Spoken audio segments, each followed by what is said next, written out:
And I really reflect, and I'm a reflect, and I get on your way. Things killing your. I hate Polly, bro, but let's tap in. And I'm not worried about those bozos, but sometimes without even realizing it, we can give people reasons not to like us. And you've seen a soda tier list, you've seen a fast food tier list, I'm sure, but I have a feeling you have yet to see a hateable behaviors tier list. So today I'm ranking things that I didn't realize were making my life harder than it needed to be. It was putting me at a disadvantage, right? So starting off, number one, something I wish my ass knew years ago, which is that it's important to smile when you don't feel like smiling. And I'm going to put this one in C tier. If you're like me, when there isn't shit to smile about, it doesn't come easy. It's not natural. So sometimes, without even realizing it, it's not that I just was. Are niggas psychopaths, bro? Niggas don't smile when they don't need to? Oh.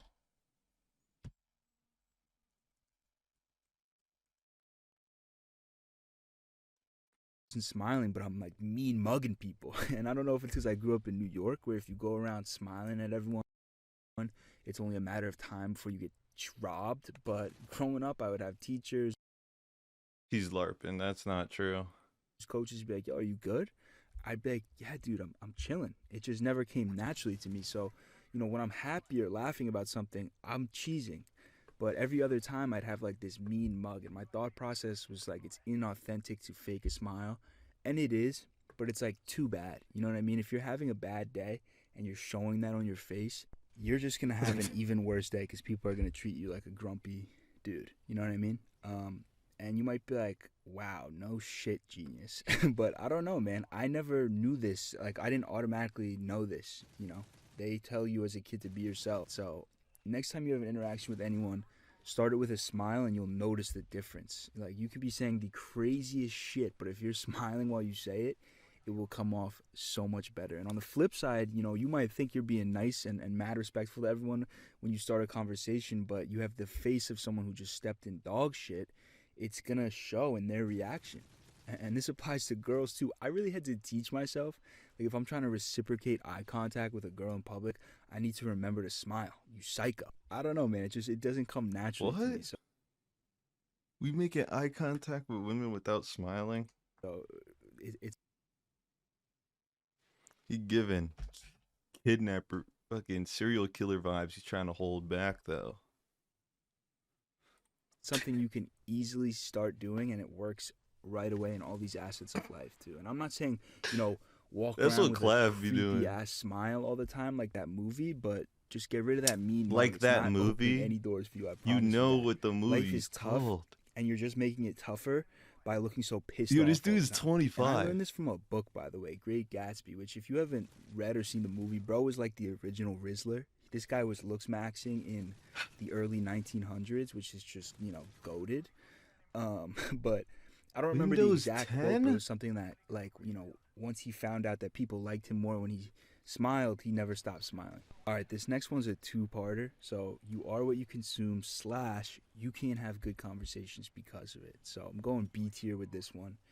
If you have this habit that most of us do at this point, which is constantly consuming garbage on your phone in I whatever have 1 form, minute on whether that's TikTok brain a rot week. or politics or I don't think black so. pill, red pill, whatever the latest pill is, I don't think so, man. you may not realize that that garbage is transferring to your real life interactions. So, whether that's True. you're just regurgitating slop or, you keep telling everyone how screwed we are, how the world is about to end. Even if this is the end, I don't want to hear, no one wants to hear that. Seriously, now more than ever, it feels like more and more people are becoming projections of their feeds. Sometimes you talk to someone and you just be like, damn, I know this kid's feed sucks. And it sounds mean, but I just feel like at this point, a lot of us are sick of the internet. The way that the world works right now, it almost feels like we're being forced to use it, which is more of a reason that when, we link up in real life, it feels so good to not be talking about some internet garbage. The internet, which, a few years ago was the escape, is now something that we all want to escape from. It's like, yo, It was a dozen years ago, gang. did you see what happened to World of T-shirts? Did you see, there's a new dictator in Madagascar. He's doing something nuts. Dude, did you see it? It's like, just get it away from me, man. Get it all away from me. I probably did see it, man. I'm trying to escape it. It's like finally escaping the internet for a few hours and then someone's trying to drag you back into it. It's like, I mean, I used to do this without realizing it all the time. But as I've gotten older, something I've started to appreciate is good conversation, right?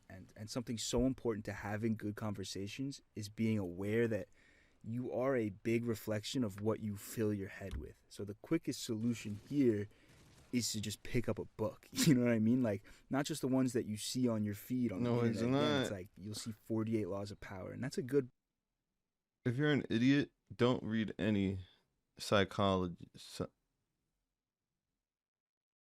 Yeah, don't read any book. psychology But books. like, what about the classics, dude? If you're like me, you probably never for a second considered reading the classics. If you think about it, though, it's like Elaborate, these buddy. stories have survived generations. I'm like, damn, maybe there's a reason for that. You know, I put a lot of work into Maybe like Fahrenheit. these videos and the stories that I share here, and I'll be happy if these last a year. And here we got stories that have lasted generations. So like a little more than a year ago, I was like, if I am what I consume, what happens if I consume the classics? And it's not like a magic switch goes off, but over time you start to notice like the quality of conversations that you're having goes up. And that's with anyone. I feel like before I started reading a lot of books and fiction especially, I couldn't hold conversations with a lot of people. It's like, oh, you don't watch sports, so we can't talk about that. And it's like, oh, you're 50, so there's literally nothing that Just oh, no, he's projecting. He's projecting. You can talk about sports with people who don't watch sports. we can talk about. I'm just not like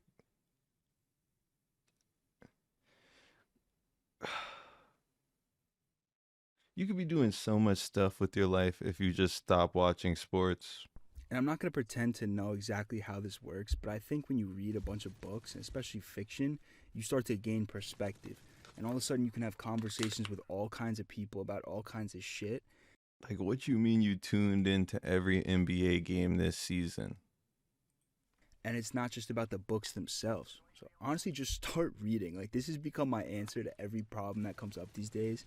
It's like, oh, the world's going to end. Just keep reading, bro. It's like, oh, we just passed the point of no return with AI. It's like, all right, I'm I've been stopped telling people to read books, bro. They be thinking you're joking. just going to keep reading, bro.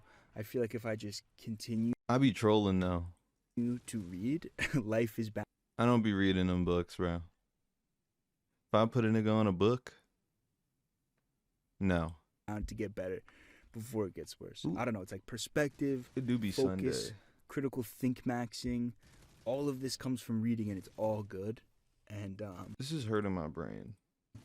none of it's bad. Like 80% of fiction sales across North America are women, which is not surprising, honestly. Like, as a dude, Bro, they're reading smut, bro.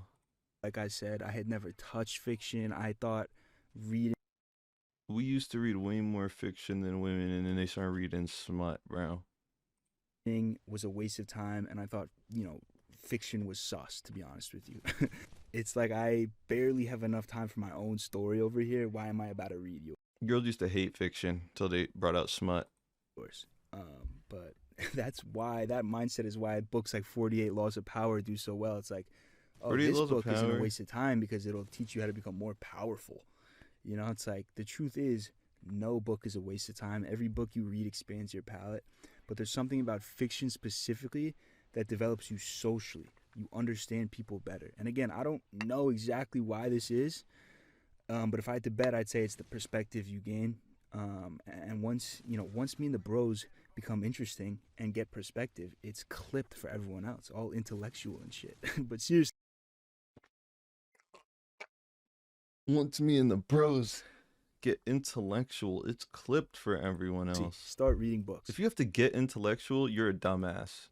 All right, next. In your head too much. And I'm putting this S tier. Every nigga that's in their head now was always the talker, and they started thinking and stopped talking, bro. Niggas be bots. If you've been following this channel, you know this is something I feel strongly about because the amount of situations throughout the years where I have let my inner voice just What the totally fuck? fry my shit is actually impressive. Like at one point I thought I had social anxiety, and then I thought I had depression, but really I just could not get out of my head, dude. I'm talking about botching, times with girls where I was so in my head I missed all kinds of signals and shit. Times at job interviews where I would botch them because I was already tweaking You couldn't have wanted her that bad. about like the day to day of the job and how I don't even really want this job, and it's like I wouldn't even get the job because I would botch the interview. It's like first impressions, it goes on and on and on. And it's funny, I didn't realize until not that long ago that some people just don't have an inner monologue, which is so nuts to me. And please comment below if that's you, because that's awesome and I wish I was you. But for me, it's like ever since I was a kid, it's like I'm constantly wrestling this voice inside my head, and that probably makes me sound like a nut job, but it's not Nah, real niggas psychosis that I'm know. describing. It's just not having control, and I realized like not having control of this Nope. little douchebag in my head It was could making me be less enjoyable to slightly. be around. And this is why I'm always telling people be careful with the weed, because after enough time, it will make that voice louder.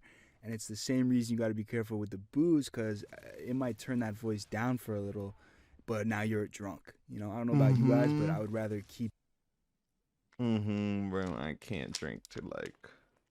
Drinking's terrible distraction. the inner monologue than be a drunk slob. There's a saying from somewhere, I don't remember, some smart dude. I hate people who say there's a saying from somewhere and we have AI, bro. Go find the saying. That I don't recall. But he was like, the only reason drugs and war exist is because men can't sit alone with their thoughts. Yep. And you might ask, why would this But get rid of the war though. Keep the rest. make someone hate me? And it's like heads are really hating because of my Oh my anxiety now. god. But think about it through your own perspective. It's like if you're talking to someone and their mind is clearly somewhere else, you can't realize from the outside that, this person is tweaking out about something. You're just like, man, this guy sucks. He's not even listening to what I'm saying. He's not even present. And, the problem here is that it isn't an easy fix. This is a fix that you have to actively work on. And I'm That's not going to facts. ramble on it too much because I know I've done a ton of it. But, I'll just say for now, read The Power of Now, the book, first 20 pages, and look into the Wim. Ooh.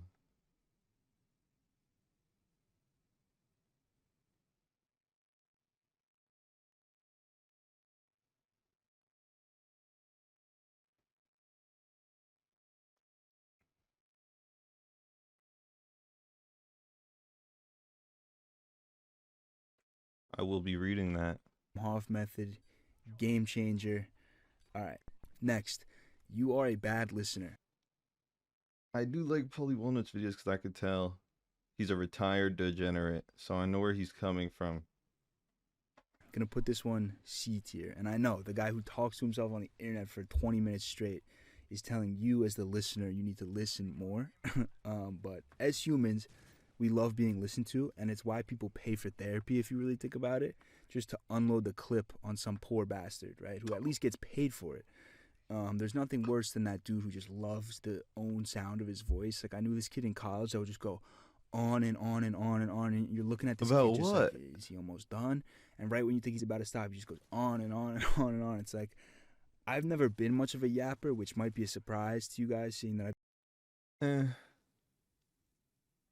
I think it's quite the opposite. This dude couldn't stand the sound of his voice for so long. I don't know. Niggas be projecting their lack of social skills onto other people. I've been yapping my ass off for the past few months on this channel. But I don't know, I never liked the sound of my own voice. I Yup. struggle to even watch these videos back. But that doesn't necessarily make me a good listener. So this is another transferable skill. Like at work, with your family, girls, just listen. It's so easy. Like we spend all I be this time listening. listening to shit on the internet. So I don't talk to But most then in real niggas. life, it's like there's this tendency to want They be to trauma speak, dumping. It's why, and this is actually kind of interesting, on podcasts, they all wear those headphones. I was like, why are these bozos wearing headphones? They're in the same room. It's because they can hear their own audio levels and everyone else's so that they don't talk over each other. And it's also one of the reasons, it's annoying to go to a bar and be sober. People are always like, oh, why can't you just go out, and not drink? You mix a little booze into any conversation, and all of a sudden, everybody's Joe Rogan. That's actually a bad example because he has to listen as part of his job. But everyone's just trying to speak, right?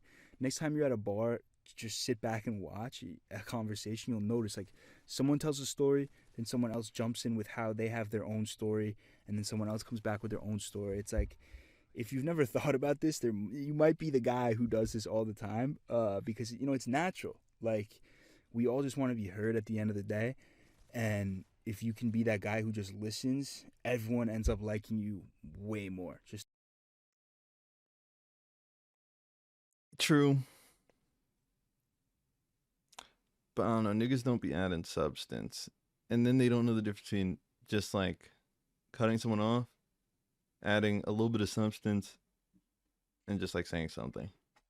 it's a fact. And it's tough, dude. I mean, it's one thing to listen to your own friends, but if you're in like a work environment, for example, something I really struggled with at my corporate job, it was like pretending to care. I made it very obvious that I did not care about what anyone did that weekend. If you can just listen and just like ask That's literally fucked. one question, That's exactly people why will eat that shit up. Because, it did me no corporate favors. sucks. Again, And it's all kind of you like the niggas smile dress thing like where it's you're- like, oh, I'm just being Just like you're on the way to HR. authentic. But it's like, no, you're kind of just being a moron because you're putting yourself at a disadvantage, right?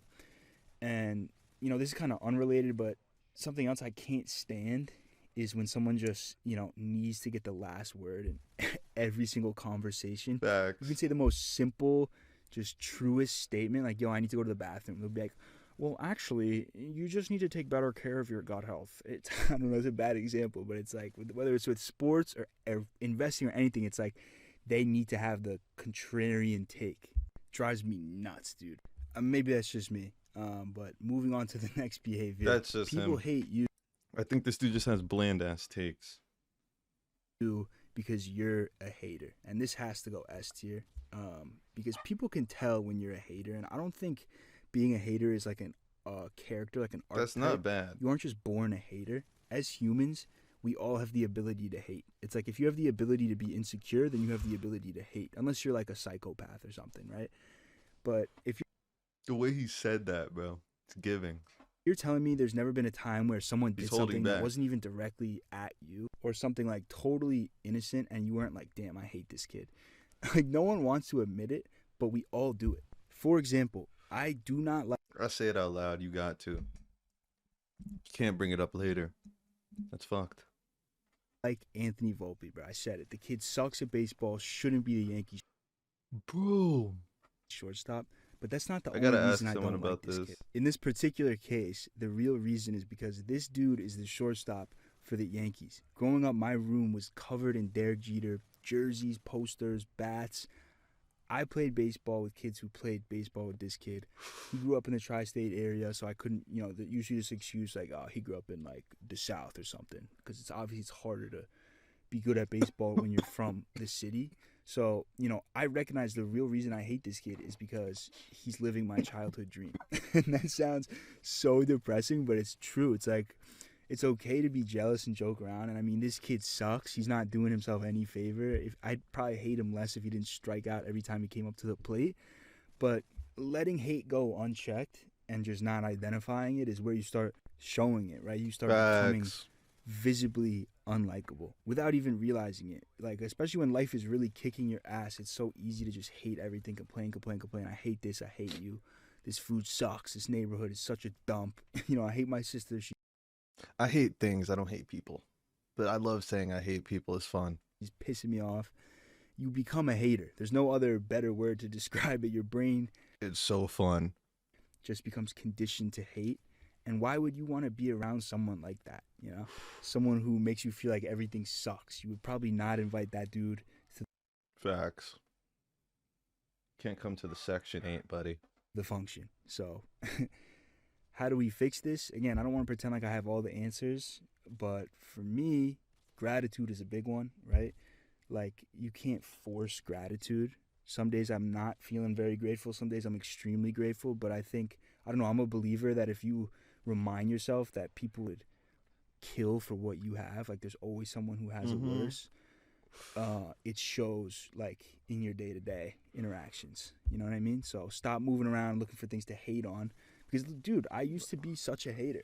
Like I used to hate on everything, and people pick up on that, and guess what? They don't hate put it down. It's a cycle, so you got to get out I wouldn't say that. They don't hate it. They just like think too deep into it. of that cycle. If you think about it though, like all the things on this list shouldn't be enough to make somebody hate you, but they are. There's all these things that we can account for that I mentioned, but you can't account for people just being jealous, insecure, and being trolls. So, trying to be liked by everyone is this huge waste of time. But at the same time, you want to give yourself every advantage you can. You know what I mean? So you want to enter a room on the highest playing field of being liked, if that makes sense. So always be improving, man. Let me know what you guys think about this video. I fuck with this, Pauly.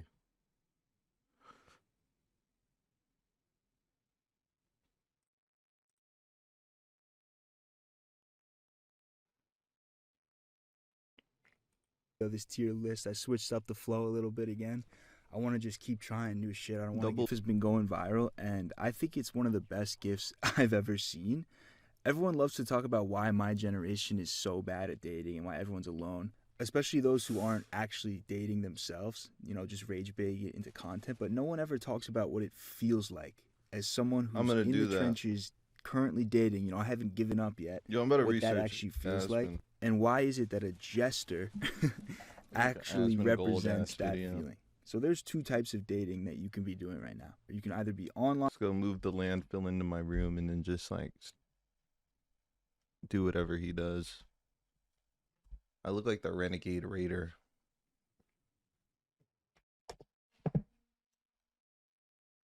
Or offline, and they're very different.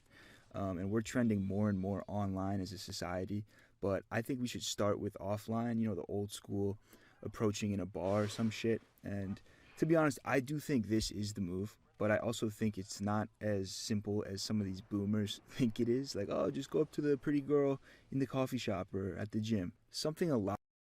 Just ask them if they smoke spray. If they say yes, get your female friend to jump them in GTA. A lot of older people don't realize is that we live in a low trust society right now. Like, I don't think it's ever been lower. So that means that everyone assumes the worst intentions in everyone else. Meaning, if you're going to start a random interaction with a stranger, the assumption that you're going to have to break is that you are not a serial killer. For example, last week I'm at the bar with my friend. If you're trying to break that assumption,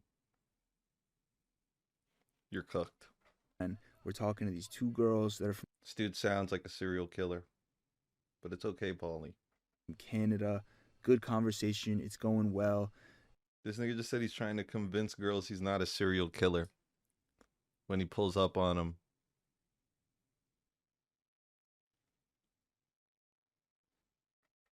Then they wanted to go to a new spot, so one of them runs to the bathroom.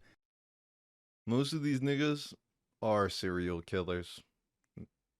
This nigga is bugging.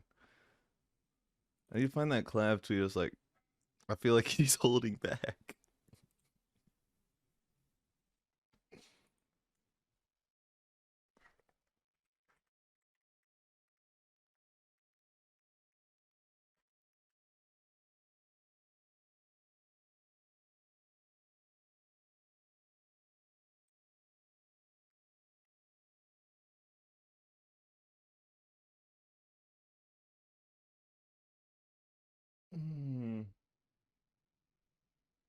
Yeah, I'm not gonna find it. We're still talking to the friend at a booth right in front of the exit. So it takes her like 20 minutes to come back from the bathroom. And I didn't say anything out loud, but in my head I was like, is this girl taking a shit? You know what I mean? But it turns out that she couldn't find us after she had came out of the bathroom, because this is a pretty big bar and there's a lot of people there. So she started calling her friend. Her friend wasn't picking up because, she was talking to us. So this girl finally comes back. She's like on the verge of tears, talking about, oh my God, I thought you kidnapped her. Like, I thought I was about to call the cops. And it's just like, what? Like, we were just having a great time. You know, but then you remember the type of shit that you see on Twitter and you see on the news every single day, and it makes sense. But it sucks because I'll tell you why it sucks. Because you have to start off with this assumption that you're like a creep on like some Epstein shit, right? And I feel like, I don't know, I just think it would be nice. I mean, I think it would be easier to approach strangers if trust was the default, right? And you talk to older people and it seems like it used to be. But like I said, I understand why it's not. And there's always been creeps, but now we see them on our. Fuck, where is this? Oh my god.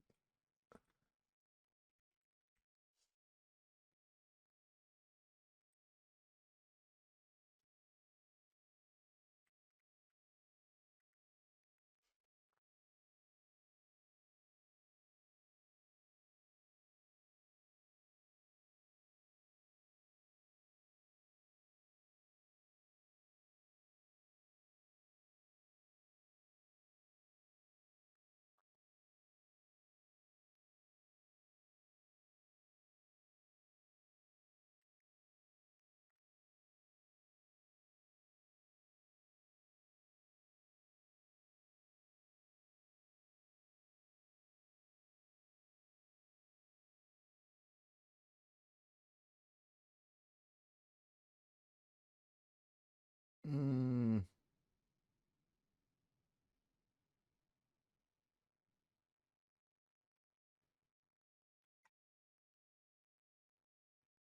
I don't know if I watched that.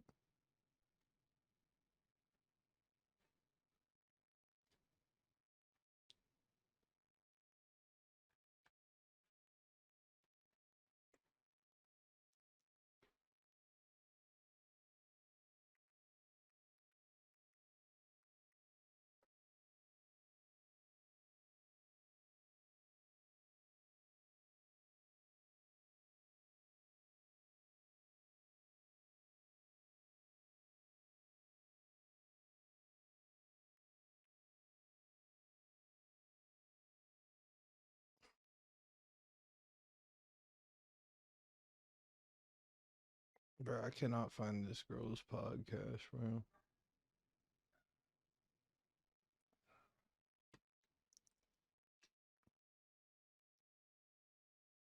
Getting cheated on, getting cheated on is bad. Okay, when I Our phones 24/7, so it's like you think that everyone's a creep if you're spending too much time on your phone. And then you combine that with the fact that there are real life creeps going up to these girls, and it's like, no shit, they're gonna be on the defensive. Them niggas. Never mind. And you have to lock in as a jester to prove them wrong. I'm sorry, I just love the word jester, and that every year on Google Trends, it's getting used more and more because it's like such an old word. But seriously, it creates this weird thing where it's like I don't know, man. Like, even if a girl is looking at me, I'm still kind of tripping about going up to her and saying what's good, and it's because of this. And like the worst part is that the guys who are actually creepy, they're not gonna stop being creepy. You know what I mean? They're still gonna go up and approach every single girl and make them uncomfortable. Like, I've met But people that are like this, so it's like a compounding effect because the only guys approaching girls now are the creepy bro said he met him. ones because the regular dudes are not trying to be creepy. You know what I mean? And to be honest, like, I've always been so ass at making that first move, and I think this is a big part of it. Like, once the conversation starts, I'm always good, but that first move, man, it's like I just feel like such a weirdo doing it every time. And this is, I mean, I know a lot of people feel like this. There's more. I don't know. I feel like this is a more fixable problem.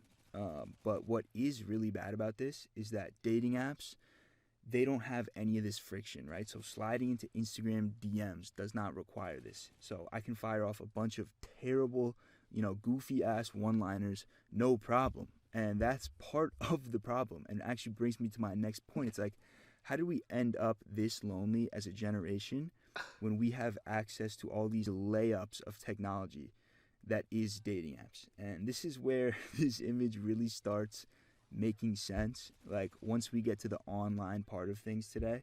And I got to be careful with this one, but in order to understand the jester, what you need to understand is what dating apps are actually doing to men and to women. It's given everyone access to options that previously did not exist, right? So that means it's inflating expectations. Back in the day, you already know, like you had your little village and that was it. Like the girl had to pick between Farmer 1 and Farmer 2. But now with social media, with dating apps, any girl, doesn't matter if she's from the absolute sticks, she is now comparing Farmer 1 and Farmer 2 with like a famous rapper that's in her DMs. This girl I went to high school with made a big deal about hooking up with A Boogie, which was crazy. You can't just say that, bro.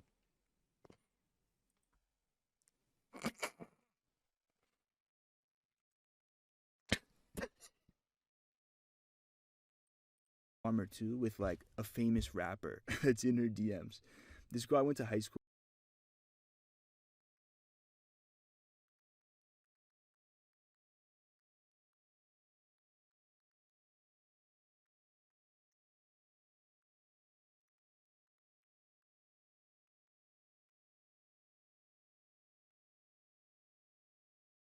with made a big deal about hooking up with A Boogie, which was crazy to me. Even when I was like 18, I was like, wow, how does this regular girl who goes to my high school, like, how do you cross paths with A Boogie? Good he clarified. And this was like prime A Boogie too, by the way. I'm talking like my shit had just It's not that crazy if you think about it. came out. Here's the thing though, the problem with this is like, even for these girls, the guys that are on Instagram who use success, Is this dude actually 25, bro? It feels like LARP. use fame Not as bad, LARP. to find girls online, like obviously they're not looking for a wife, but it doesn't matter because now it's like everyone gets pooled together and in comes the jester who's now competing with A Boogie. I mean, back in the day I would have mogged the farmers, but it's like I don't think I can mog A Boogie with what I'm working with right now. I'm not sure if you guys have ever seen what a girl's dating app probably could now if he's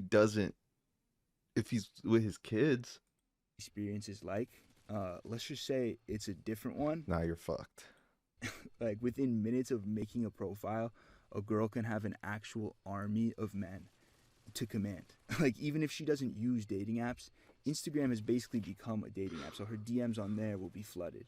And these dating I do not use it like that. apps, they feel like a job interview for that reason. It's like trying to get a job, but there's 1,000 applicants.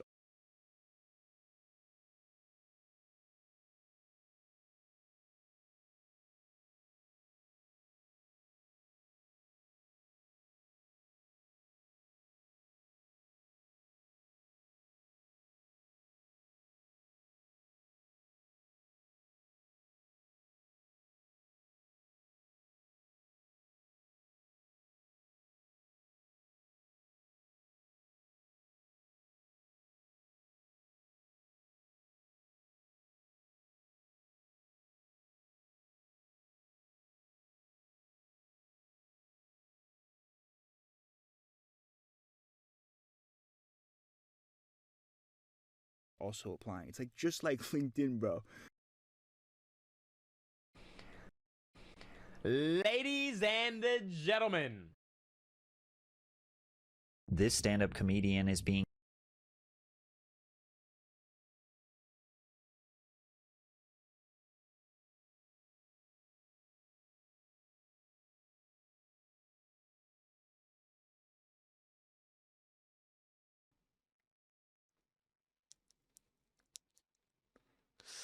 The employ him.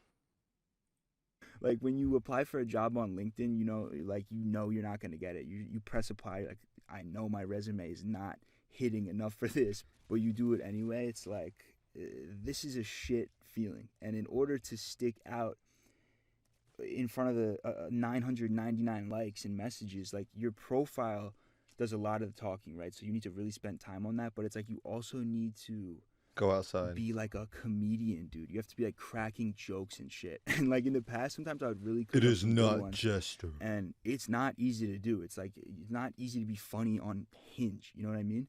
But you got to be a comedian out here Nigga trying to be funny on Hinge, bro. I'm done. just to get into the door. Jester. Like gone are the days where you can just be like, hey. And look, there are worse things in the world, but what this reinforces is this idea that meeting someone is a performance. You're performing. And it's just goofy, man. Like, even when it works, it's goofy. And then when it doesn't work, it's humiliating. Like, if you look at this image, it's How? like, what does a clown do? Like, a clown historically Gets to that money. hates himself, makes themself the joke all the time because, you know, their self-worth doesn't exist. And that's why this picture goes crazy. It's like, why do you think the girl Whoa. in this picture is a queen? The queen has all the options. So the confidence, That shit is self-worth funny looking. is high, which, by the way, that's not a bad thing that girls have confidence and self-worth. Like, I don't think that's bad. I'm just saying it can have the opposite impact on dudes. And like, I don't blame women for this. Can you imagine every time you open up your phone, there was like 1,000 girls trying to get your number, like trying to get your attention? You had female rappers in your DMs be like, yo, Ice Spice just double texted me, she wants to link up tonight. How would that make you feel? That wouldn't inflate your ego like crazy? I would be This aged poorly. moving around like DiCaprio, bro. I know that would mess with my head. And I think that's what's happening to a lot of girls right now. And I think what's bad is that the reverse effect is happening on dudes. There was a Vogue article that went super viral a few months ago. It was called, like, having a boyfriend is embarrassing now, or something like that. Constant attention gives you leverage, right?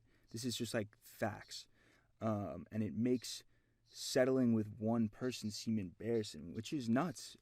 But I'm not gonna even go down that hole right now. And like, I'm not angry about this. I think approaching this with anger is the wrong thing, but I think we need to like observe the impact that this technology is having on us. You know what I mean? Like, there's only so many jobs that you can apply for and get rejected from. There's only, like, it's the same kind of loophole of like, pick me, pick me, pick me. And it's interesting. I don't know. I'm genuinely interested in it. Like, with all these apps, shouldn't there be more relationships? You would think there would be, right? If everyone was using dating apps, we would have more It's relationships. sick. But that's not true. And there's It's sick, bro. Like, keep that shit in the fucking camera roll, bro. Don't fucking post your girl on my feed, bro. What is wrong with you? a few reasons that they don't actually work, but I think the main one, at least the one that I've noticed, is like intentions are usually different. Like, the majority of Dead ass though. Not what he's saying, what I just said. Like, keep your girl in your camera roll, bro. Don't post that shit, bro. Like, it's like when like blue collar niggas be like, nigga, we don't want to hear about that school shit. Nigga, we don't want to hear about your girl. dudes fiending on these apps, you know, popping mega boosts and shit, She was at the frat party, mud. are not looking for a wife most of the time when you're in that mindset. Like, let's be real. I don't think our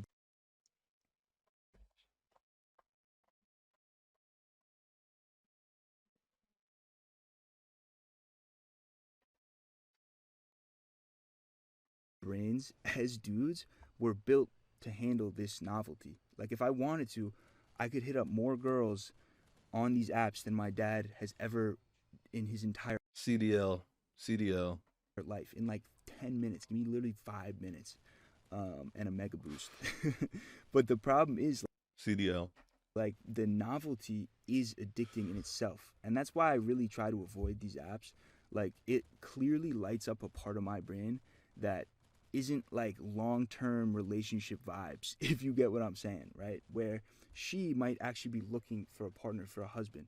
And obviously this is a huge generalization, and you run into exceptions both ways, but I do think that's a huge reason that these apps and online dating don't actually work. And it feels like it's just creating like a bigger disconnect instead of creating connections. It's like it's another thing where you're constantly comparing. You know what I mean? Like, there's always going to be something wrong with somebody. Nobody is perfect, and the early stages of dating, This especially video. right now, like even that first date, the second Red date, it's like you feel like flags? you're trying now is for as long as possible, even though no one is perfect. And this is where this whole red flag bullshit starts getting The thrown real around. I black swear pill one is of the rest biggest of the reasons video. dating is so shit right now is because Does this nigga everything have a has girl? become a red flag. Like, certain red flags are valid. You know, if she's going to meet up with her guy friends at midnight every night, throw a flag on the play there. You know what I mean? If she I thought he meant that was valid. I low key agreed, but like, I guess if it's your girl.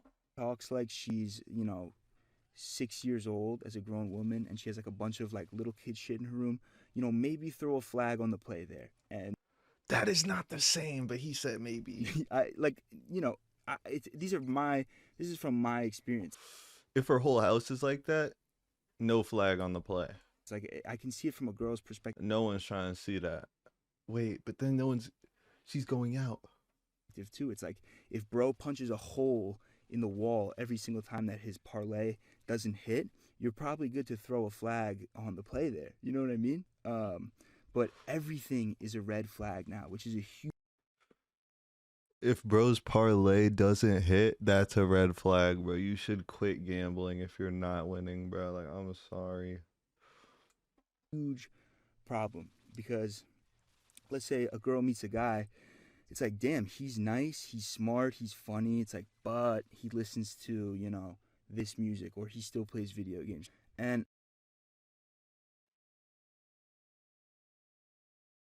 Gang, you're on the game, right?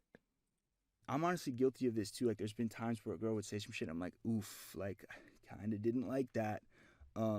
Which is normal, but like back in the day, red flags existed because of your past experiences, right? But now they're also coming from other random people's experiences on the internet. And this is one of the reasons, standards have been raised because of this. Like, another thing that some boomers don't understand is like the standards for being a man have increased. Like, I feel like you have to be fit, you have to be socially aware, ambitious in one way or another. These are like basic things that I think back in the day you could just kind of not be and still have success dating, which is like whatever. You should be those things anyway, like for your own sake. Here's the thing, there's always going to be someone that has more status than you, is better looking than you, or richer than you, barking up the same tree that you're trying to bark up. And this whole black pill thing, for those of you who don't know, like this idea that there's nothing you can do about certain things if you don't have either fame or money, or you're like not a 6'6" Chad, you're just shot these days. That's like a tough pill to swallow, because there is truth to that. Like, if you are good looking and if you are rich, you will have an advantage dating today. Like, who could argue about that? Like, this isn't like a new thing. Like, read a history book. But for me, a tougher pill to swallow was realizing, like, all right, that might be true, but something else that's true is that there's people out there who have less than me objectively, whether that's like with looks, just social skills, whatever. Their circumstances are not as good as mine, but they're still out there making it work. They're still out there going nuts, dude. Like, I've seen it over and over. So especially No, bro. I would never. Is this nigga comparing himself below? That's fucked up. That is so fucked up. This nigga just said, there's always people who have more than me, but let me compare myself to people with less than me. Wow. now, when it's like a lot of dudes feel rejected by the world and feel like they just have no choice but to give up. It's everyone loves to talk about the male loneliness epidemic, right? It's like a buzzword at this point. I'm totally gonna get called turbo blue pilled for this take, but I don't care. And now you've had the invasion of the normies. Like, there's this guy, Paulie Walnuts. He's not all bad, but He's turbo blue pill. Because it's like reality. People forget that there is just as many lonely women as men. And I think I don't some want dudes have false lonely women. expectations of the women that they should be dating. It No. goes both ways. And instead of adjusting those expectations and putting in effort for a girl, No. What is he talking about? in reality, would date Who is this video for? I know what he's You? talking about. But man. Real.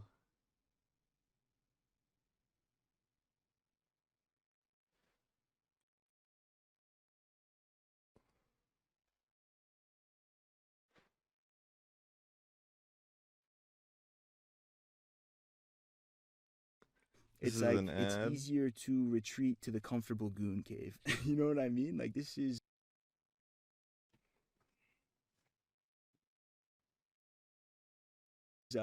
something I never see talked about. That's a choice being made there. You're making that choice, which is fine, but then you can't complain about the male loneliness epidemic. It's like you low key like being alone. So Look, everyone's situation is different, but if you think about what dating requires, I've been in a few relationships, some more serious than others, but if you think about what Bro, you gotta stop being dolo, bro. Oh. Oh. they require, discomfort, patience, being okay with doing shit that you don't want to do. You have to put in effort. You got to buy shit, gifts. You got Oh my Valentine's, God. birthday, Christmas. You're buying all Yo, kinds of gifts and Paulie, shit. It's like it's not instant gratification. Like these are all things that the internet has made our tolerance for as a whole way lower, which is bad. Like I saw a tweet once. It was like, yeah, like I want a girlfriend, but only one who never FaceTimes me, only wants to hang out when my boys can't chill, and is cool with me just doing my own thing. And it's like we do have to take a certain That's amount a of home accountability. girl. Like I think people in my generation, we have gotten used to being alone, That's actually a home girl. and I'm some done. people are comfortable being alone. So, and it's nice, especially when you're trying to focus on yourself, when you're trying to fix your circumstances. Sometimes you need to be alone, but you have to be honest with yourself. It's like, all right, I should start, looking around again. What I said earlier is No, you shouldn't. You should always be window shopping. true. There is truth that the internet has provided women like with a crazy amount of potential jesters, which obviously is going to raise But it's the same vice versa. ego, raise standards, but I think it's also provided men with like a cop out. Like it doesn't really matter how broke, fat, and ugly or bald that you are. Like there is a woman out there that would love you, but you just think that she's beat. You know what I mean? And like this isn't blue pill, whatever. Like What is he talking about? Girls can be jesters too. Like, what do you mean you're shaking ass and there's no music playing?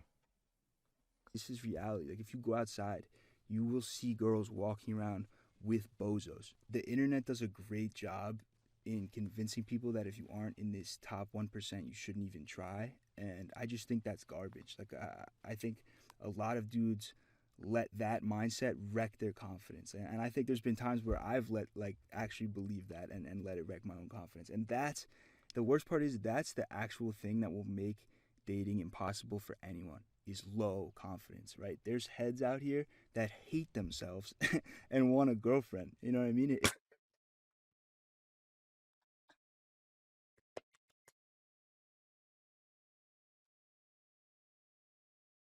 If you're saying, it's clipped because I'm only this tall or I'm chopped because of this and I'll never be able to, it's like, then you will give off that energy and then it will actually be clipped for you. This is something that I've learned by going outside, by the way, by not from the internet.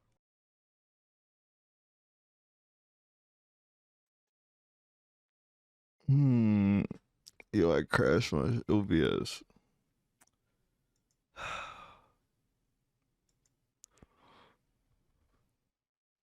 The dating world that we're in right now, like there's a reason so many dudes are pissed off about this. I mean, like I said, standards were raised quickly. At the same time, at the end of the day, we are all jesters. You know what I mean? And it's like the jester who can hold good conversation, hold eye contact, has a better chance than the jester who's convinced that, if he was 2 inches taller, then he'd be winning right now. I'm not going to sit here and pretend like my ass has the solutions to these massive He doesn't. societal problems, but most of what I talked about just now is a direct result of the internet. If we all collectively spent less time on the internet, things would work themselves out, but obviously that's not going to happen, right? So you have to take it into your own hands. For a lot of guys, Bro, just stay off TikTok, bro. That's like all you have to do. the constant comparison, It's all you have to do, bro. the Like, constant rejection that happens online lowers confidence. And for a lot of women, I think the constant attention, the endless options can inflate confidence. Like there's a reason that this picture went viral where the male character is a clown, the female character is a queen, It's good she's a queen, but I just think we got to be kings out here. And that sounds so cringe. I can't believe I just said that, but hold yourself to these higher standards, bro. It's like, yeah, the standards are higher now. What are you going to bitch? it sounds cringe because he doesn't even believe what he's saying, bro. Like, oh my God. I'm done. Cool. Working out almost 6 years ago now, I thought I found this cheat code to attractiveness. I really believe that if I just worked out every single day, girls wouldn't be able to get enough of me. And I think social media and dating apps have convinced a lot of people that a huge part of He didn't believe that people were listening to what he was saying. their value as a human being comes from their appearance. I mean, there's a reason 73% of Gen Z are members at some kind of gym, right? That's a number that's never been so high.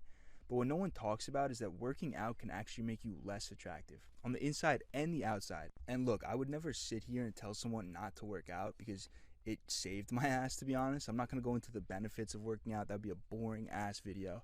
Everyone already knows them. I will say this though, if there's one thing the gym helped me with the most, it was the first thing to show me how to put work into something that doesn't give me back results right away, which was huge for me because up until this point, like, I was basically the adult version of an iPad kid. Like, somehow worse, I was like an iPad kid who's crypto gambling on his iPad, and the gym is what taught me delayed gratification when Did he just say he was an iPad kid who's crypto gambling on his it saved iPad? my ass, to be honest. I'm not going to go into the benefits of working out. That'd be a boring ass video. Everyone already knows them. I will say this though, if there's one thing the gym helped me with the most, it was the first thing to show me how to put work into something that doesn't give me back results right away, which was huge for me because up until this point, like, I was basically the adult version of an iPad kid. Like, somehow worse, I was like an iPad kid who's crypto gambling on his iPad, and the That's gym is what taught me lit. delayed gratification. That's so when nothing lit. That's so lit, bro. That's bad. Like, you shouldn't do that, but that's so lit. else would. It was the first thing, right? So if you're watching this and you Fuck. don't go to the gym, get in the gym because it's only going to improve your life. But this video isn't about that. You're probably asking, how is this moron about to tell me that the gym will make me less attractive? So there's two kinds of attraction. There's mental and physical, and I want to Bro, we should do a Gangnam Style.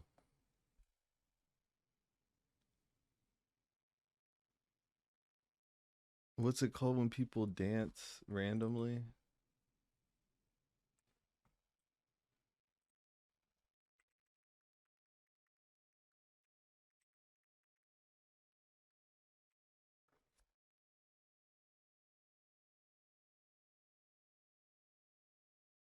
Oh, a flash mob. That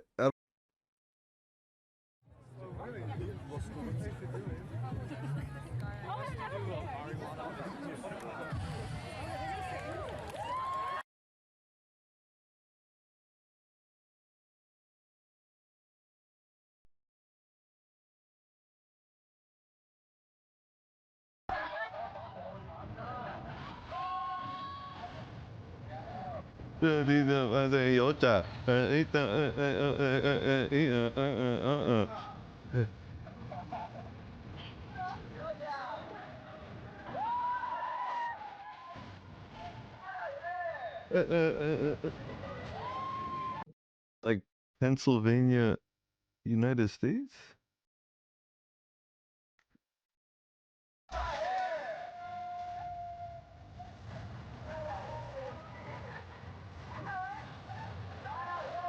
He hitting that. Okay, but I'm done now. start with physical. So No, I think this. I am back with another YouTube video. If you don't know who I am, I'm 3K Knowledge. I'm known for just being me and documenting my life. And you don't know how you're watching this video right now. You know that you clicked it, but you don't know the essence of how you're even able to look at me right now. You probably haven't thought about it in a while, you know? You probably haven't thought about how you consume a video. You know, you're too focused on what can entertain me right now. Let me click on this video of 3K Knowledge. He's gonna entertain me while I sit here bored and scared to face the fact that I'm a human being in existence. So Of let me course just keep not. consuming, so it can, you know, blur the thought. I forget what I said when I clicked it, but it's better than that other shit. But The this other is that, video, not what he said. this isn't I agree. just a YouTube. Fuck it being on YouTube. It's just the only platform. It's the main platform to, you know, I can express this to my reflections. You feel me? So don't look at this as entertainment. This is me, and this YouTube gonna be the realest YouTube channel on this motherfucking platform. You feel me? Because it's YouTube. YouTube. You're just watching yourself. And I want to be that purest reflection of you. I want to be that clean mirror. Not, blurred with a perspective that can uphold my name in society. I don't give a fuck how anybody thinks because it's just me, Like, I don't give a fuck, genuinely. So many people need just real shit, like, just real shit. Everything artificial, AI, everything, like, fake people, motherfuckers beating around the bush instead of telling you the full truth. Even when you tell a story to somebody or you talking to a female that you like or something, you're not gonna tell her the brutal truth about everything. Oh yeah, I was fucking hoes in high school. I got about 30 bodies. You're not gonna tell that. You gonna spice it. You gonna sweeten it up. Yeah, I got like 5 bodies. I ain't never been that type of person. Yes, the fuck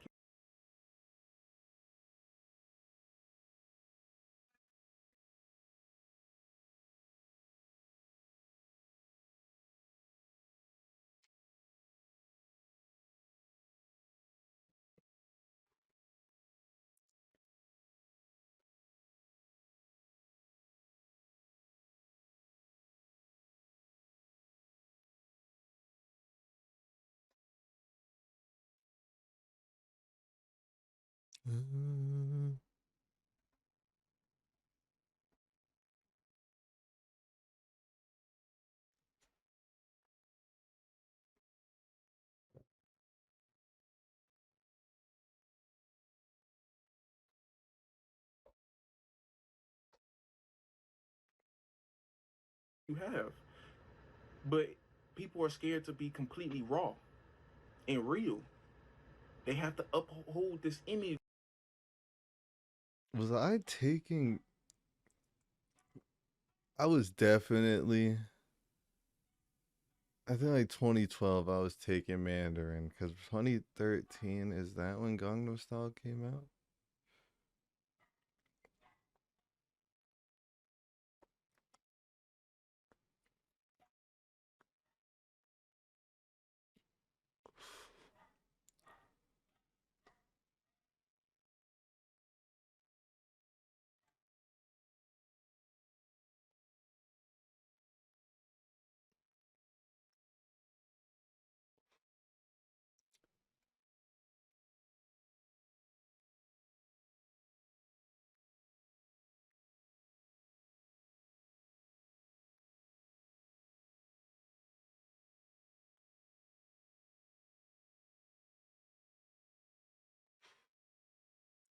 Of this being, this perfect person. They have to be this solid I don't know anyone like that, or I do, but I don't follow that. baseline of a human. If you dip below, you're weird. You're failing. Or you have addiction. You're weird. Motherfuckers will have full blown addictions and still make excuses like, nah, I smoke it when I want to. Like, I ain't addicted. I can stop right now. No, the fuck you can't. No, the fuck you can't, and you know you can't. Stop fucking lying. And that's What do you mean? what this video is gonna be about. Addiction. Y'all, I smoked weed for a long time, bro. For probably when I was around 16. Start hanging around the wrong niggas. And from there I gained a habit that changed my life, bro, since, bro. And 13. to be real with you, I've been smoking weed non-stop. I probably haven't took longer than a month without What? weed in the past 3 years. Bro, Oh.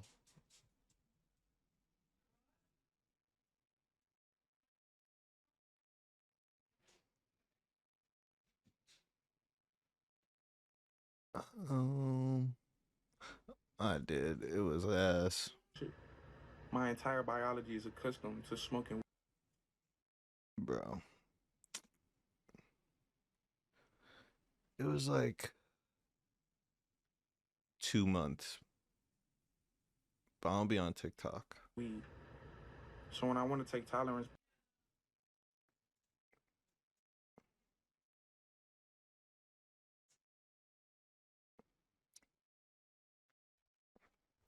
I'd rather do it like a stack than scroll on TikTok for an hour. breaks and shit like that, it's down there like my brain comes up with this What? real shit. My entire biology is accustomed to smoking weed.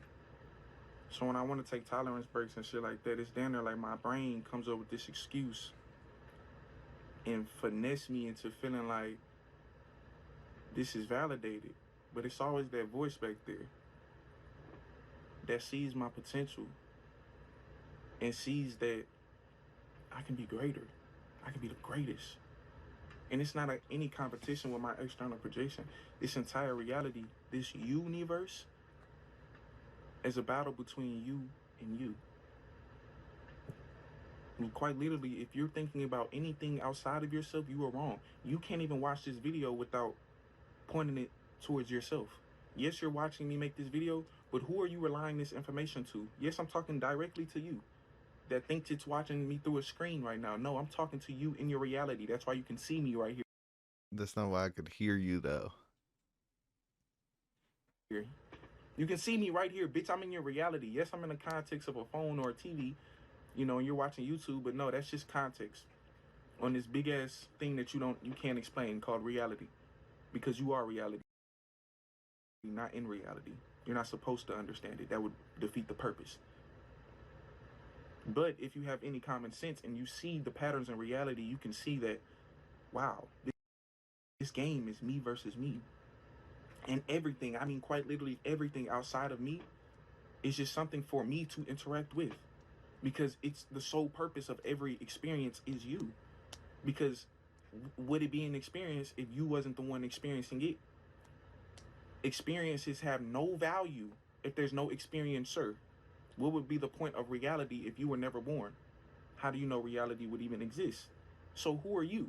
If the entire galaxy and I've thought about that, buddy. universe would only exist if you were born, who are you? And I'm going to continue to say this, because even One person. as you watch this video, you've probably heard me say this, or not.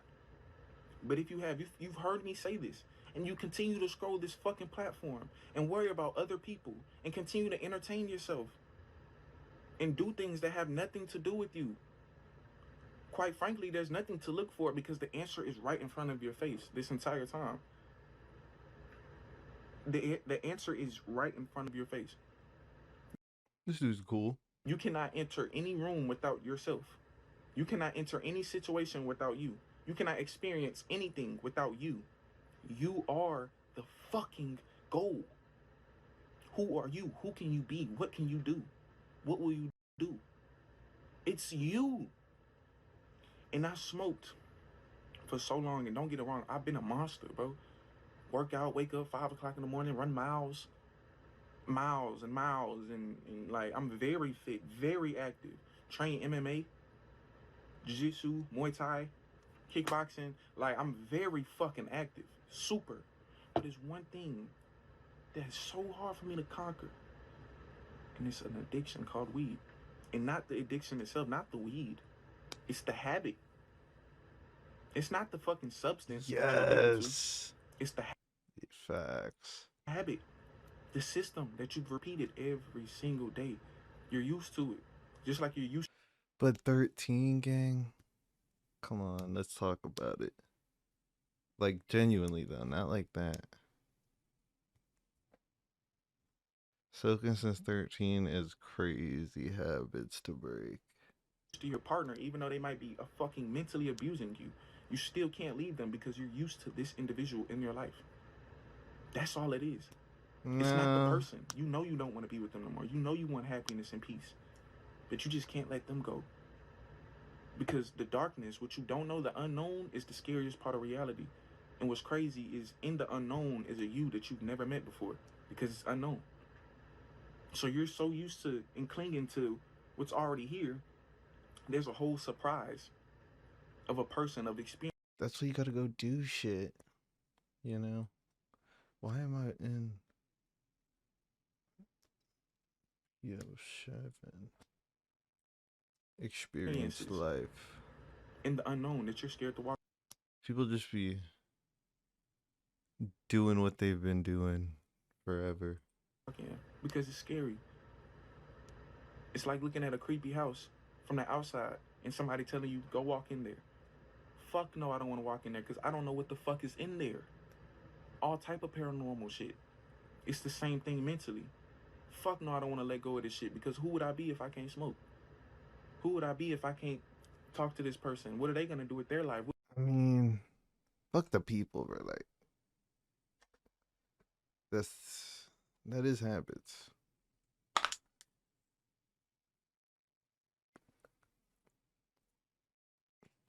But you can stop all that. What about me? Like, it's always fear in front of success. It's always me. And then I realized in this room that I'm so comfortable.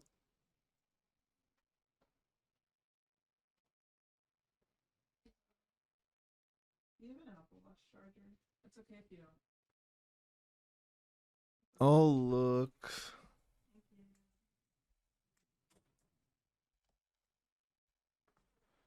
Comfortable in. It won't always be like this. You'll be a fool to think that wherever you're at right now, you're gonna be there forever. You'll be a fool. But you're so comfortable in this room, in this chair, to the point where you feel like this is it. I'm here right now and this is what it is. No, it's gonna change. You So watching much this, you have parents. I hope noises. you're not that comfortable with their placement and you're not enjoying them and you're taking it for granted. I hope you're not that comfortable because you will come upon the day where you have to bury them. Yeah. That's a guarantee, bro. Well, That's not just a fun fact. No, that's a guarantee. Go hug your mama and your pops. One day you won't be able to. One day you're gonna see them in a casket cold. The room that you in, it's not always gonna be this. You're gonna move into another crib. You're gonna do something else with your life. Might not even be in the same state forever. Everything changes. And it's brutal. No, it's beautiful. Because the things you love the most, they leave. It doesn't have to be bad. And it's a guarantee. And you cling to it. You just cling because you want to hold it so tight. And forget the fact that it's guaranteed to leave you. No matter if you live in and have it, you gotta die too. No matter what you collect in this game of life, you gotta push it all back at the end of the game. None of it is yours. Not even your life. And you're clinging to something that's holding you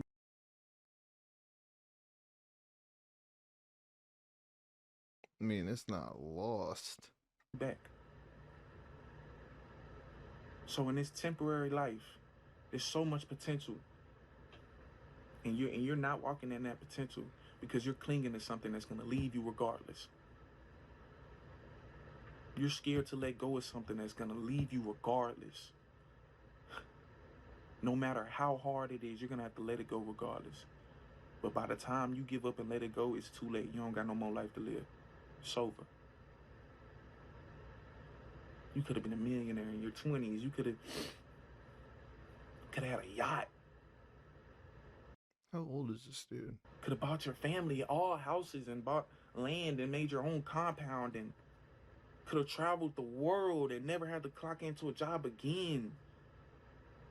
Could have bought your kids it's not even about financially, but I mean, money is just a byproduct of the man you become. So yeah, you work on yourself. That shit just gonna come, bro. It don't matter if you want it or not. Your reality must reflect who you are. That's why you're still living in shit right now. Because it's reflecting you. And for some reason, you feel like you can lie to yourself. I do go hard. No, you don't. You feel that potential you leaving on the table every day. You know that you doing good. You know you're doing good. But you also know deep down inside that you can be doing more. That you low-key slacking. and your mind is playing tricks like you just some Nah, I be knowing. bad motherfucker, but in reality, Nah, I be knowing. But you gotta push that to the side. You gotta push everything to the side and just do it. And then think about it. you're weak. Whoa. Nah. Ooh, nah, bro. These niggas be doing bad things, man. And you feel that weakness every single day. You feel that little bitch in you every single day. No matter how much you try to beat your chest, deep down inside, you feel it. And I know it because I have felt that exact same feeling. Exact same feeling. And it haunts you because you want to be something, but you know you're not that deep inside. I mean, that's like some kid shit, bro. I feel like, bro. Niggas be holding resentment and keeping it pushing. And in order to be that, it comes with severe sacrifice that 90% of people Just, I don't know. never take. And that's why only 1% You can't think linear.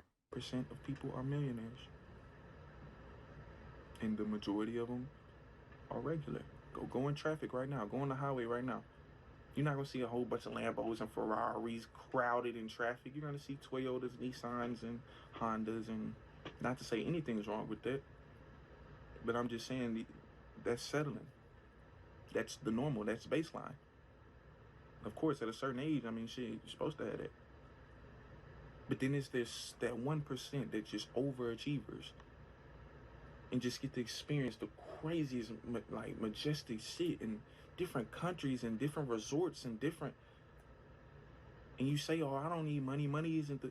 Bro, I don't give a fuck if it was coins, nigga. I don't give a fuck if it was money. I don't give a fuck if currency was in the form of dirt. I want the dirt. If that's what it takes to experience, okay, come with it. It's easy. I don't give a fuck about money either. But I can't just go walk in fucking Belgium and go see the most beautiful. No, they say money. Okay, cool. If that's what it takes, that's what it's gonna give. I don't give a fuck. It comes to me abundantly. Because that's just the person that I am. I can go step in anywhere and do whatever I want. Talking about money. Who gives a fuck about money? I don't give a fuck about anything. Like money, clothes, cars, like no one cares. It's the experience that matters, not the context of the experience. Exactly. Money and all that. No, how do you feel when you have $100,000 in your bank account? That'll feel great, right? Okay, shut the fuck up. Yes, it will. But how was it to get there? Feel to have $10 million in your bank account? Nah, not too much. But like, how did it feel to get there? I have no financial worries, nothing. Go live in a fucking country and start a farm and not have to worry about anything. Anything goes bad, you can pay it. How would that fucking feel to just live?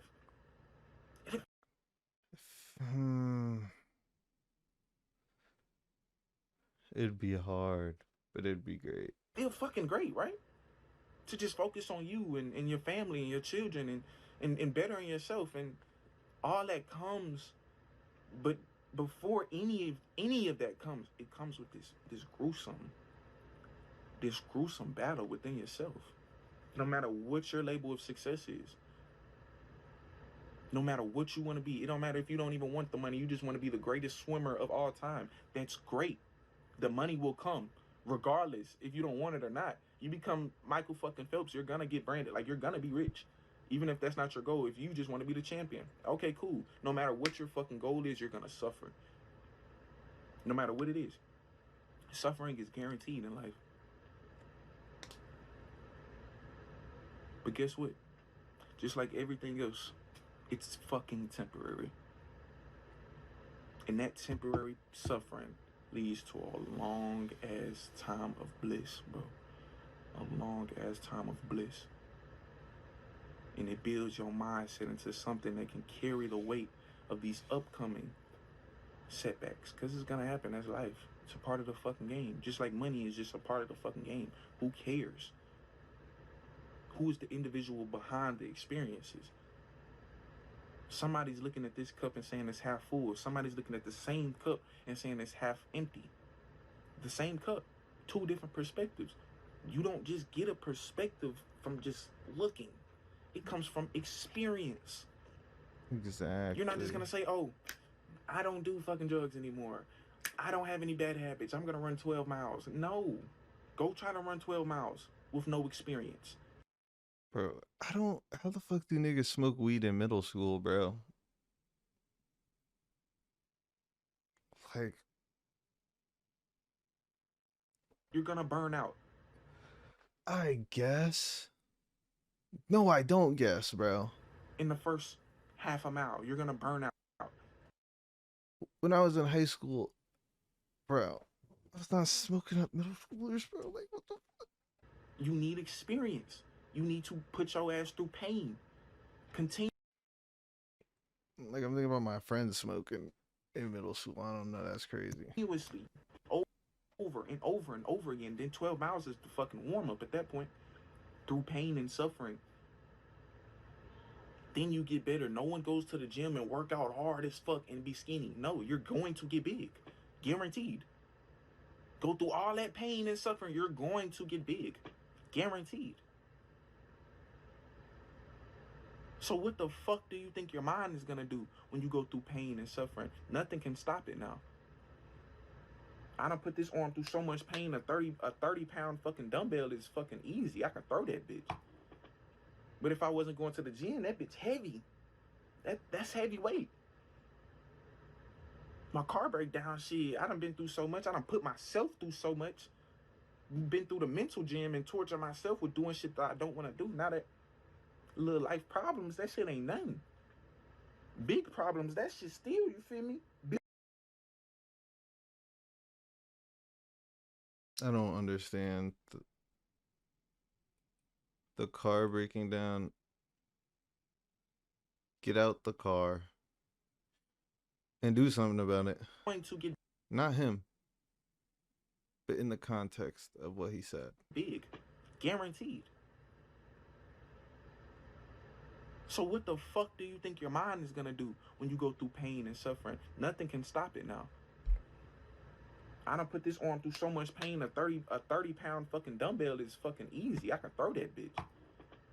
But if I wasn't going to the gym, that bitch heavy. That's heavy weight. My car breakdown, shit, I done been through so much. I done put myself through so much.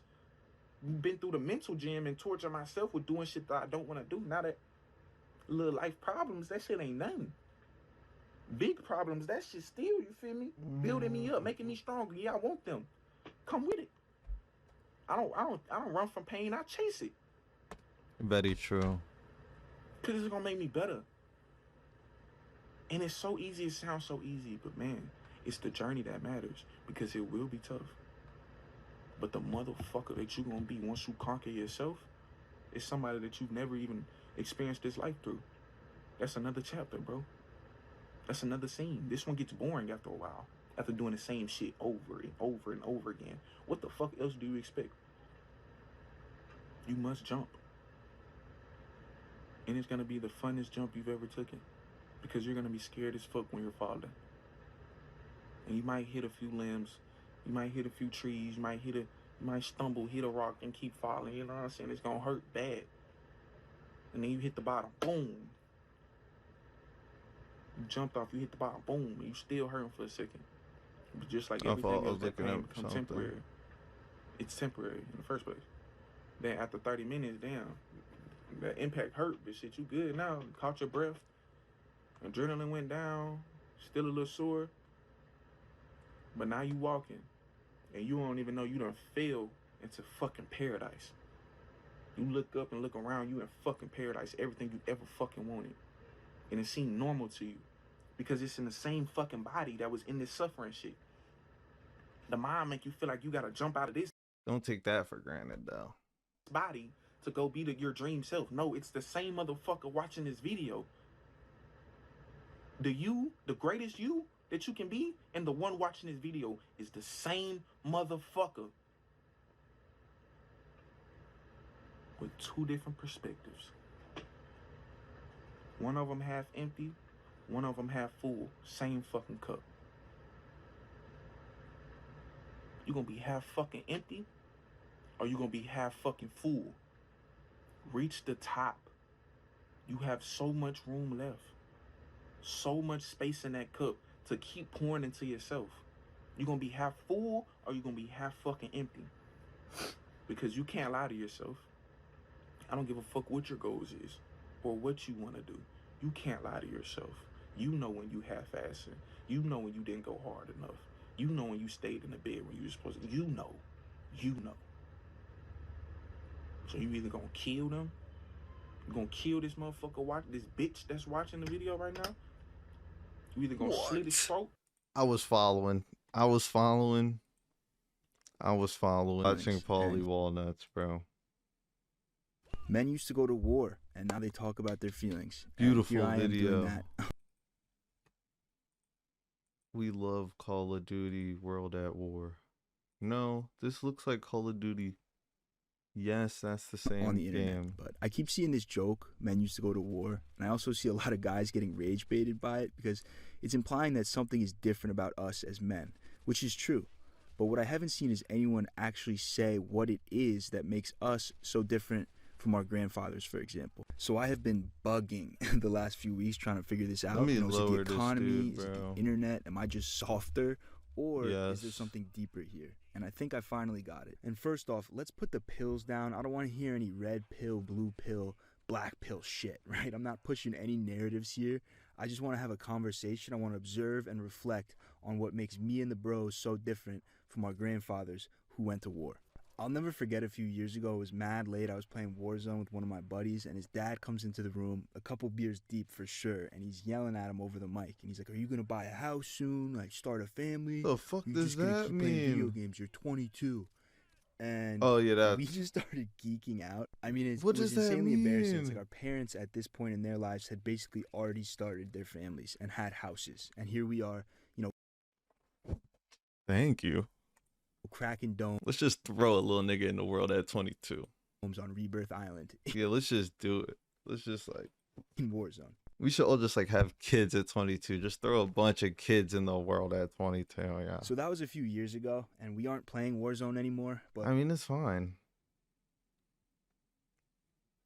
No. I still don't have a kid. I still don't have my own house. And if I did, that would be terrifying. I am in The house should come fuck. I don't know. no way situated to have a little walnut Let me go ask my mom if I should have a kid right now. Let me ask her.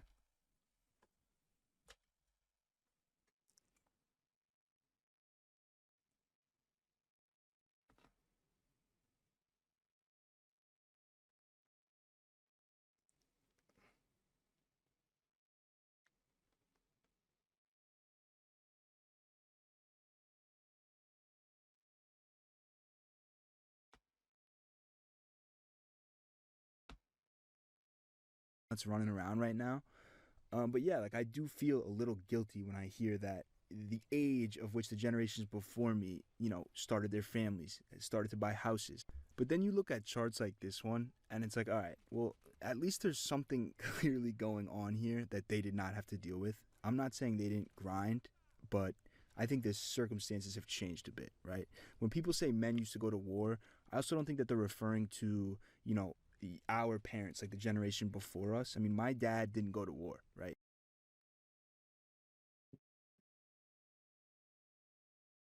He actually had a Vietnam draft number because he's old as shit, but he never fought. The chances are, if you're my age, your parents didn't That's get a lot of drafted to any wars. context. And I'm not saying they didn't grind, but they weren't lying about their age to go to war either. You know what I mean? So for the sake of this video, I'm comparing us more to like the World War II heads, so my grandparents. And when doing that, there is actually some similar. It's like so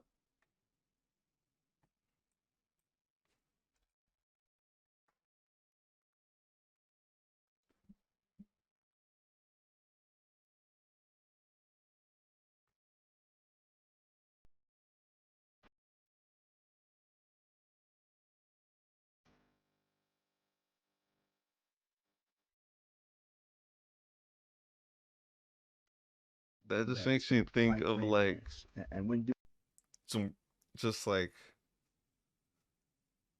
doing that, there is actually some similarities. I don't even know.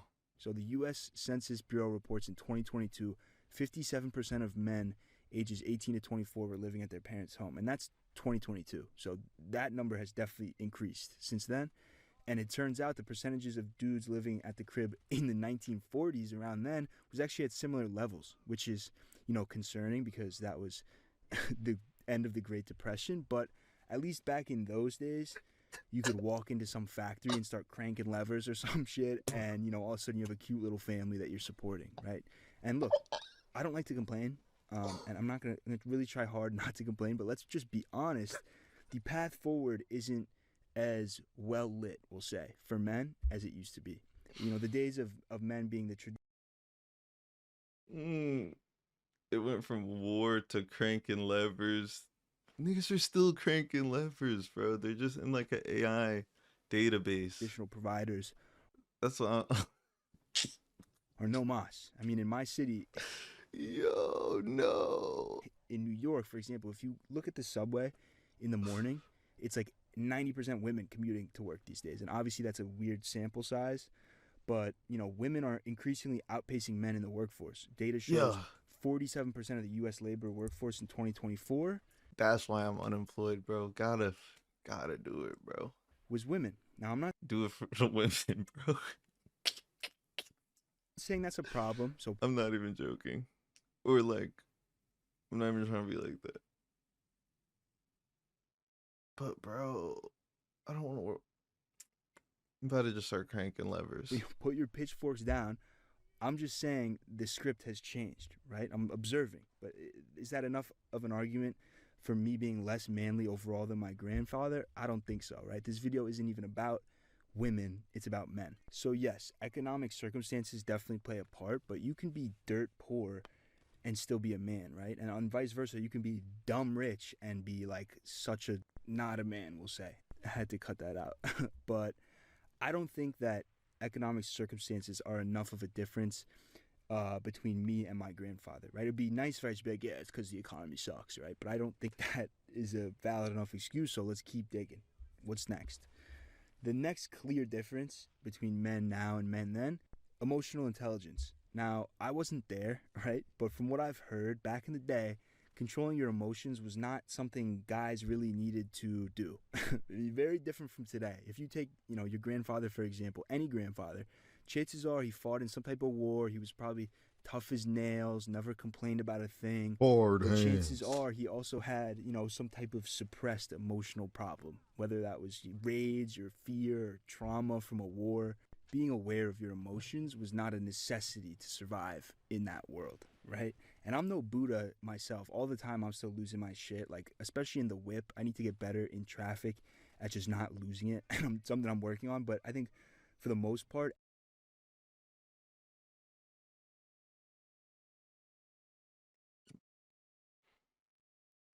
anger is I know he something be that saying some most crazy dudes shit are in the aware of car. now, 'cause you have to be in check with your emotions in I know he be saying some crazy shit in this the world, car. right? Where back in the day, you just raged. And it's not just with anger. I feel like with everything like mental health related, whether that's being sad or being anxious, there's a big difference between now and then, which, by the way, is a good thing.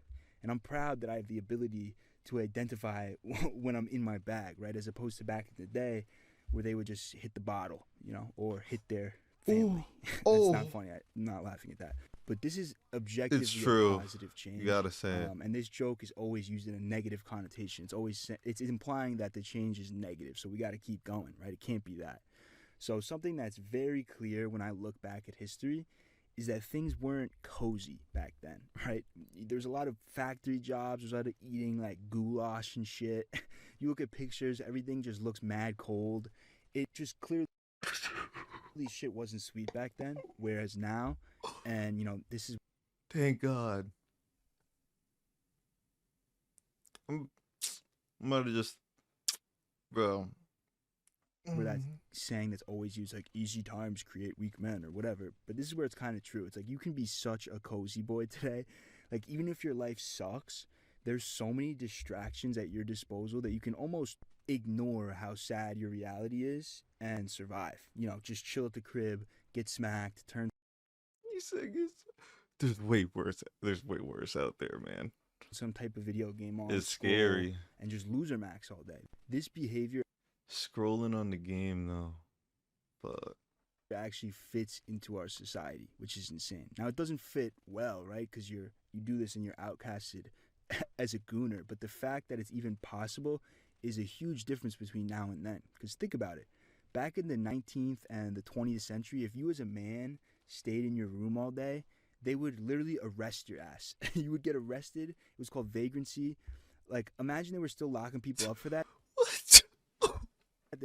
We would need more jails. My ass would have gotten arrested like a couple years ago. They would have thrown my ass in jail.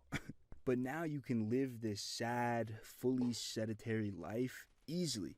It's basically encouraged, actually. You know, there's endless distractions, scrolling, video games, gooning.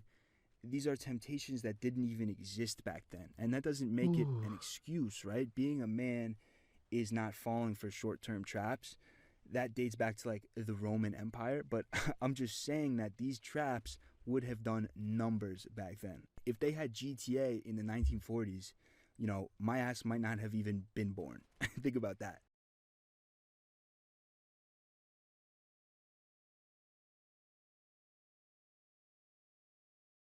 Right?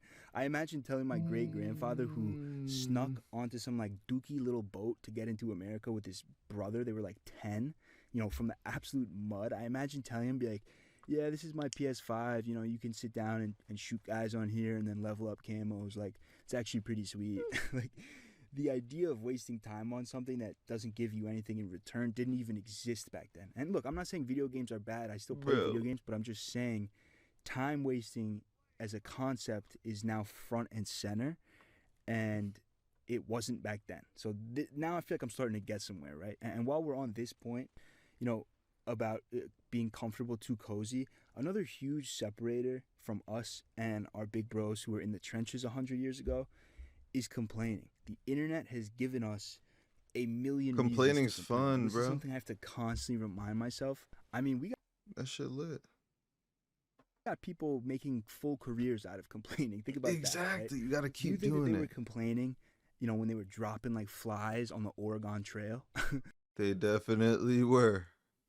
There wasn't much else to complain about when they shipped your ass off to Germany. Or God willing, you made it back from Vietnam. You're not really complaining about shit when you finally get home, right? And now it's never been easier to sit back, scroll, and complain. Like, my life sucks because of this. Or I'm not scrolling. every by girl the is way. evil because of, you know, this one girl who's rage baiting on Twitter, talking about how she only dates, you know, billionaires who are 6'7". And it's like, all while at the same time, you're getting other people's success shoved down your throat. It's just a bad combination. And now I feel like, again, I'm starting to get somewhere to some bigger differences between me and, you know, my grandfather, for example. So let's keep pushing. There was no fit pics posted in Vietnam, right? There was no battle. Yo, they should have though. Yes, there were. They looked miserable. Field influencers, social media in our world today. Yo, there dead was. There was like 2 on each side. We're at And I think they didn't shoot them because they wanted. I don't know. this point where social media is like social credit. You can argue all you They low-key didn't shoot the camera dudes. But I also don't know which side they were. Where was the losing camera dude? want on this one, you know, but I'll just say this.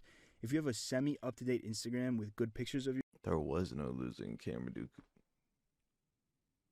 The winning guys are the good guys for yourself, that never will hurt your chance of attracting girls in real. today's world. Hypothetically. Doesn't mean you have Or- to use it all the time, or in a perfect world. you should use it all the time. I mean, I keep it deleted for the most part, to be honest with you. But in this world, it helps to have good posts of yourself on the internet. And imagine telling this to a soldier in Normandy. You know what I mean? Like, oh, I don't know which pictures to pick for my slideshow of my boys' trip to Europe. Like, which ones do I look good in? Like, it's such a joke, but it's a reality. As a man, historically, you let your actions speak for you. You know, the whole real G's move in silence thing. That hasn't changed, but now, you know, as dudes, we're posting our moves on the internet and we're performing. And this is how we got to the performative male. For those of you who don't know, here's the definition. A performative male is a man who curates an online presence that aligns with what he perceives as desirable traits for women, such as being sensitive, progressive, and stylish, often for social validation. So basically the modern You poser. paraphrase? This is the guy who No, posts up with the you book on read. feminism and is pretending to read it, you know, in front of the coffee shop, looking around like if any That's girls fire. are watching him. He just copped, That's you know, a fire. boo-boo. Fuck. He's got a bunch of tattoos that literally mean Oh, I have nothing. no tattoos. I have This a video I'm labubu. about to show you, trigger warning by the way, but it's a perfect representation of the type of guy I'm describing. Really funny that I dress like this and give off like tough, like a tough sort of thing going on. I forget this isn't ironic though. And then He I clearly. cry to Phoebe Bridgers in the shower, and I listen to C Rose and Boy Genius, and the dichotomy is crazy. But And look, this is an extreme example of the negative impact that social media could have on men. But this is also why when I see this joke, it's not like, it doesn't rage bait me, because it's not crazy to say that, you know, we're kind of losing it here. And obviously the majority of us are not this far gone. Like you would not catch me dead doing any of this. And, you know, I want to be clear. It has nothing to do with, like, if you like Phoebe Bridges, whoever that even is, it's not like that makes you not a man. Or if you cry, you're not a man. It's that this dude has clearly crafted himself, and I don't know what better word to use than crafted, like this personality for social validation. And it's inauthentic. So I don't know who in their mind is validating this dude, but I'll tell you, he's getting it somewhere. Probably some dark corner of Bushwick, he's getting validation. But like, I want to be clear, being emotionally aware is a good change. Like I said in the beginning, and being secure as a dude is also a good change that I'm going to get to in a second. But these performances, this online persona, and basically faking of personalities and hobbies, it's a crazy negative that probably has, you know, the band of brothers shaking their heads up there looking down on us. You know what I mean? Like something I learned a while back is that if you have to show or tell people who you are all the time, then you're not that guy, right? But in one way or another, as dudes who partake in social media, you know, we're all performing to some extent. And this is like, I'm not excluded from this generation. I mean, I have an Instagram. I post pictures on Instagram very rarely, but I, you know, post them. We're all performing to some extent. And just in my head, this goes against all of our ancestors, right? None of the big bros were performing, trying to show off, you know, that they have certain traits or that I disagree. they like certain things. No, they just did shit back then. You know what I mean? Like the But that's why they did shit. action and self-discipline required to be a man, in But true. my opinion, and I could be wrong, but will never translate to social media, right? That grind doesn't belong. Yeah, some dude cranked levers and created social media. On social media. That's why everyone clowned that dude, what's his name, Aston Hall or whatever, right? When he But that shit was funny as fuck. posted his freaky ass morning routine thing. Like everyone just saw right through it. Bro, he would take like an hour to brush his teeth. It was funny.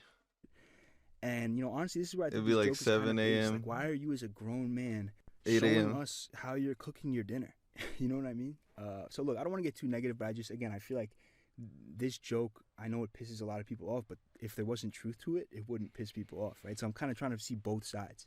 So let's talk about another change between now and then that is good and that makes this joke seem stupid, right? There's things I like to do, not because I'm performing for anyone, but because I like to do them. And it gets tricky here. There's this thin line. So example number one, I like to read books now, and sometimes I go to the park to do so, and it's not because I'm trying to aura farm. Bro, it does get tricky, bro. You go do some shit outside that you could do at home. You know, with That's why you can't get caught. You just gotta be like, oh yeah, I was going to do some manly shit. feminist literature. You know what I mean? It's because reading feels like I'm fixing the years of damage that the internet has done to my brain, and I'm knowledge maxing. And the reading one is honestly crazy because I should start reading feminist literature. it's like, as a guy, Or more. reading has become so rare that doing it in public, it I'm not reading it hard copy, bro. I'm gonna get caught. automatically makes me feel like I'm like trying to make a I'm gonna need a book sleeve. statement when I'm just trying to read, right? Like I was talking to this girl on a dating app a few weeks ago, which by the way, I'm off that again. Like I've had enough. Hinge, I will see you in Valhalla, brother. But we never even linked up, but she had asked what I was reading. I forgot what book Why do they do that, bro? it was, but it was like one of the classics, Catcher in the Rye, I think it was. And I've told you guys I'm trying to get into the classics because I realized I got to stop filling my brain with slop. And I never read books growing up, so I'm kind of backtracking. I did. I didn't like it. And she's like, "Wow, of course you are. That's so performative of you." And I'm like, "What?" Like I just didn't respond. But there's a ton of examples. Like another one. Why do they ask, bro? This one's good. I went to Japan, right? And I tried matcha for the first time, and I like that shit. So now, sometimes when I'm feeling a little freaky, I might cop a matcha. And I didn't realize till I started, looking into this video that was part of the performative male starter pack. And then another example, something I didn't realize, is that dudes weren't supposed to be doing the Stairmaster. I guess that's reserved No one told me that. for chicks. I told this girl that I had been Now there's dudes on the Stairmaster at my gym all the time, bro. You can't go to the Brokey gym, bro, because they get too political, bro. doing it, and she like laughed at me and showed me these TikToks where these girls, I guess, are pissed off that guys are taking up the Stairmaster at their gyms. I mean, it's just rage bait, honestly. It's like, it's a good workout, and I have a bad knee, so I'm playing it safe on the Stairmaster. Like, sue me, and this is where this joke kind of bothers me. Dude, that should be... Bro, I hate... Bro, It's like the treadmill sucks. Judging. It's like, okay, now you're just judging me for being me. Like another thing, apparently that's performative is meditating, which again, something I do every day. Not because I'm trying to get some ass out of it, but because I'm not trying to lose my shit, right? And I'm making this video, I'm like, damn, am I a performative male? Like, there's all this shit I do that can be viewed as performative, but that's kind of where I'm going. It's like, it's important to differentiate being secure enough to We can't meditate, bro. Just because I'm not a monk, I can't meditate? do things that fit into your life in a healthy way and just being performative, right? And I think meditation would have done the ancestors some good, you know what I mean? With all this suppressed emotions and trauma and everything. Huh. But like at the end of the day, you can do whatever you want. In the same way, I'm not gonna do something just to be, perceived as like a feminist ally, like with a labubu or something. At the same Bro, but like, toys are cool. time, I'm not gonna not do something because it's not manly enough Exactly. for your definition. Like I'm secure enough as a dude to do things that fit into my life. And again, this is like going back to this Phoebe Bridges or crying in the shower thing from before. It's like if it's something that benefits you, I think it's good that you're secure enough to do it. But it's like if you're just inauthentically performing it, that's where it gets different. That's why I would never read a book out loud. Right. So when I see clips like these, with this joke, that's where I get a little annoyed myself. Like, leave this dude alone. He's just chilling, right? So it's a thin line.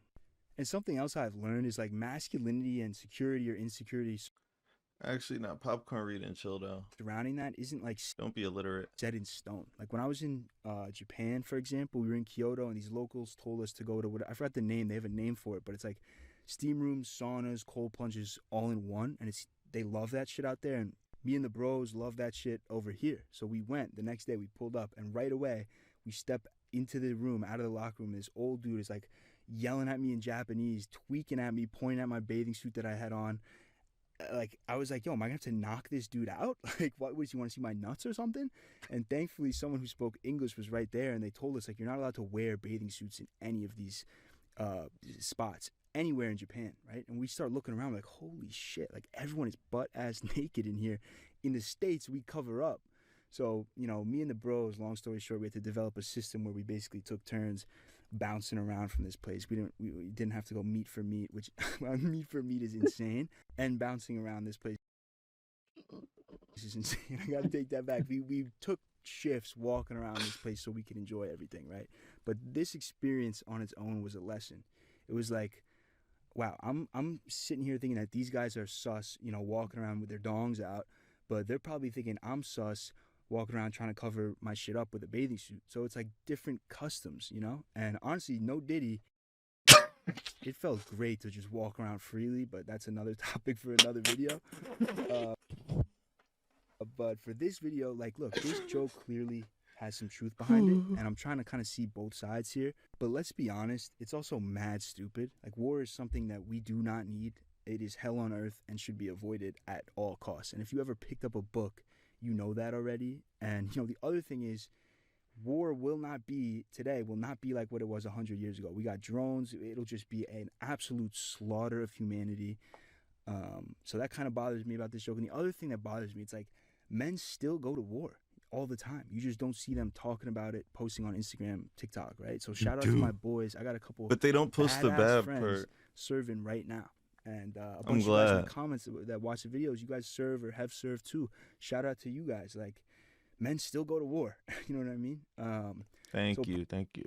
Probably the one redeeming factor of war is that it gives purpose to those fighting in it, right? Something a lot of dudes are missing right now is purpose. And I mean, it's not easy to find. Like, people are always like, just find your purpose, bro. Like, once It's you not find your that easy, purpose, but it's like, not. why am I here? Yeah. That question has haunted people for thousands of years. Finding purpose is dumb hard. Then, to be honest with you, until this YouTube channel gave me this platform where I can express myself and in the process maybe help other people. I get people reaching out telling me something I said helped them. It's like, before this, I didn't know what purpose That's why he's 0.5 max, and I love that. even tasted like. And now I've had a taste of it. So, like, I do believe, and I think you have to believe, that we're all going to find our purpose one day. But I think that starts with like this not giving up, this wanting to be great. You know what I mean? Like, the economy is terrible right now. I cannot buy a crib. The internet seems like it's making everything worse. But we have I think it's possible. a responsibility as men to keep it pushing. You know what I mean?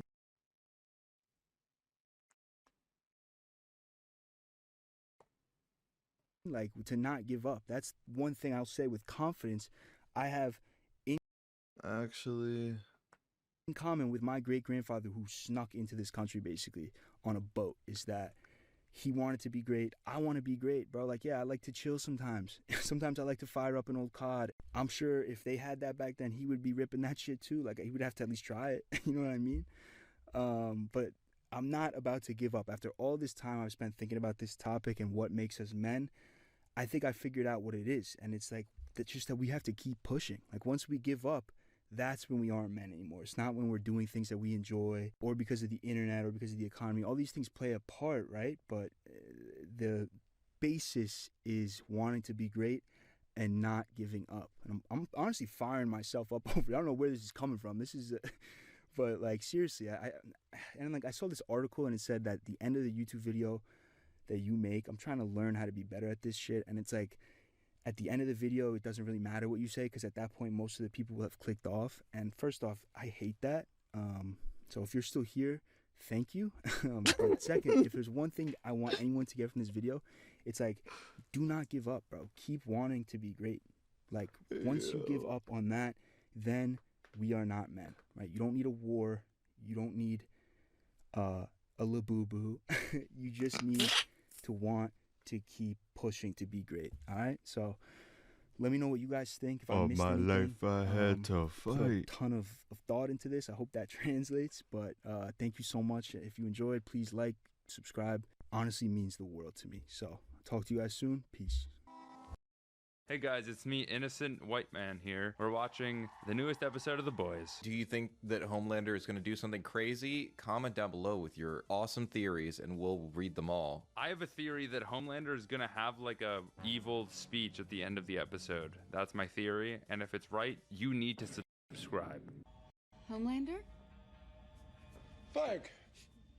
Cracker. He was disappointed at the cracker part. What's that smell? Might be my new perfume line. That's my father. That's my father. You had sex with my father. Did you my dad? That soldier boy. I can smell him all over you. She didn't even shower? I think Soldier Boy might have he has a musk that's hard to eliminate. He's like a skunk. You gotta take a bath in tomato juice after you touch him. There is no higher calling than serving the Lord. Not serving the Lord. Being the Lord. God 2 just dropped. I am the Messiah. That's right, white Jesus. I'm the savior of the world. Congrats. Congrats. She's like, damn, he's like actually crazy. That is why I have chosen you, to spread the word. Hello, Homelander's witnesses. Have you heard the good news about our Lord and Savior, Homelander? Read the good word. It's just Jordan Peterson's like novel, just spreading that around. Well, you know I would do anything for you, sir. Thank you. Oh, his theme's coming in. Love when that violin comes in, the beat drops. You know, something really wholesome just happened of Homelander's theme, just, you know. Back from the dead. I want to see the evil speech, bro. That's it. Well, has the scenes after the credits, Cord. That's not this show. That's the other one. Boo, no violin.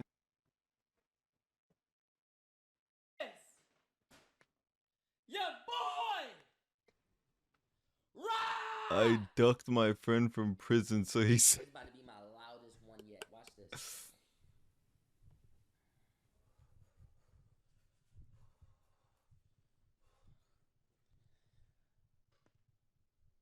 Jace!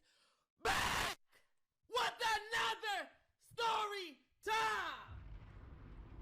My real niggas turned their TV up. My real niggas turned their... Damn, I turned my shit down. No, bro. You gotta turn your TV up during the intro. I turn my Alright, shit let's down. get straight into it, man. It's 2 a.m. Who's up providing this type of entertainment at this time? Nobody. Look, today's story time, I'm about to let y'all know. Now, look, as y'all know, it's a couple things. A lot of people would like to try to say, oh, Raji, story times is this, they this. I'm gonna keep it a bean.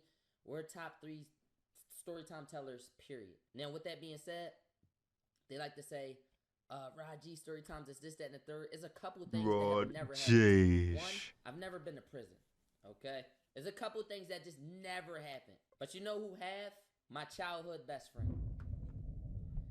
I'm about to let y'all know how my childhood best friend went to jail. I'm about to tell y'all what this decided to do once he got in. And I'm about to let y'all know how that turned out. Now, this all took a left turn when he went to jail and he started calling me for money. Now, I know what y'all thinking. Rod, you nutty. Just send him money. That's your best friend. I'm going to let y'all know how it went.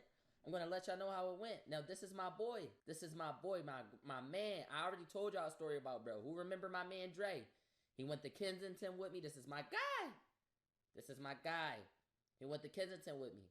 Apparently, at a point in time, Dre wasn't making that much money. You never know what niggas are doing inside their household. You also don't know what niggas is doing with their career. Y'all, Dre turned into a full demon after we left school. Remember, I left Kensington and went to Mastery Prep next to Gratz. I went to Mastery Prep next to Gratz. He went to a whole different school, y'all. He turned full-fledged gangster. You ever know a nigga and now he just so gangster? It's like, when you turn into this, I don't know what he was on, but they had this nigga out north. He had a gun. Next time I saw him, he had a gun. He was arguing with niggas. He was more tempted to just argue with niggas. He was on some weird shit. Like, yeah, he was on some weird shit. Peep though, when niggas on that type shit, you could be my day one.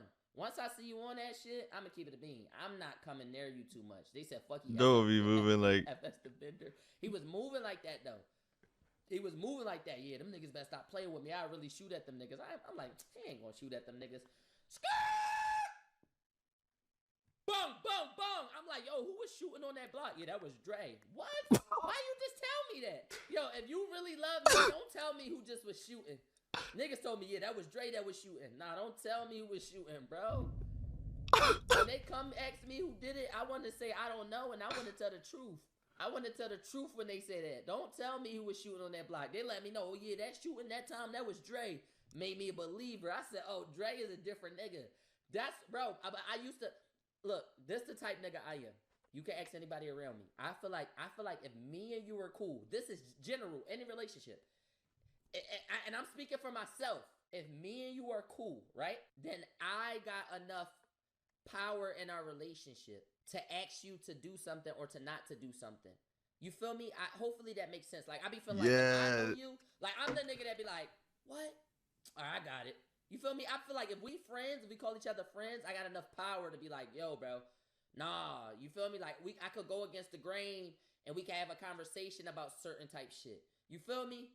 After they told me he was shooting, everything that I felt, all the control I felt that I had to be like, nah, Dre, like, bro, when you come with me, put that gun away. I felt like I lost all of it. Yo, I didn't link Dre since, my nigga.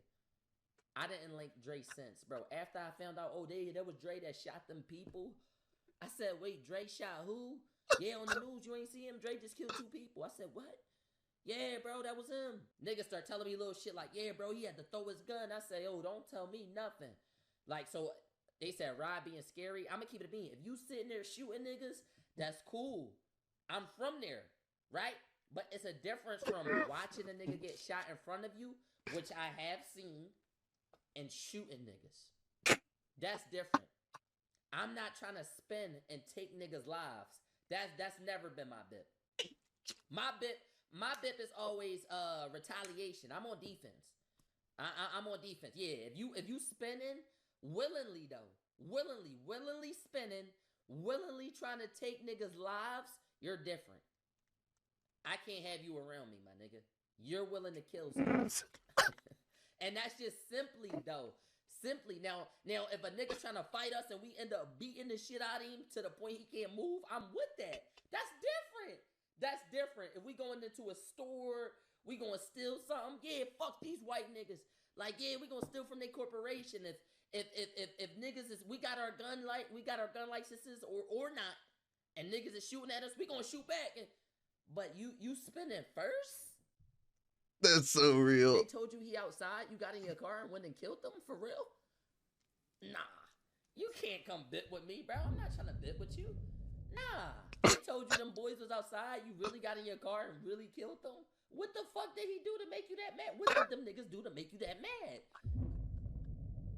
Bro, I've been mad at a lot of shit, but to get in my car and take my gun and shoot first, bong, bong, bong, and kick and cook you, that's drawn. He was cooking niggas. And I'm like, yo, we young. I'm staying away from the nigga. Bro, the nigga kept trying to claw his way back in my life. He'll see my story like, yo, Rod. And I didn't really want to duck him too much because I'm like, yo, if I duck this nigga Dre too much, he might start thinking we beefing. So I used to, then I'm like, I don't want to tell him he could come and then like fluking, but I don't want to tell him he could come and then he really slide. So like, sometimes I act like I don't see his shit, but like, he got a way of seeing me and say, yeah, bro, you ain't hit me. Like, he like right at it. Like, he not letting it slide. So, like, he texted me, reply to my story. Yeah, now he in his feelings. Now, like, it's yeah, that nigga Rod, fuck him. Like, nah, it ain't fuck me, bro. We day ones. I'm not trying to get Swiss cheese. Pete, though. Pete, I know a nigga like that. It's like, yo, you want to... Bro, it was so bad. He was so thrilled. Like, y'all never met a nigga like this. Like, he the type of nigga who would be like get mad at a small situation and it turned into a movie scene. Like, boom, we go into Little Caesars. He didn't have his gun this time, but he be ready to fight too. We going to Little Caesars. I don't eat Little Caesars. He grabbing a pizza. I guess the bitch in front of him was taking too long. It looked like she was kind of like high, a white girl. She's taking too long. He gonna say, bitch, hurry up and get your pizza. In the corner of the room, some old head get up and say, that's my wife. Tall, skinny, dark-skinned man. I don't know why you fucking with a snow bunny who can't stand straight. But that's besides the point.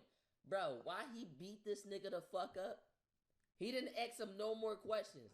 He just beat him the fuck up. That's it. He starts stealing the nigga. I'm like, yo, chill, bro. Then I seen him beat his ass. I'm kind of quiet. Everybody kind of quiet. The people giving us pizzas is quiet. His wife quiet. He just got his ass whooped in silence. And then he got his pizza and we dipped. And he like, you feel me, Rod? You feel me now, bro?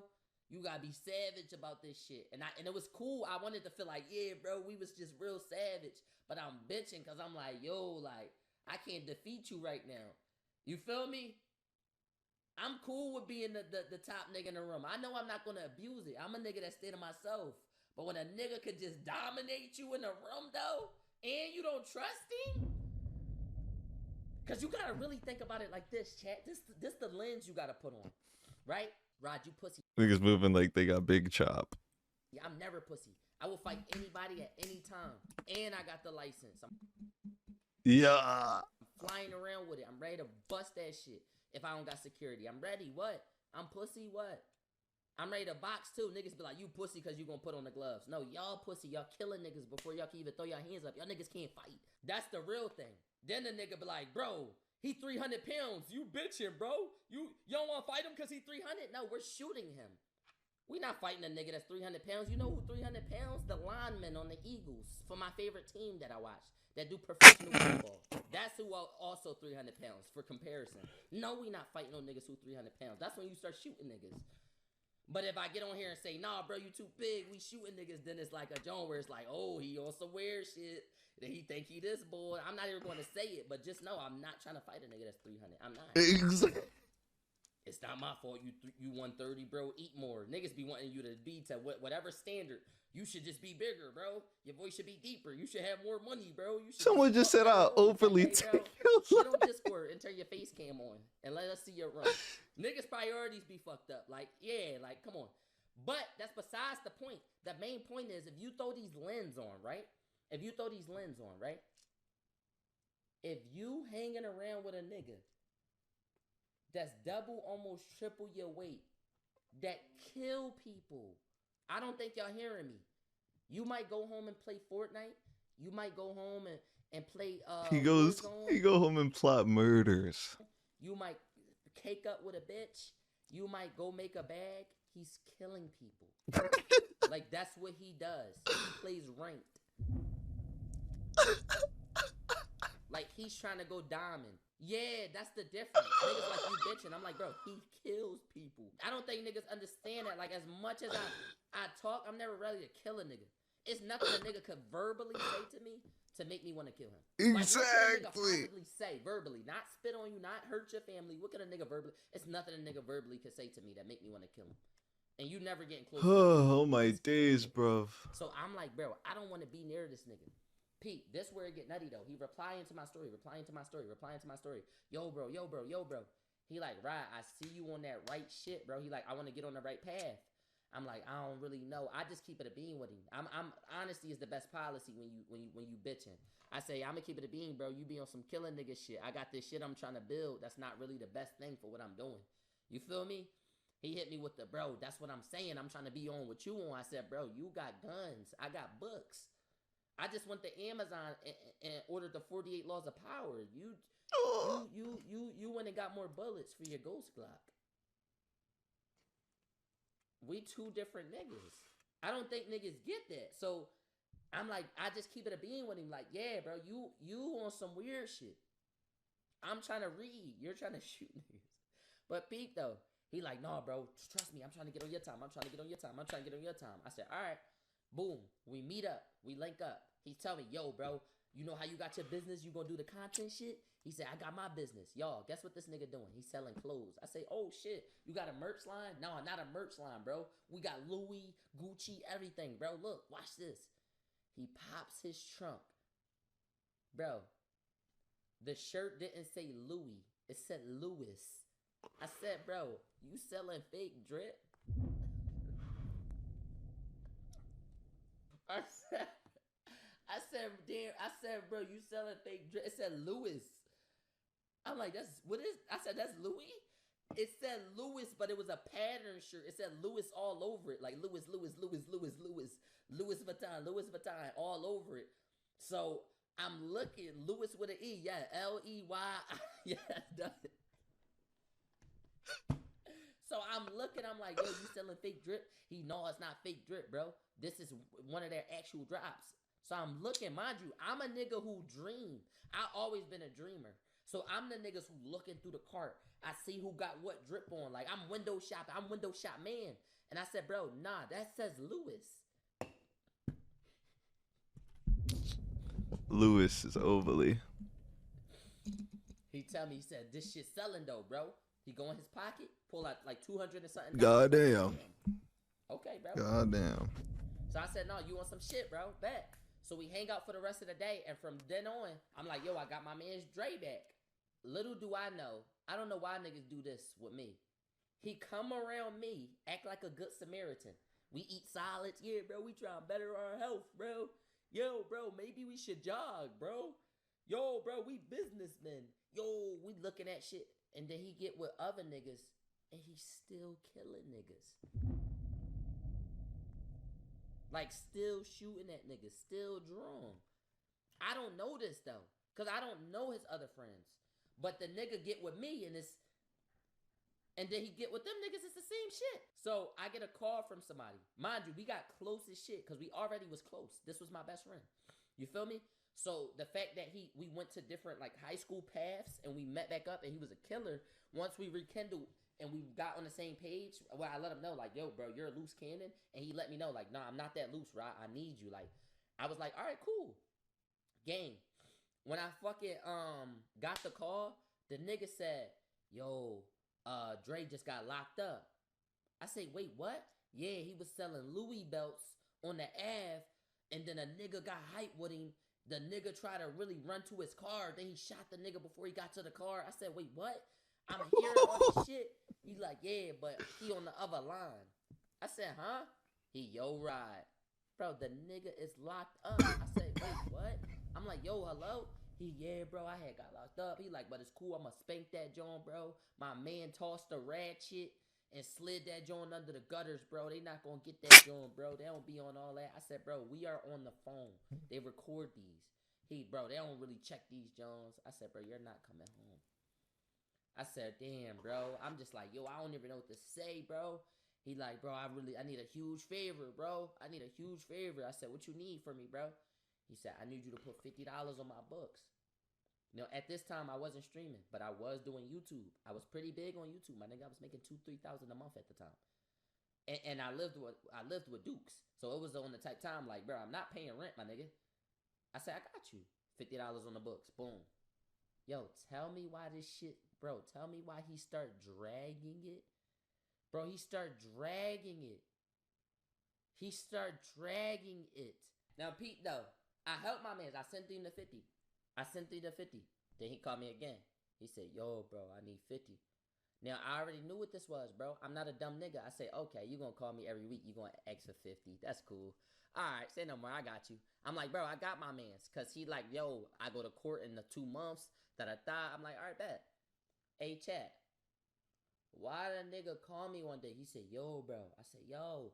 I'm like, bro, guess what happened, bro? We talking about our problems and shit, da-da-da. He said, yo, bro, I need 250. I said, what? I said, for what, bro? What you talking about? Huh? He said, bro, it's hard in this joint. We trying to expand. I said, what? I said, who is we, bro? He said, my brand, bro. I got a brand in this joint. Everything you sent, I invested. I said, into what? He said, my presence. I said, bro, bro, I'm trying to stop. I said, invest into what? He said, everything you send me, I invested, bro. I said, into what, bro? He said, my presence. I said, what? Mind you, he went from asking for 50 to, yo, bro, I need 250. So I said, I could probably send you a beam, bro. It's tight right now. He said, come on, Rod. He said, come on, bro. I know you got me. I said, bro, if I send this my last joint for a minute. He said, bro, that makes perfect sense to me. I said, you my boy. I got you. I'm your rich friend who got the cheese. I got you. You my dog. I got you. Hey, chat. Why the nigga call me in 2 more days? Yo, Rod, these niggas tripping here. I said, what happened, bro? Bro, send me $50. What? No. I said, what? Bro, the nigga gonna say, yo, Rod, he try to rush past it. Yo, these niggas tripping, bro. Send me $50. I said, bro, I just sent you $250, bro. Fuck out of here. Fuck you talking. Fuck you talking, bro. I said, bro, I'm still recovering from that $250, bro. Fries. Like, bro, you know what you doing. Yo, bro, send me. These niggas tripping. What happened, bro? What they doing to you in that joint, bro? What's going on? Yeah, bro, send me $50, bro, because...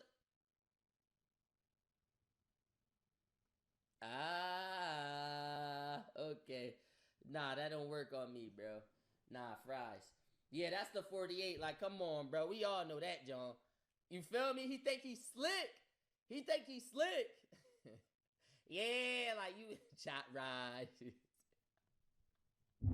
They say he gambling away you gambling away his commissary with your heart-earned cheese.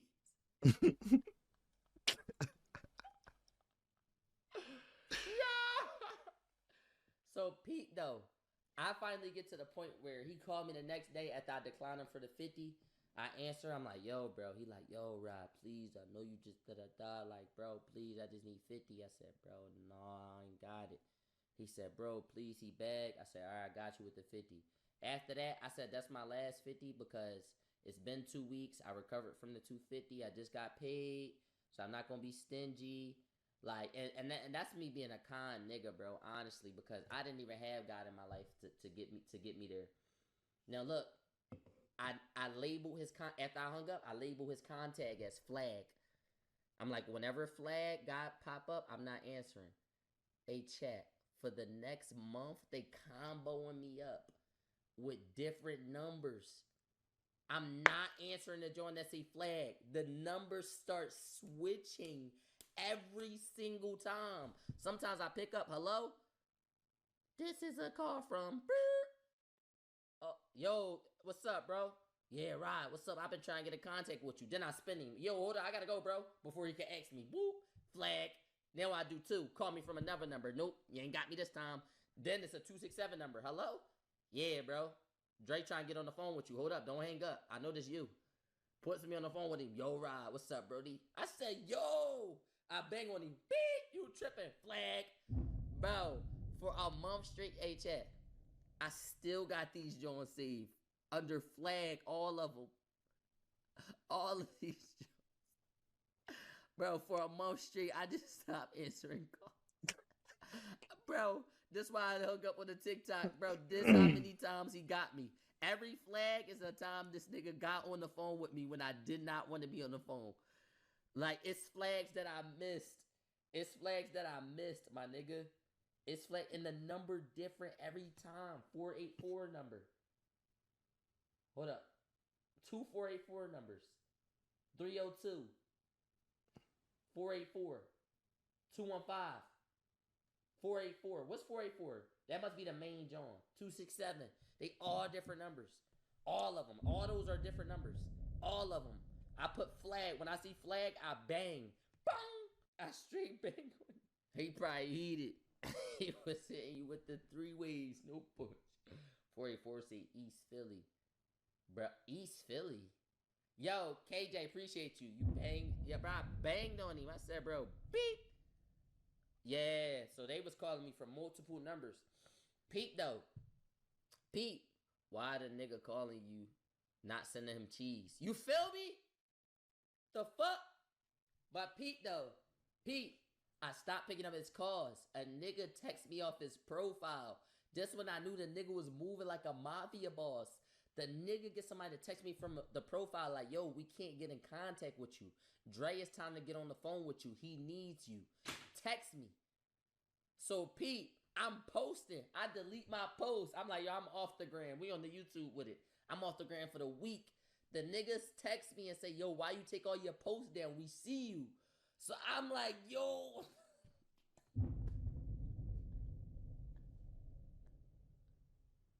So I'm like, yo. So I used to always be with my cousin. I was also be with my cousin Amir. They start calling my cousin Amir. Yo, where Rod? Where Rod? Bro, I'm dodging it. Chat, I get this booking. This girl called me. This is auntie. You know them aunties who think they everybody auntie? I forgot what she said her name, but she's like, yeah, this is auntie. I'm your auntie, and my niece wants you. I don't know who you are, but my niece wants you at her party. I don't know. She's saying, roll G's. Whoever you is, you got some song, and they just cannot get over the song. I don't know why they just dancing to your song. I don't know who you are, but apparently she wants you. How much you gonna run me? I tell her, I say, respectfully, you probably don't got enough to book me. That's what I tell niggas. Not because I'm 20,000 or 40,000 like I'm Cardi B or nothing.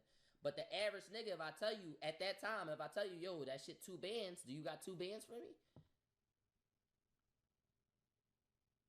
Like, do you got that? Do you got 2 to 3 bands for me? If not, don't ask me to come dance at no parties. Simple. What's your price? I got your price, boy. I got restaurants and all this. My niece is such and such. All this. So she talking high. I tell her, yo, it's going to be $2,500. And we need half up front. It's done. And now, nephew, we gonna see you here. And stop thinking your family members broke. Hang up on me. Sends me half. I tell Lee, yo, bro, we got a party to go to. Yo, we go to this party. They want me to come there, sing no munchies. She been on the curtain, she got me. Me having the tennis, she stopped me. Hit the game on the side, get the pumping. 0P on the game, I ain't running. So I go there, I'm performing this shit. I'm taking pictures with the whole family. Then the nigga walk up, he said, yo, Rod. Yo, Dre, I just was on the phone with Dre. Stay right here. Y'all, I said, who? I said, yo, I gotta get back in the truck. Nah, bro. You know who I'm talking about. Dre. The one in jail. I'm the one who put up the 3-way, bro. I said, huh? Yeah, bro. Stay right here. You can still call Dre as long as it's before 10.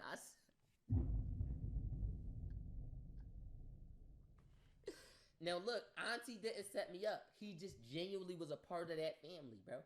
Or maybe he told her to book me, but I got paid $2,500. Like, so they called back. Dre said, damn, bro, you been ducking me? I'm not gonna lie, bro. I feel like you trying to cut me out. I said, what you mean cut you out? He said, bro, I was with you up all those nights when you was thinking about them videos. Now your videos going up, bro, and you not really hitting niggas back, bro. You not trying to send niggas $50. Damn, Rob, we on that now? I said, huh? Yeah, I just heard my auntie just gave niggas $2,500, bro. I need you, bro. You hear me? I need you. I said, bro, this is all I hear. This all I hear, bro. I said, huh? What you say? Yeah, bro. That's what I'm telling you, bro. Like, I'm trying to get in contact with you, bro. Ain't nobody sending nothing. I'm hungry in here, bro. Like, these niggas, they popping it with me, bro. I need you to come through, bro. If you with me or not, bro, because I've been calling you, bro, and I see you shining and all that, bro. Like, I see you shining. I like that little song you got. I ain't voting for Trump. Yeah, I heard that, John, bro, but yeah, I need you to send 150 now, because it has been like a month, bro. Like, I said, what? I said,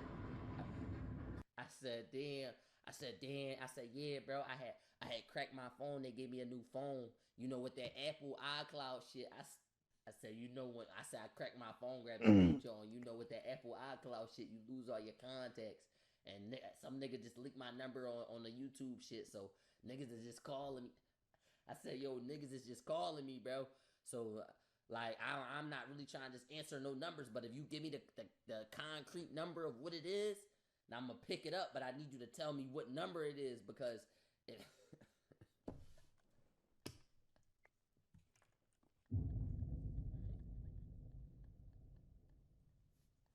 they said Judah Wallet.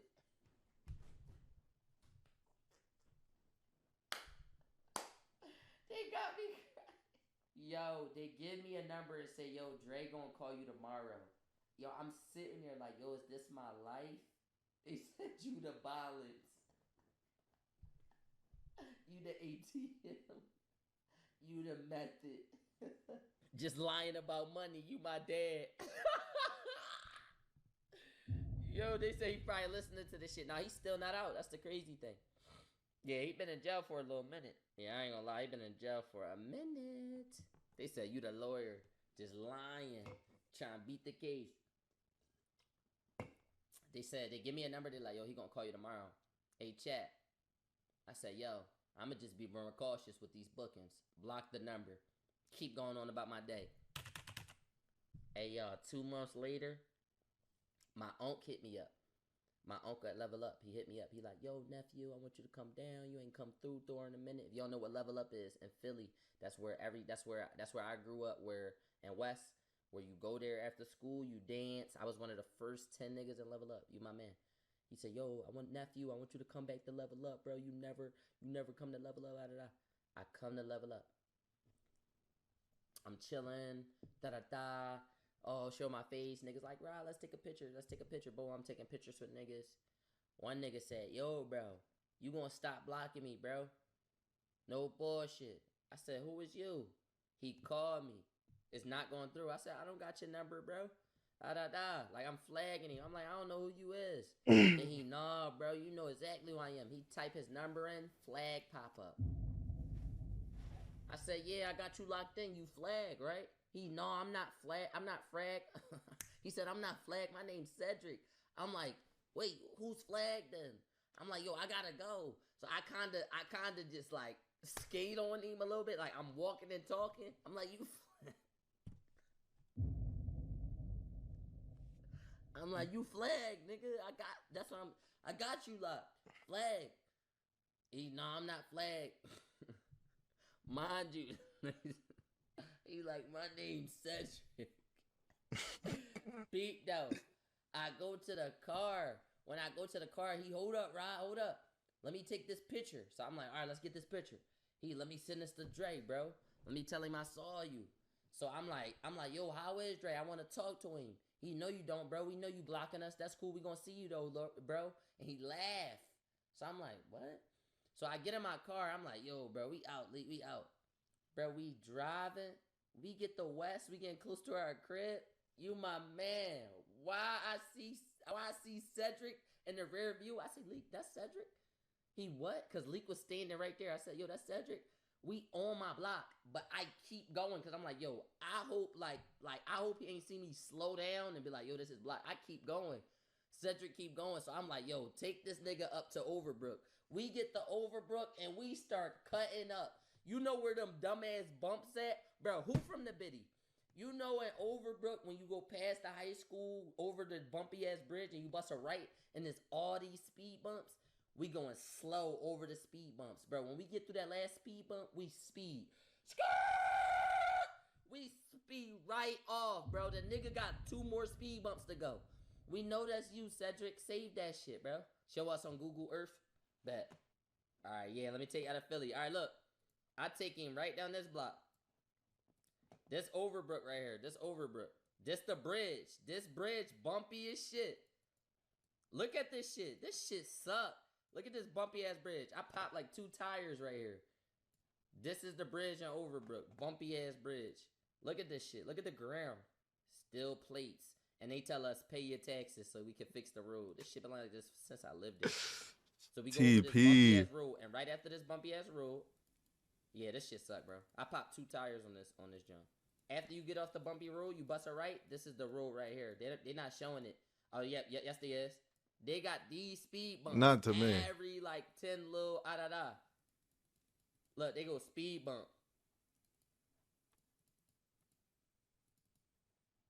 Speed bump. Speed bump.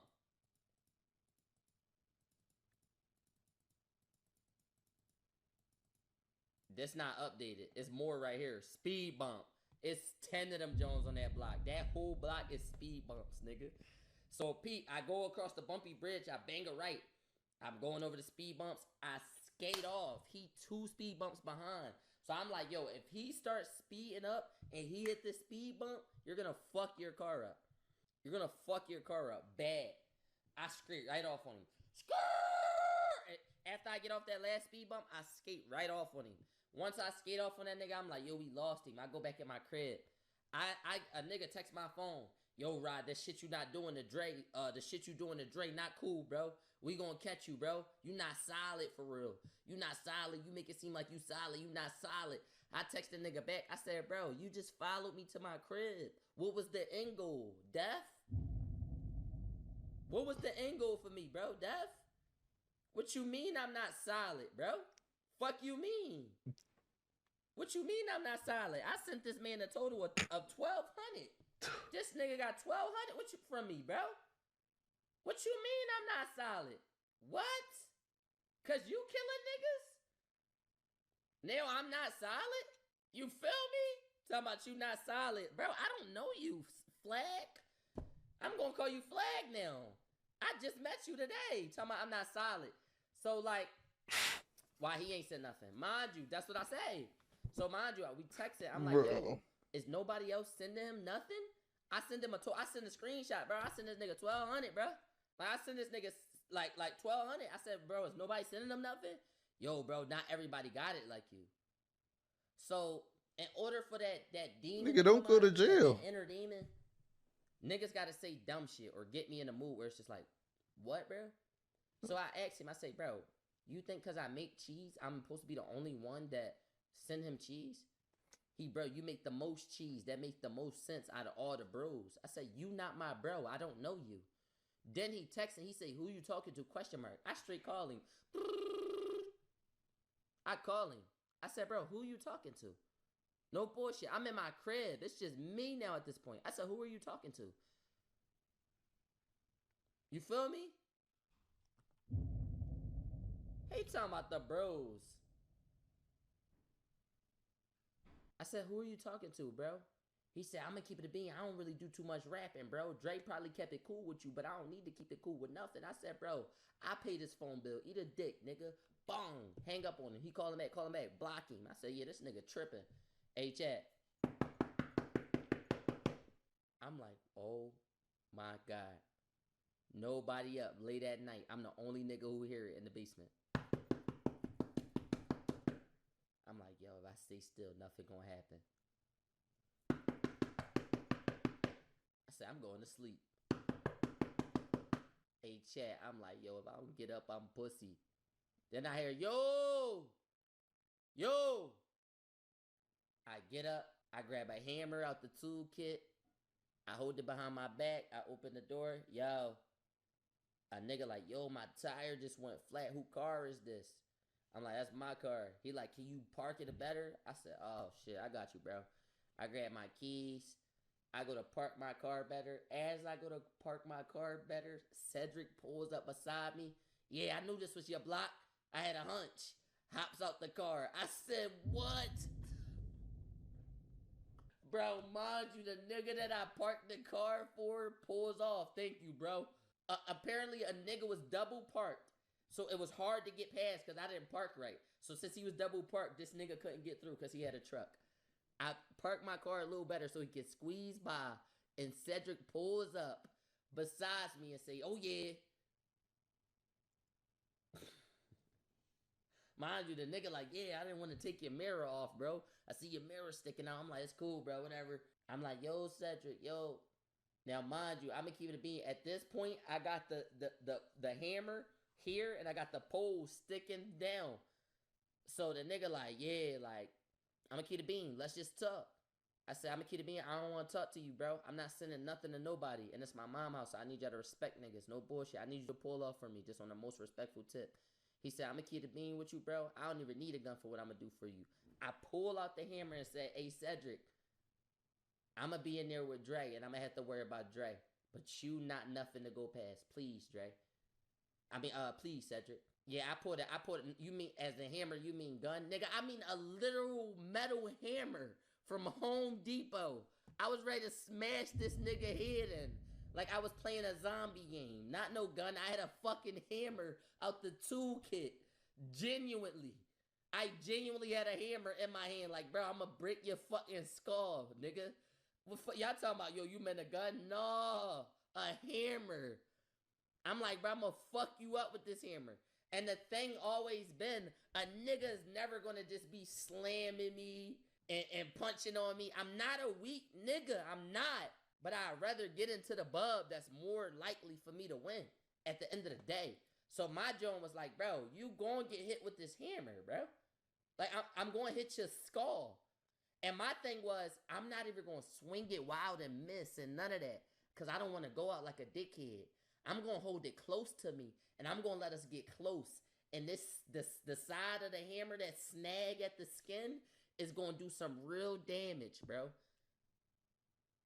Real damage. Because I'm going to make this an up-close fight, and I'm going to get real nutty with this hammer, bro.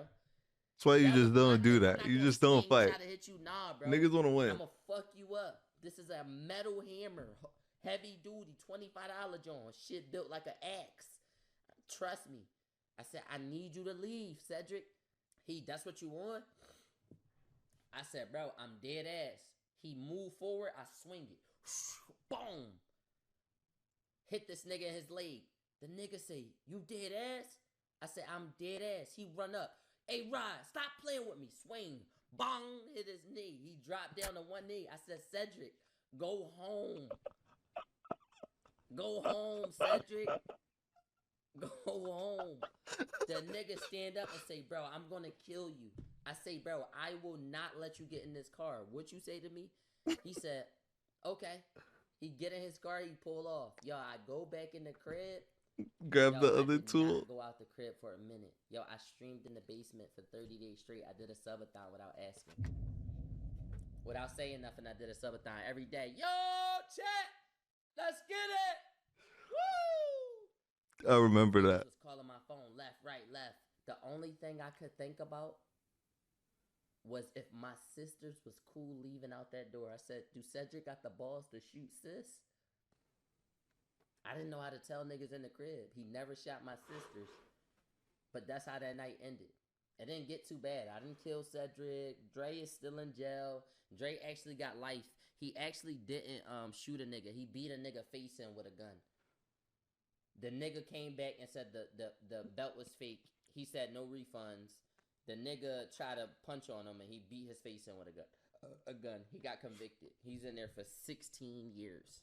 That's not The life. guy didn't die, nor did he show up to court. But it's footage because he did it on the avenue. So I guess it was footage in his court case. He beat a guy face in with a gun. Yep, to the point where he couldn't even move though. Yeah. Nightbot saying W. Yeah. They said don't free him. But that's the type shit I'm saying though. Like, that's not even as bad as just going to just blatantly kill a nigga, bro. Pure rage. I can't trust niggas that got pure rage. Nightbot said W. Yeah. Nightbot saying W. Yeah. They said don't free him. But that's the type shit I'm saying though. Like, that's not even as bad as just going to just blatantly kill a nigga, bro. Pure rage. I can't trust niggas that got pure rage. Exactly. I feel like this is how I look at it, right? As a stand-up man, you should provide for your family, you should protect your family, and you should never let nobody bitch you. I'm never gonna let nobody bitch me. But if I see a scenario where a nigga is plain out taking niggas' lives, like you was here on the 24th and on the 25th you not here no more, that's not bitching. I'm not being around you just as a decent human. Niggas be like, nah, Rod, you bitching. No, you the nigga that's gonna stay with him and you going and you gotta be with the nut shit for years. I'm not trying to be with the nut shit. People who just see red, it's like, nah, bro. Like, why can't you control yourself to the point where you just, nah, bro. You actually doing what niggas, and you know what it is too, bro? I feel like he used to listen to hella drill music. Like, when you young, you just naturally listen to drill music. You're like, yo, these niggas is tough, and they about it. Like, this shit tough.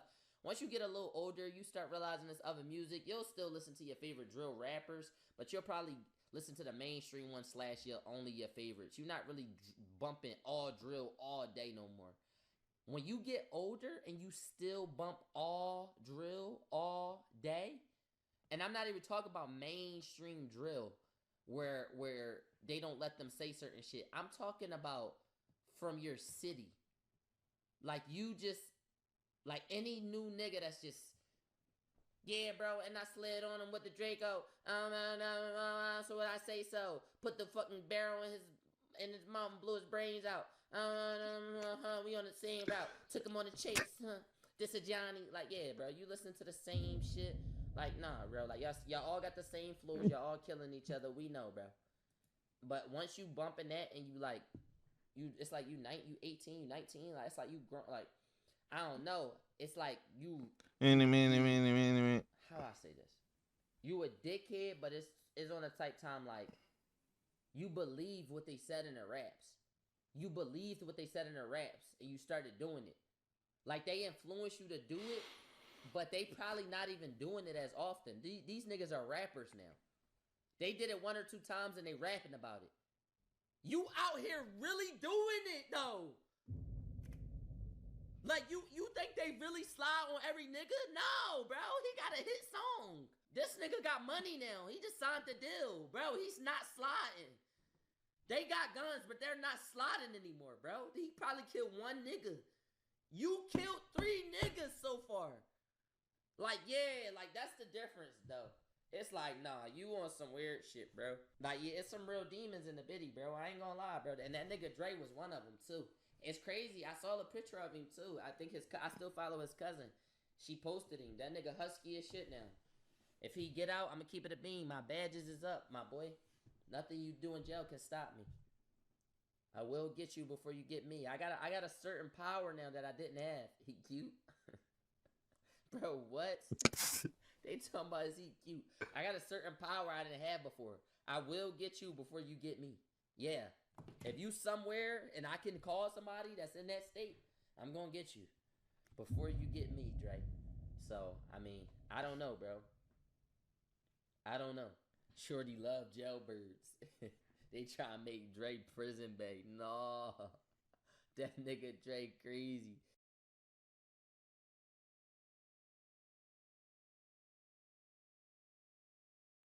What's going on, guys? Welcome back to another video. Nope, he's about to say some crazy shit, bro. There's no way. So if you haven't, This video is too long.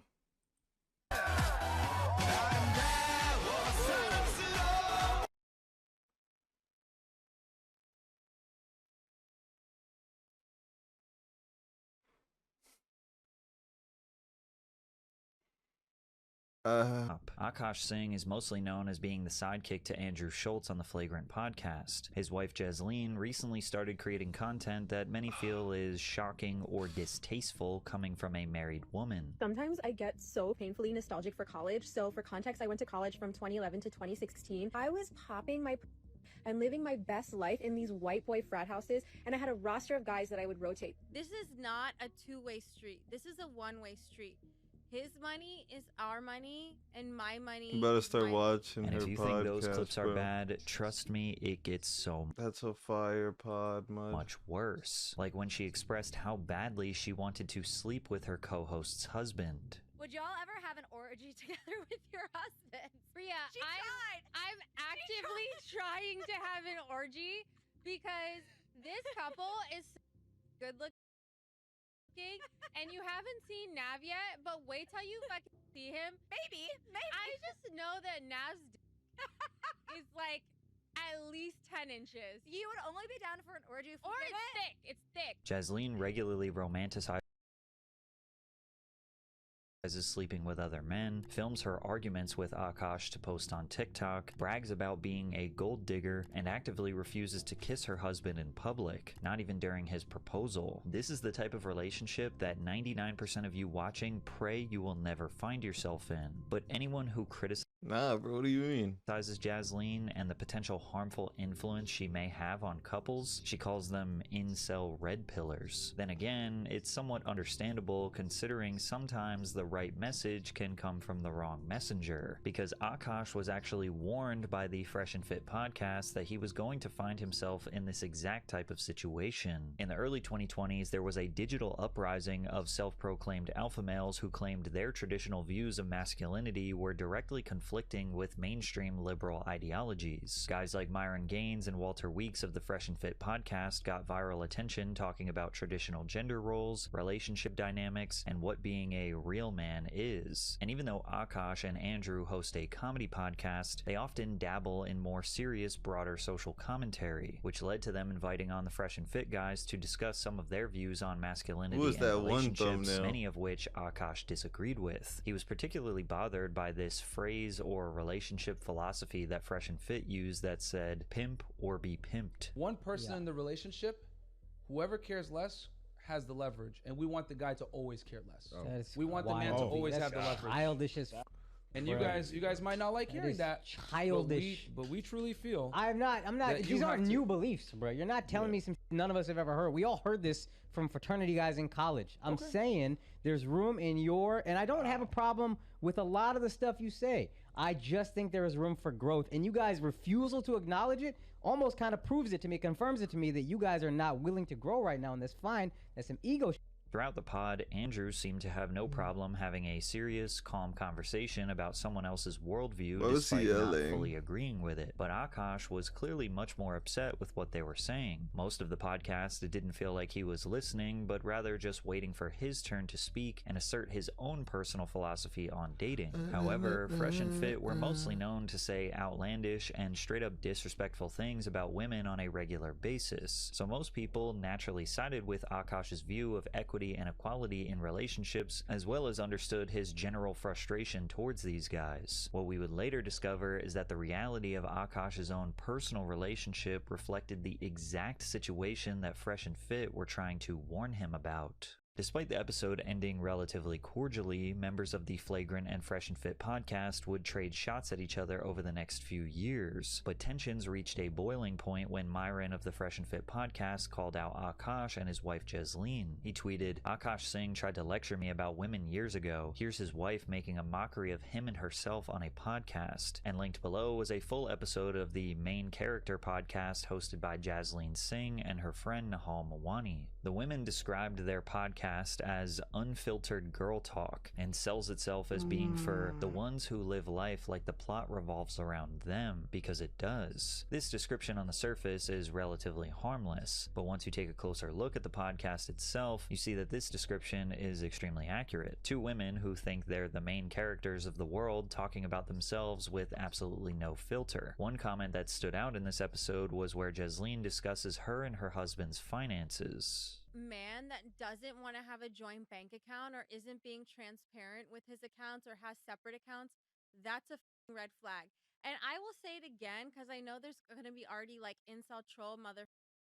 This is not a two-way street. This is a one-way street.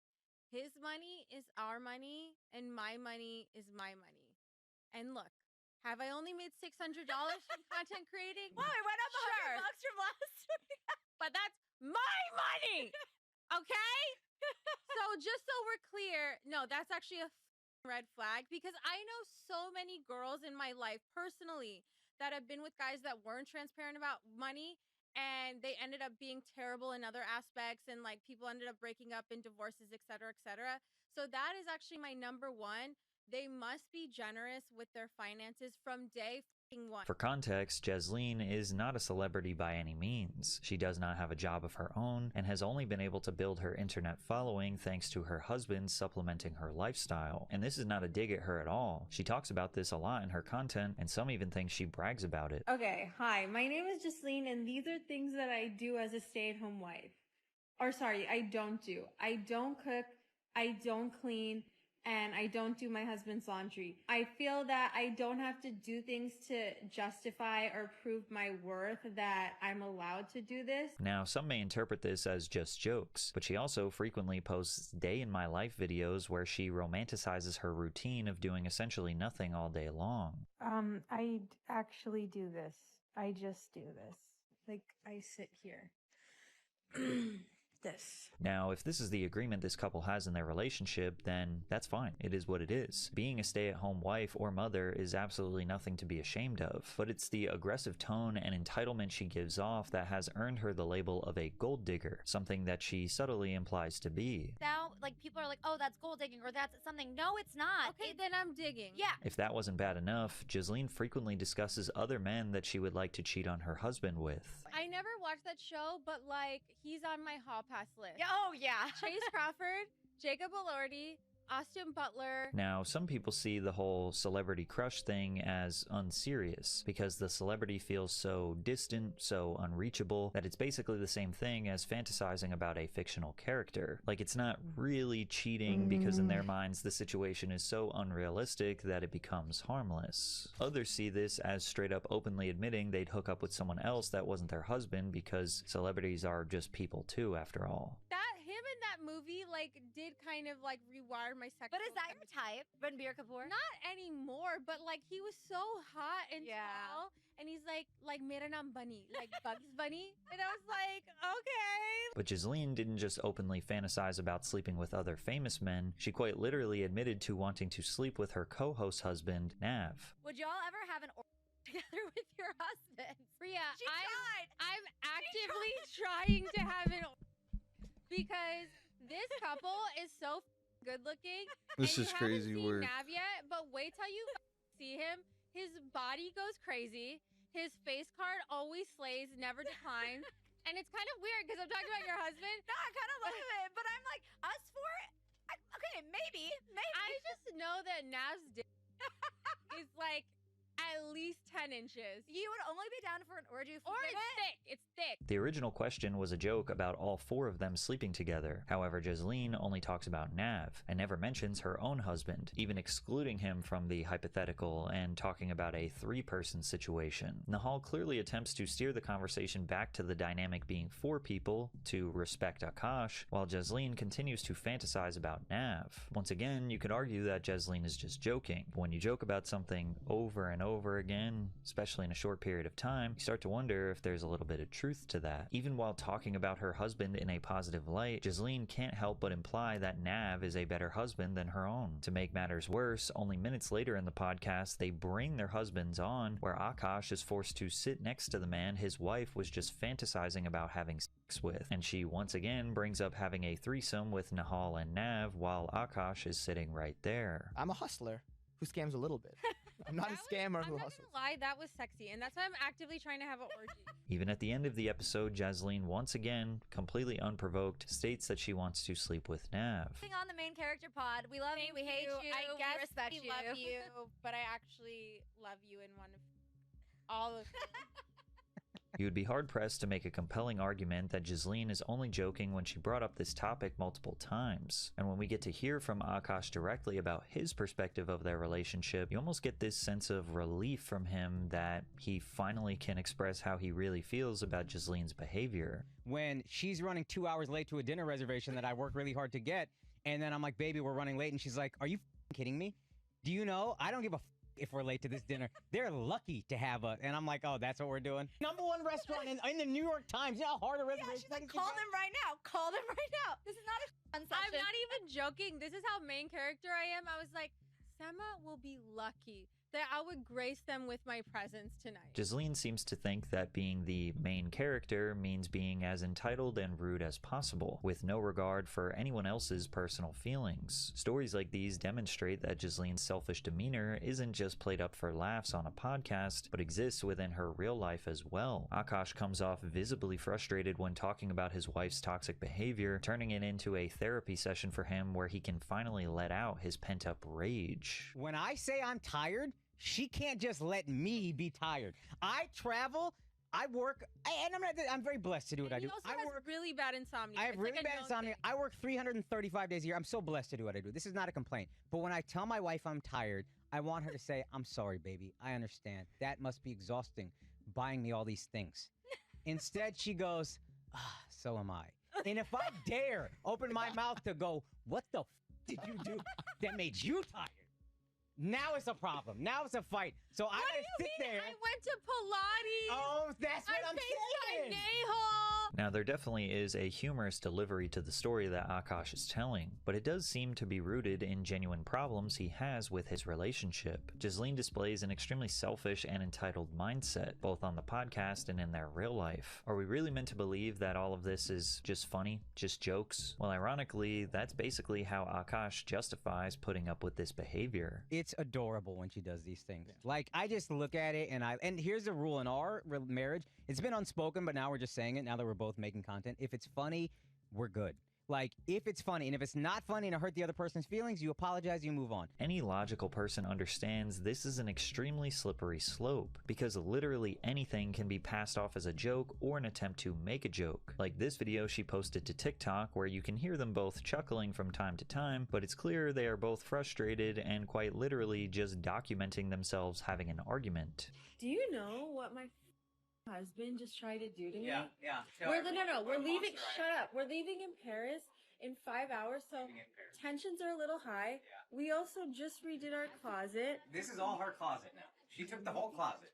which we already agreed upon. Now she's saying she doesn't have no space. And now I'm saying I don't have space for all my.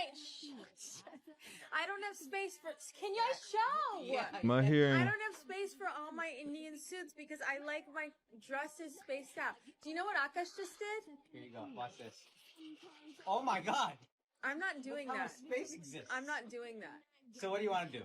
You want to buy a separate house with all hanger space? No. In another video, she documents her being stressed out about packing for a lavish vacation in the wealthiest area of That's America, fire. which is only a 3-hour drive from their That's goals. apartment. Okay, so me and my husband are supposed to leave tonight to go to the Hamptons for 2 weeks and I haven't even packed anything yet. So I was just like, I'm really stressed. Like, I don't want to go tonight because I still have to pack. I haven't even started. I have to finish my laundry. Really, I know this is a really hard day. What did you do again? Oh, today? Yeah. I had a mani-pedi. Oh, wow, that's so stressful. Wait, and I had a massage. How stressful to go to the Hamptons for 2 weeks.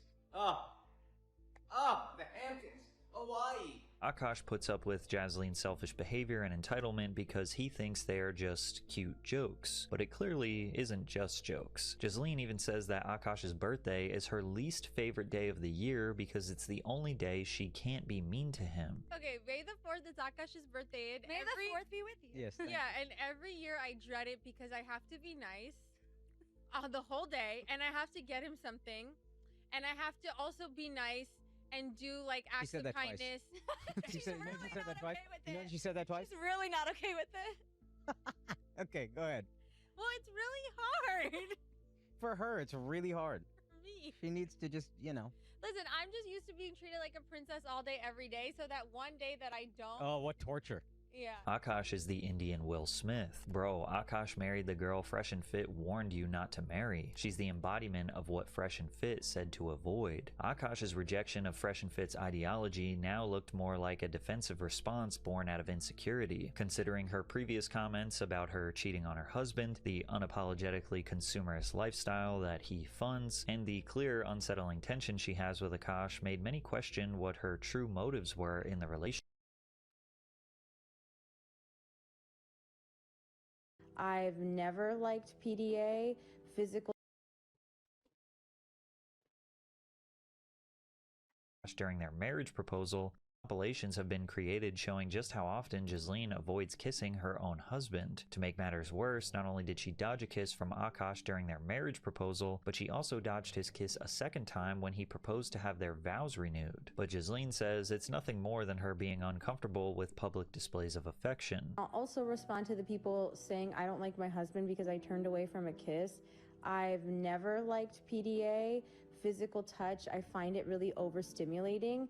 And so it's something I actually work through with my husband because that's his love language. Now, having issues with PDA are extremely common. However, it is worth considering all of the other things Jasleen has no problem doing on camera. She's constantly talking about sex on her podcast and on her TikTok, not to mention the fact that she posted an entire video where she is clearly not wearing any pants, getting treatment for a bruise she got during sex. And as if it couldn't get worse, she also flirts with the doctor. Also, I heard you're single. Is that true?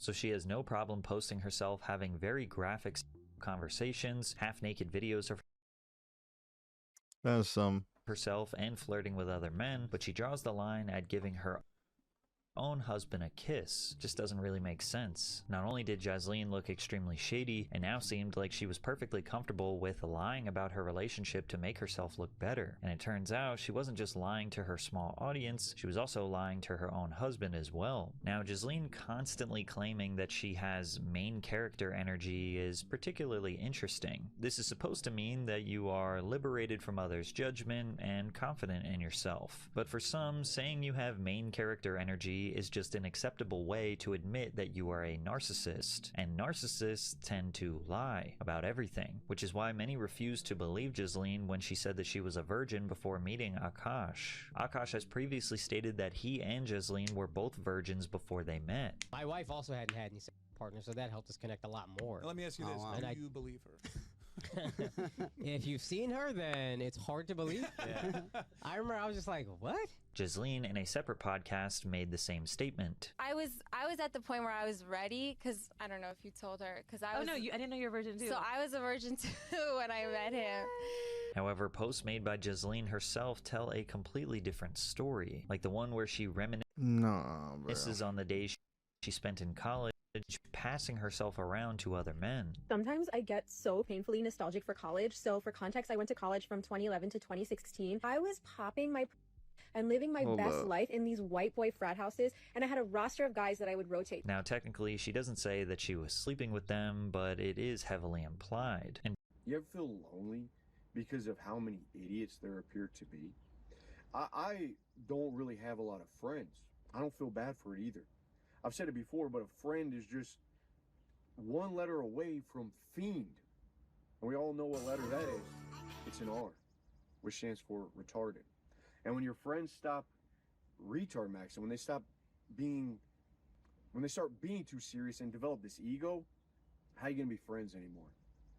But doesn't it seem that everyone these days is sort of coping and trying to appear smart, and they're trying to appear like they got things figured out, and they're jockeying for status, and they're just like, they're not real, man. You talk to people, it's so hard to connect because they're not allowed to show you the sinner. They're not allowed to show you the fool. They're not allowed to show you, hey, I got some nerdy ass ideas in my head that I love to talk about, but I gotta talk about politics. Herpty derpty. I gotta act like I got things figured out, like I know what's going on in the world. I gotta appear smart. It's bullshit, man. I'm sick of it. And I'm coming for everyone today because I see it everywhere. First off, Christians. Some of you Christians Somebody are call it a studio. assholes. Somebody calls the studios. You guys are assholes. You guys are terrible. Christians are the worst salespeople. They're the worst salespeople on earth. I don't know how they think they can spread the gospel, and they lack this much influence and persuasion. The Bible should have been given to you guys in Sunday school along with a copy of Zig Ziglar or Brian Tracy or something like Orrin Claff. Pitch anything. Like, you guys need to learn some basic selling principles because you're terrible. Ain't no one buying that nonsense. Christians these days are just a bunch of devils cosplaying as saints. It's the worst thing ever. No one's getting the message, man. You guys going out here preaching down with the gays, down with this, blah, blah, blah, blah. You're a sinner. No, ain't no one listening to that bullshit, man. Facts. Cigar? Yeah. There's a reason Jesus had fishermen. Fishermen, go and be fishers of men. They were the ones who followed him, the disciples, the poor, the lowly, the idiots, the fools of the world that became wise. Because a fisherman will sit down with you and spark up a ciggy. You know, he's gonna, here, man, let me put some bait on your pole, cast it out, spark up a ciggy, crack open a Michelob, and have a beer with you later that night. And, you know, maybe wingman for you. But not these people these days. These guys are terrible. You guys in your self-righteousness, man. I would be an atheist if I had to listen to how most Christians try to get other people to see Christ. I'd be an atheist. I'd be like, you guys are, I don't want to be anything like you. First off, most of you are weak. Most of you are lame. You're not funny. You're not funny. There's no humor in you. You're too stuck up. You got a stick in your ass. You got multiple sticks in your ass. And when there's too many sticks in your ass, they puncture your heart. And that's how a lot of Christians are. It's sad. It's really sad. You guys need to humble yourself. Drop the ego. Christ came for the sinner. And a lot of you guys are cowards. You really are, because you're trying too hard to be self-righteous. And that self-righteousness does make you cowardly. That's why all of you guys have porn addictions. It don't take no courage to be a porn addict. You just sit in your house all day. When's the last time you went out? When's the last time you did some mischievous shit? Sin, you really want to look at it, sin takes a bit of courage. How about that? Smoke on that, man. What? They'll be quick to tell you, don't do this, don't do that. Blah, blah, blah. Jesus came for the sinner so that you could live. All right, and then the opposite end of that, we got the atheist. An atheist, oh my God. Atheist is peak midway. The peak idiot. The peak idiot. Okay, so there's no God. Okay, so we atheists, what do? Who knows? They sit in a circle singing Kumbaya. Who knows? So we're all going to go our own way. And, but now we got nothing kind of gluing us together. One nation under God? Why do we need to say grace? Bullshit. Oh, you believe in a guy in the sky? BS. We don't need any of that. So we sort of create our own religion here on earth, a materialistic, a jockeying of power, status, flexing. Oh, look at what I bought. Look at my house. Look at my beautiful yard. Fuck your yard. No one cares about your lawn. It's, if you look at these people, I've noticed this, and God says in the Bible, you know, you can be cold or you can be hot. Don't be lukewarm. And that's what atheists are. That's what the middle is, man. Not even just atheists, but that's what a lot of people are. Just lukewarm. A generation of men that are raised to seek security, that have had anxious mothers, overbearing mothers, and they made you into this mindset of like shame. You feel shame. And so you're always, you're kind of tiptoeing through life. And when people tiptoe through life, they try to make things cushy. Right? Like if you're walking on a type wire, what are you going to do? You're scared. So you make the landing cushiony. You make sure there's a net and everything's set up for that. There's all this overthinking, this overanalyzing, always monitoring the situation. You get so easily swept up in everything that's going on. You get worried. Your heart turns to fear. And that's the middle. That's the cushy middle. But there's always a void, man. There's always a sort of void that I've witnessed with people. And when your life doesn't have purpose, when we have no mission, when you're not purposefully driven in this life, that's when the bad shit starts to happen. So are you guys starting to see though what I'm saying? Like the way things are. What was that cut? If you just look through, like reclaim that childlike ability to view things. Never mind, my fault. Drop everything that you think that you know and just look at how things are. They control us through shame. They make everyone feel shame. They take away your God by making you the intellectual, by making you have to figure this whole thing out. They weaken you. They make all of this worry surround you, punt it and put it in your face. Can't do anything about it. What is a man to do, man? No wonder so many people turn bitter. The light no longer shines on the bitter man's face. No wonder, man.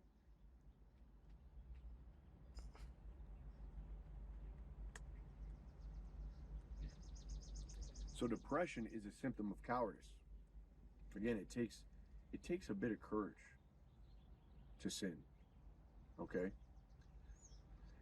And here's the part, what I believe is when you truly believe in your life that there is purpose in your life. I don't know how to impart this feeling to you. I've always felt this, that my life has meaning. Okay? When you don't feel this way, everything you do is sort of to fill the void. Everything is something to occupy, entertain, just to get you through the day, to alleviate the suffering. So everything that you do fuels the descent. Okay? But when you have purpose, when you feel like you're pulled, like, God, send me. Everything I do, I could do the exact same thing that is fueling someone's descent. I could do the exact same thing. But now I do those things, and they fuel my ascent. They fuel the mission, the purpose-driven life. Everything I do, this cigar can be seen as something that is bad for you. For me, this fuels me. Does this make me stronger? Strength is your best guide. It fuels. I mean, he's not nailing it, which is good. The vibe. It fuels the. It's how you're supposed to. Eureka moments. It sets the stage to be still. anything. Having a drink, your drink could be to escape this prison in your mind and just alleviate the suffering from a bit, run from it, or it could be used to have great conversations and really suck the juice out of life. All of these things you consider bad is because you simply lack a purpose-driven life, man. And it doesn't need to be this thing. Like, oh, this is my purpose. You don't need to specify like that, but as long as you feel called. You know, there's real consequences for ignoring this call, because every man is called. Over the course of me making This dude's badass. 1,600 videos, I've probably told the story of Jonah 20 times. Shit, I'll tell it a 21st time because it's so powerful. God's like, hey, Jonah, I need you, my warrior. Go to Nineveh and go for me. And he goes, oh, no, I can't be doing that. Can't do it. And what does he do? He takes off running. And God's like, here we go again. There he goes running. He gets on a ship. And he's on the ship, and this storm starts rocking the boat. And Jonah's like, oh no, I know exactly what the problem is. All the sailors, all the crewmen are like, mayday, mayday, all hands on deck. And Jonah's like, guys, I'm gonna be honest with you. This is my fault. They're like, what do you mean? He just like, trust me, throw me overboard.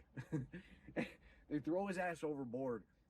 It's storming, shaking, and then all of a sudden the sea gets calm again.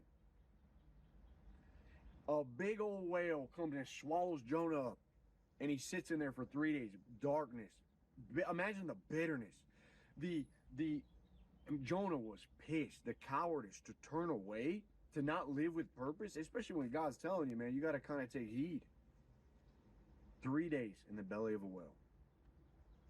Until finally, he says, okay, all right, send me. I'll go for you. So God's like, all right, finally, you know, I hate that I had to teach you, man, but you kept running. You know what's crazy is like, God loves you, you know. So what does he do to people he loves? His children. He disciplines their ass. My dad used to wallop the shit out of me. Seriously, I'm the oldest. He used to take this big paddle, and he would, when I would disobey, when I'd speak back to my mom, when I would like lie to my sister, get in a fight with my brother, he would say, get home, his son. He always do it with love too. You know, it always like break his heart a little bit. My dad was kind of emotional. Like it would break his heart. Like, I'm doing this because I love you. This breaks my heart. Bend over. Just take this 3 inches of wood and boom. Boom. I'm like, no. I'm screaming and shit. I'm crying. And it took years. It took years until one day, I remember, I was like probably 11, 12. Kind of a long time to get spanked, but it took me a while to learn the lesson. I was running.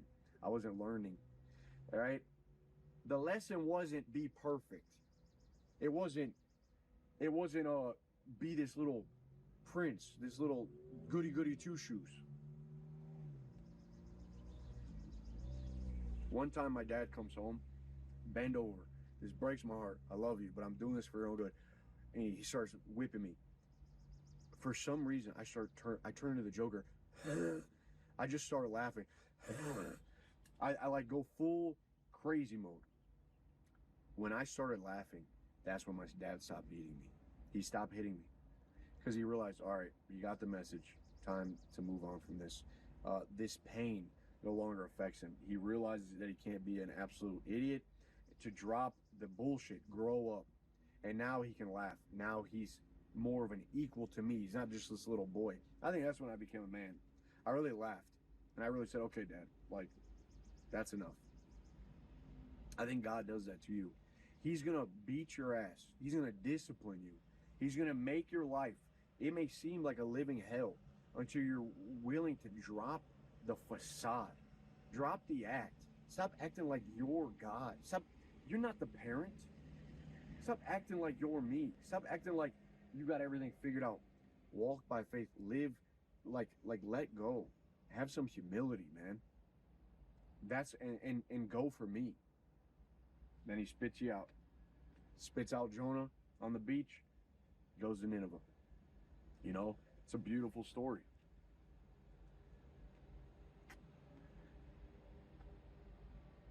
And I believe most people are probably stuck somewhere on that shaky boat. You know, when you're on the high seas, a lot of you don't have the wind in your sails. It's not of your own volition. You know, it's not your choosing.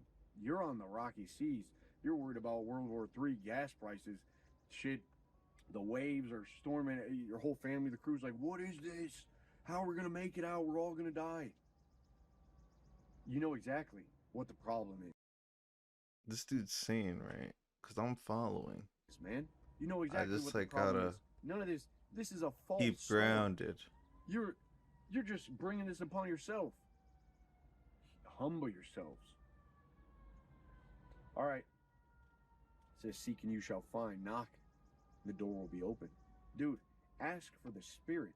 The Spirit, the you know, when you're seen, thumos is being seen. It's this Spirit, but it's this also ability to be seen. Nothing good happens just when you're stuck in your house.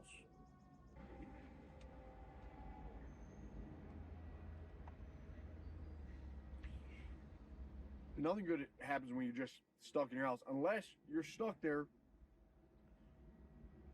on the mission, on the purpose. But a lot of people don't have that, so they're seeking. But, you know, how should I make this clear?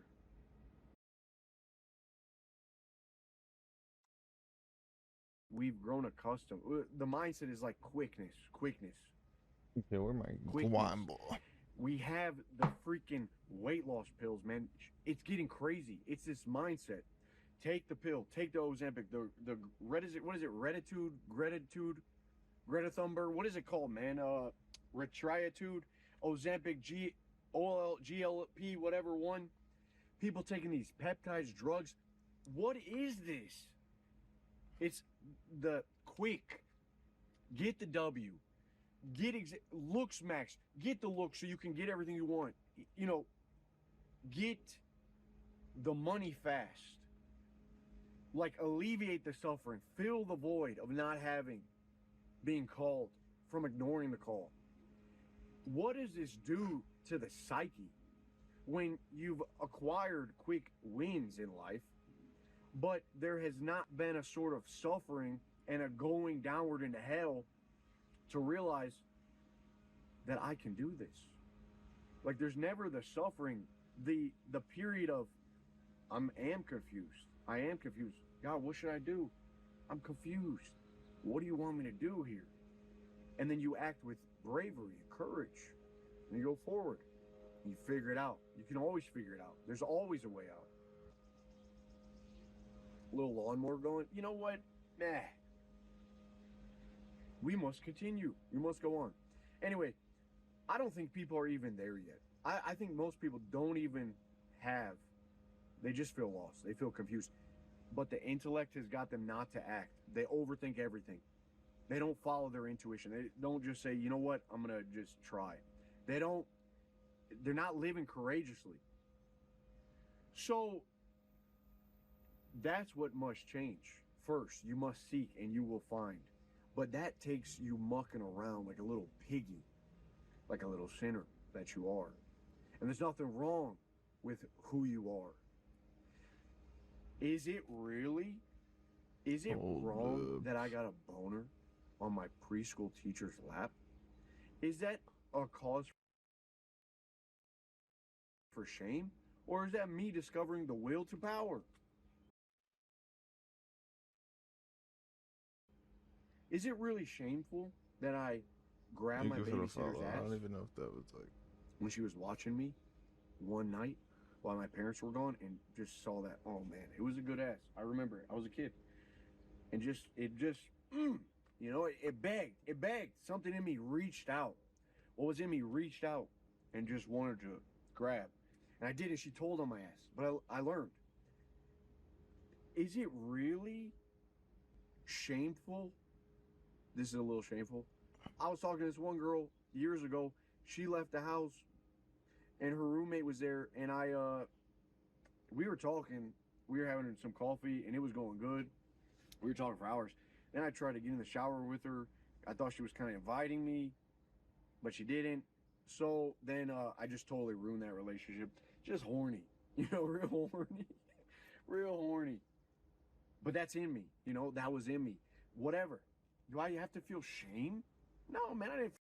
Yeah. You do. You feel shame. I didn't do definitely anything do. wrong. I mean, like, really, I didn't hurt anyone. I made it a little awkward, but I didn't hurt anyone. And so you've been raised to feel constant shame for who you are. Every time you overstep, get back in line. And a lot of it starts with your mother. That's why the first thing you got to do is overcome the overbearing mother. Really. But the overbearing mother is sort of this matriarchy, this Gaia, this dominating force. Everyone's talking about the patriarchy. Dude, the mother, spirit of the mother is everywhere. The whole cancel culture. You can't say this, you can't say that. Oh yeah, you're a free man. You're a free man. You're going to let them dictate what you can say? Be righteous, but why should I walk on eggshells? Why should I think that I can't be a conquistador and make my way out there? Even if it's tough dealing with other people, I'm going to figure that out.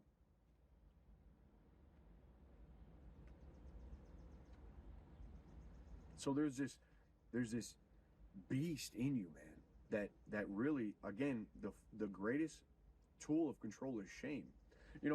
Your girl, she's got to call you a pervert sometimes. I'm telling you, everyone has a little bit of perverse in them. They got the pervert in them. You should be, obviously, you just nasty smack. But if your girl ain't calling you a pervert sometimes, dude, I don't know. Maybe you just don't have your nuts. Because I know there's still that boy in me that wants to grab the babysitter's ass. There really is.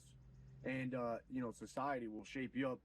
Stand in single file line, get your hair cut every 2 weeks, have your nice car, keep everything clean. There's this obsession with cleanliness.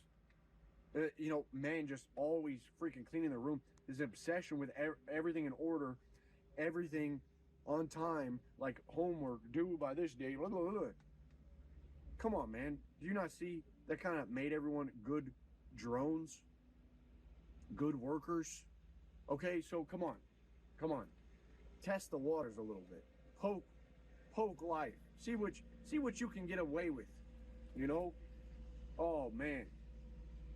Your mind will hold you back.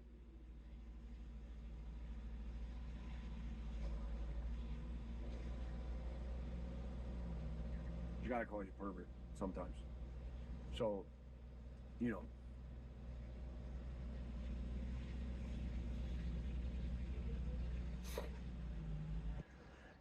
when you are out here, okay, really, you're dropping the overthinking. You're following your intuition. Ignorance is not bliss, but you should follow your bliss. People don't even have bliss anymore. Really, that's why it's so difficult. People don't nerd out about nothing. People just, it's like, what the hell? Surely there's more. Can we not enjoy ourselves? So when you're out and you're living with purpose, of course, you're gonna get tested. What did you think, dude? Okay, what did you think? The only tests you're used to are people battling your intellect and you trying to outdo everyone. That's not what I'm talking about. When you're actually doing something in this life and you're living according to God's plan, there's gonna be the naysayers. And you never explain yourself. You never have to explain yourself to anybody, but especially not the mob. Okay? What are we gonna? We're gonna give the mob a name, acronym. Members of Baal. How about that? Members of Baal. The devil. That's what they are. And they come for your ass. Like townspeople with pitchforks. You never give them excuses or explain yourself because that sharpens their knives and that gives them ammunition. You don't do it. They come like the townspeople, like Gaston and his little peasant crew and Beauty and the Beast, and they come knocking on the door. Come down, beast. Come out from your castle, beast. They come after you. You say nothing. Just let him. This is expected, dude. You know what? The most badass story.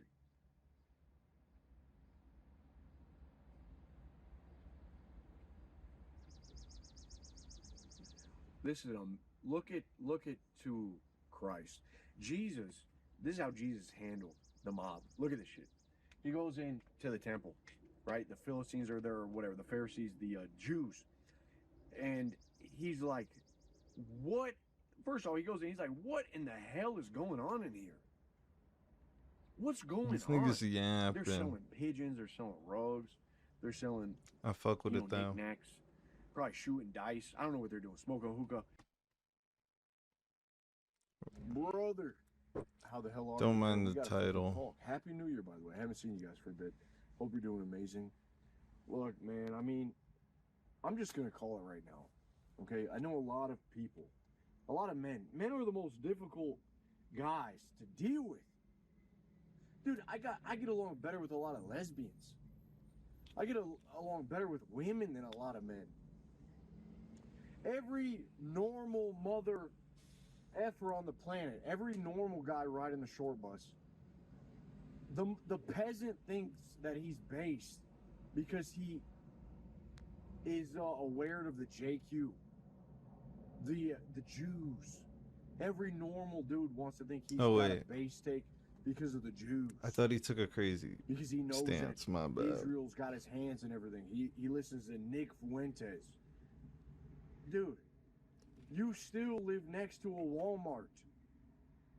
Holy shit, you still have McDonald's right around the corner and ugly data centers popping up everywhere. You're not based. Holy shit, man. I got guys calling me a Fed. Dude, he's CIA. He's Fed. Oh, he worked a security job. Dude, my security job was at Joann Fabrics. Like, literally went out of business. Joann Fabrics, working a night shift. Holy fuck, yeah, bro. They're paying me $50 a video to sit in my backyard and smoke a nice little bougie barbecue. By the way, this was sent to me by Cigar Crate Boys. The CigarCrate.com team. Thank you. This is a delicious cigar, man. Thank you guys for hooking me up. Kintsugi, woo, holding that thing. Wonderful. I don't But smoke no one wants cigars. the scars. No one wants the scars. I'm telling you, I'm calling it now.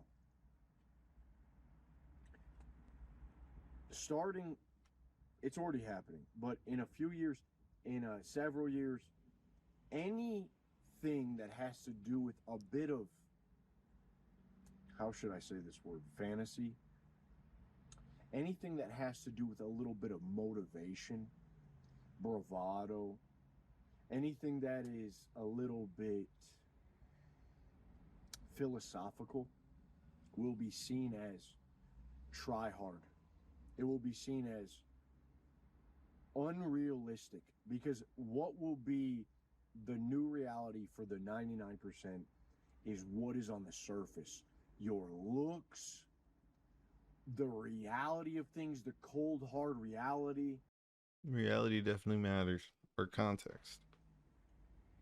This dude, bro. Everything will be surface. I'm telling you, it's a big thing these days, guys. Especially there's these pockets of the internet you don't see.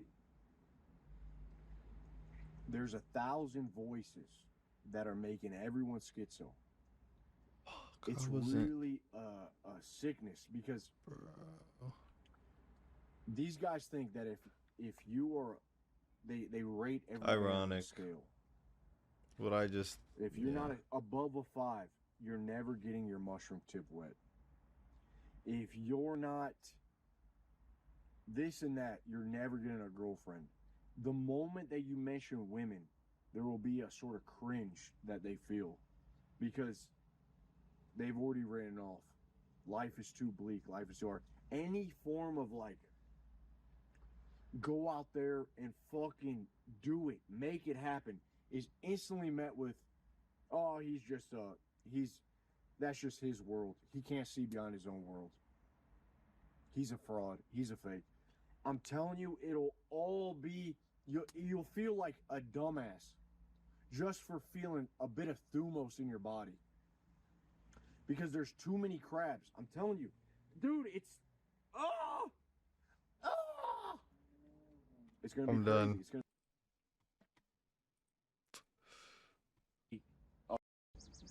Listen, look at to Christ. Jesus, this is how Jesus handled the mob. Look at this shit. He goes into the temple, right? The Philistines are there or whatever, the Pharisees, the Jews. And he's like, what? First of all, he goes in, he's like, what in the hell is going on in here? What's going on? They're selling pigeons, they're selling rugs, they're selling, knickknacks, probably shooting dice. I don't know what they're doing, smoking a hookah. And he is like, no, this is not happening. He's like, it says he takes a cord and he starts shooing them away like a whip. Just get out of here, get out of here. Takes his flip flop. I'm sure John, takes his flip flop, chasing him out of there. And the Jews are like, who do you think that you are? On what grounds do you have to be doing this?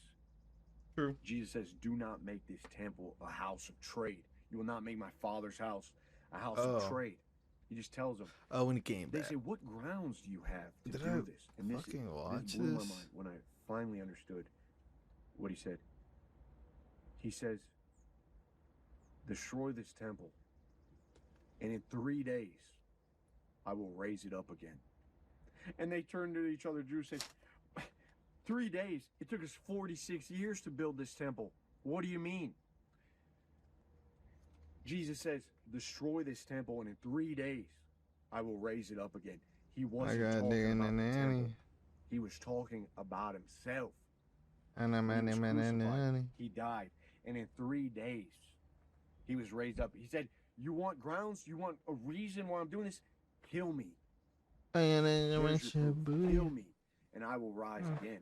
Holy shit.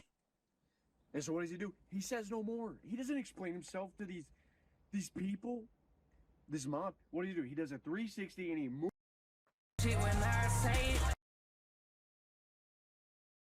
Alright, let me put the music in.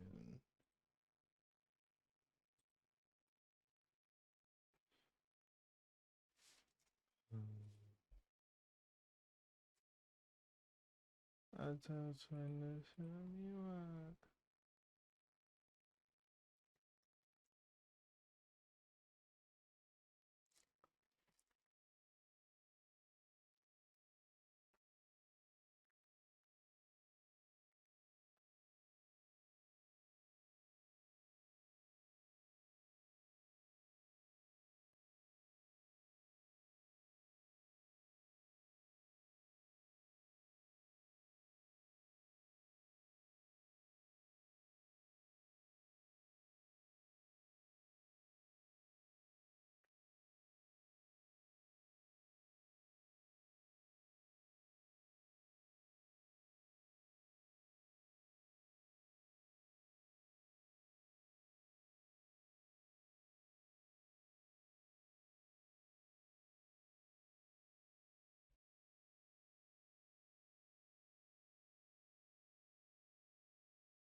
Who walks out of there? He just gets out of there. Come on, boys, pack it up. Let's go.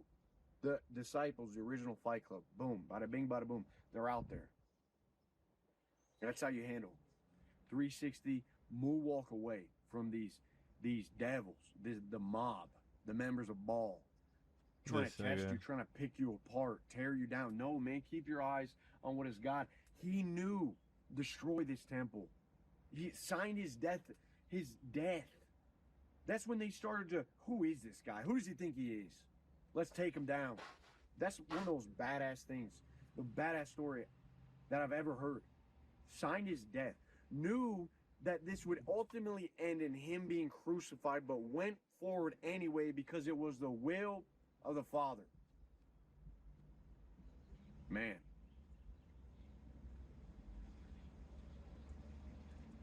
Didn't have to explain. And the idiot though that we deal with, Stick out the wind of my army. Wrestle not against flesh and blood, but evil in high places. It's not this It's not like you're going to war, man. You're dealing with the spirit, the spirit of men, the mind being impacted, the thought form inside of people that's been corrupted.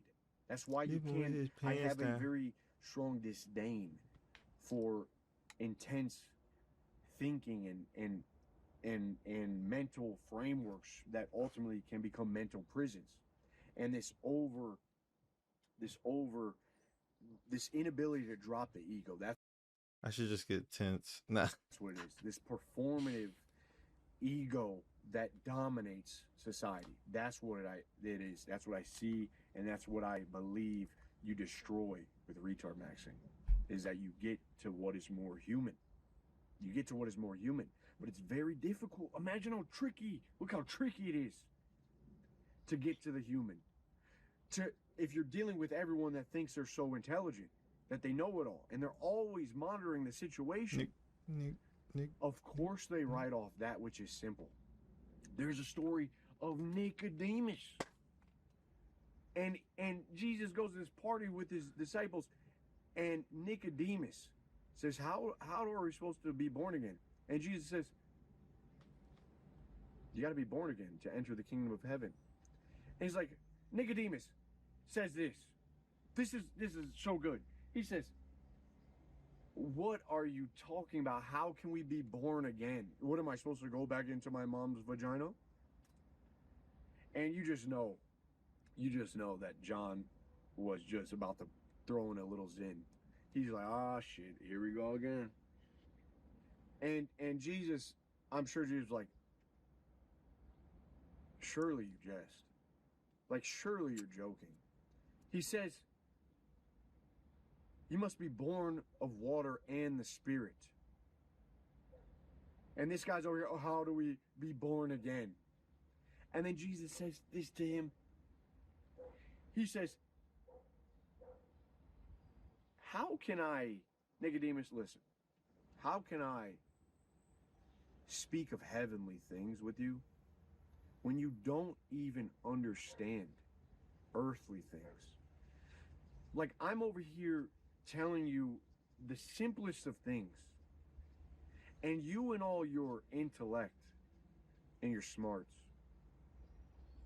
fail to understand basic things of which I'm saying.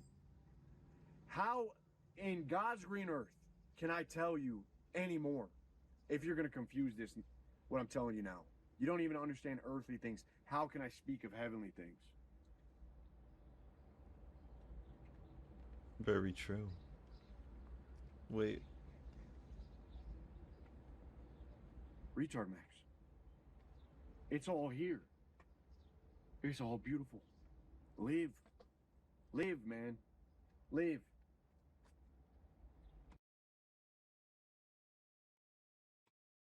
When you're able to not be pulled by the mob and go with every trend, because there is a sort of clairvoyance, not in laziness, but in simplicity.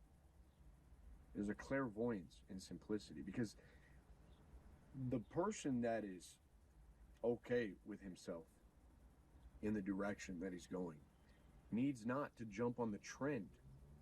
He's not filled with fear. And when you don't have fear, fear arises when you feel a lack of control. And so the lack of control makes you do what? Look to someone else. And so if everyone's hearts is turned to fear, they look for someone to tell them exactly what to do. Right? And that's what we see, trends and people jumping on trends. So there's a sort of clairvoyance and ability to tell whatever departs too much from that which is human. Big ass plane, bro. The strangest drug ever studied. What do you know about DMT? Who the fuck is that nigga? It's like released in the brain sometimes in really small amounts. People are talking about it upon deaths. They've detected it in the brain. So some people associate that. Turn to fear, they look for some. No more deep dive into this nigga. Right? And that's what we see, trends and people. Y'all want to do stocks for dummies in Texas? I'm going to do stocks. You want stocks in Texas? Nah, and what her time truth, is it? stocks I and don't know. safety nets. I'm gonna do stocks for dummies. Who coming to give us the sauce? She a man I right could here watch putting his this. real money. Say no more. Let's just start with stocks. Let's do it. All right, now put a 1 in the chat if you would say that you understand stocks. And remember, I'm gonna give this disclaimer. I don't understand stocks 100%, but then again, nobody do, because we have billionaires who just lost millions today. We have people, at the end of the day, it's still a gamble. I'm going to explain how the gamble work. I'm going to explain the safest gambles. I'm going to explain the highest risk. I'm going to explain where to put your money at, the apps to physically do it. I'm not gonna believe this nigga no matter what he says. All right, come but on, let's get into it.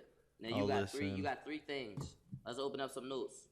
You got 3 things. All right, listen up. You got 3 things. You got long term, you got short term, and you got holds, right? You got people who put money in short term. You ever think I'm not as a person opening who up. doesn't have What's it that much called? money, why the go so hard over politics?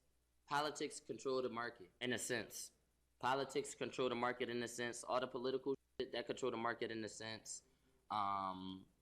Like based on who you vote on. Like that's why the rich they don't give a about Trump. They just with him on some like dying. I need bigger control over the market, and that's where that's where the cheese at. That's where the real cheese at. I told y'all the other day. I was like, yo, it is no way to get money, like a large amount of money. Niggas who say I'm gonna be a millionaire, I'm gonna be a billionaire. You will have to do one of 2 things: get it from somebody who has money already, or build a business from the ground up and sell to the masses to accumulate the wealth. Your money is not coming from you got to think about it. If this is money right here, if this is money, and the only printing money is the giving out money, how are you getting money? How? You're gonna work for a business that already has money, and they're gonna give you a portion based on how valuable you are, or you're gonna build something from the ground up and sell stuff, right? A business, sell stuff, food, clothes, technology, bro, anything, barbecue sauce, candles, a service, haircuts, lashes, and you got to get it from the masses as in people in real life. You feel me? So if you're like, yo, I'm gonna get $1 million, you either getting $1 million from a company, or you gonna be doing 1 million lashes. You're gonna be doing 1 million haircuts. You're gonna be doing 1 million wigs. You're gonna be doing a million promos. You need to get paid by 1 million people. You got to get it from the masses, from a business, or you have to get it from somebody. Now let me give y'all examples of these 2 things, right? Let me give you an example of these 2 things. You got an artist. He signed a deal. He just got $1 million from Sony.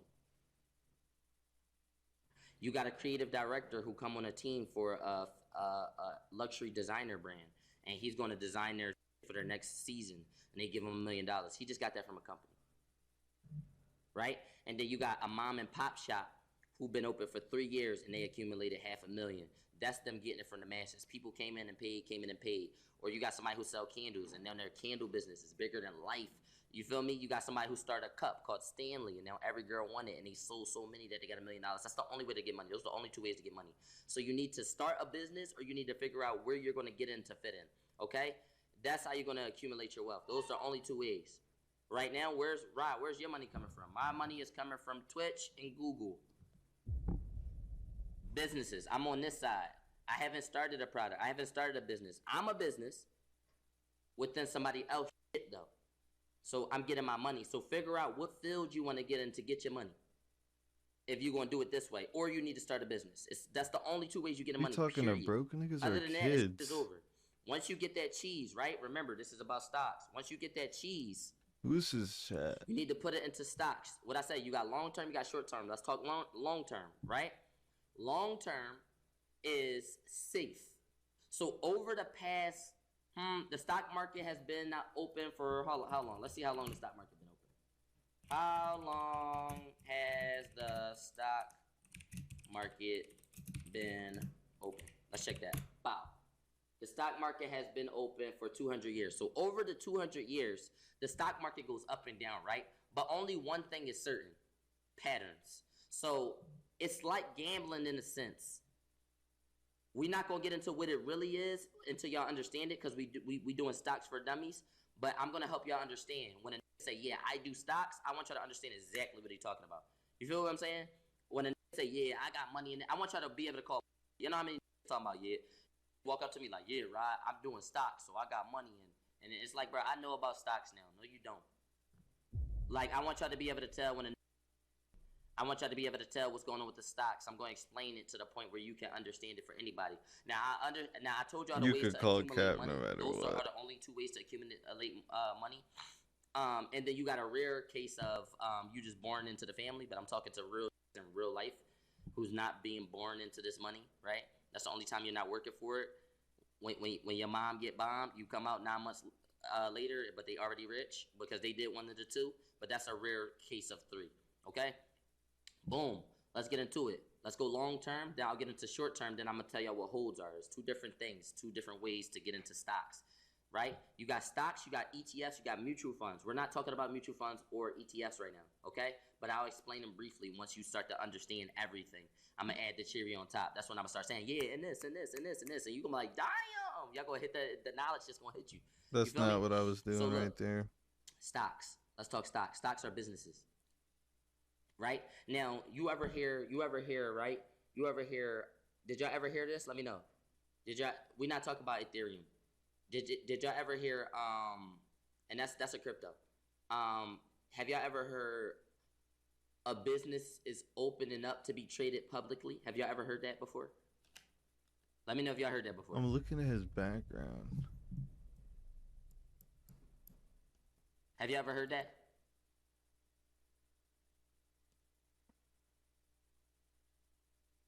Yeah. Okay, let me explain what that means, okay? Have y'all ever heard a company is opening up to be traded publicly? IPO. Yes, IPO. Yes, that's what it's called, IPO. Okay? Now look, this is what happened, right? You know I told y'all it's two ways to make money. Now, those are the two ways to make money, but before it was the second way, right? Like get your money from another business, it was only the first way to build like on Empire, exactly. But you didn't know what he meant by that. You know how Lucius said, we're gonna open up Empire to be traded publicly. This is when a company becomes so successful that the only way for them to make it to the next level, right, is to open up IPO to be traded company. They are now a company on the stock market. Anybody can be a company on the stock market. Right? You can open up your shit. Is going to buy it? No. But you can open up your shit to be traded. Now you say, what do that mean, Rod? Let me slow it down. Let me reverse, okay? You got a business. You sell candles. We call it iCandle, right? iCandle is going super crazy. Y'all are worth 5 million. You want to be worth 10 million. You open it up. We are now a traded public company. You got rich people who say, I believe in iCandle. I want $1 million in stocks on y'all. Now, as a business, you can use those stocks that people are buying. You are worth 10 now. You got 5 million in shareholders. You got shareholders, people who buy in shares of your stock. They now own percentages of your company. That's the risk, right? Because it might be like, why everybody not publicly traded then? Because once people got shares of your low key, the whole business is not yours, okay? So even if we look up this, let me show y'all a fun fact. I think I showed y'all this, but let's show it again. How much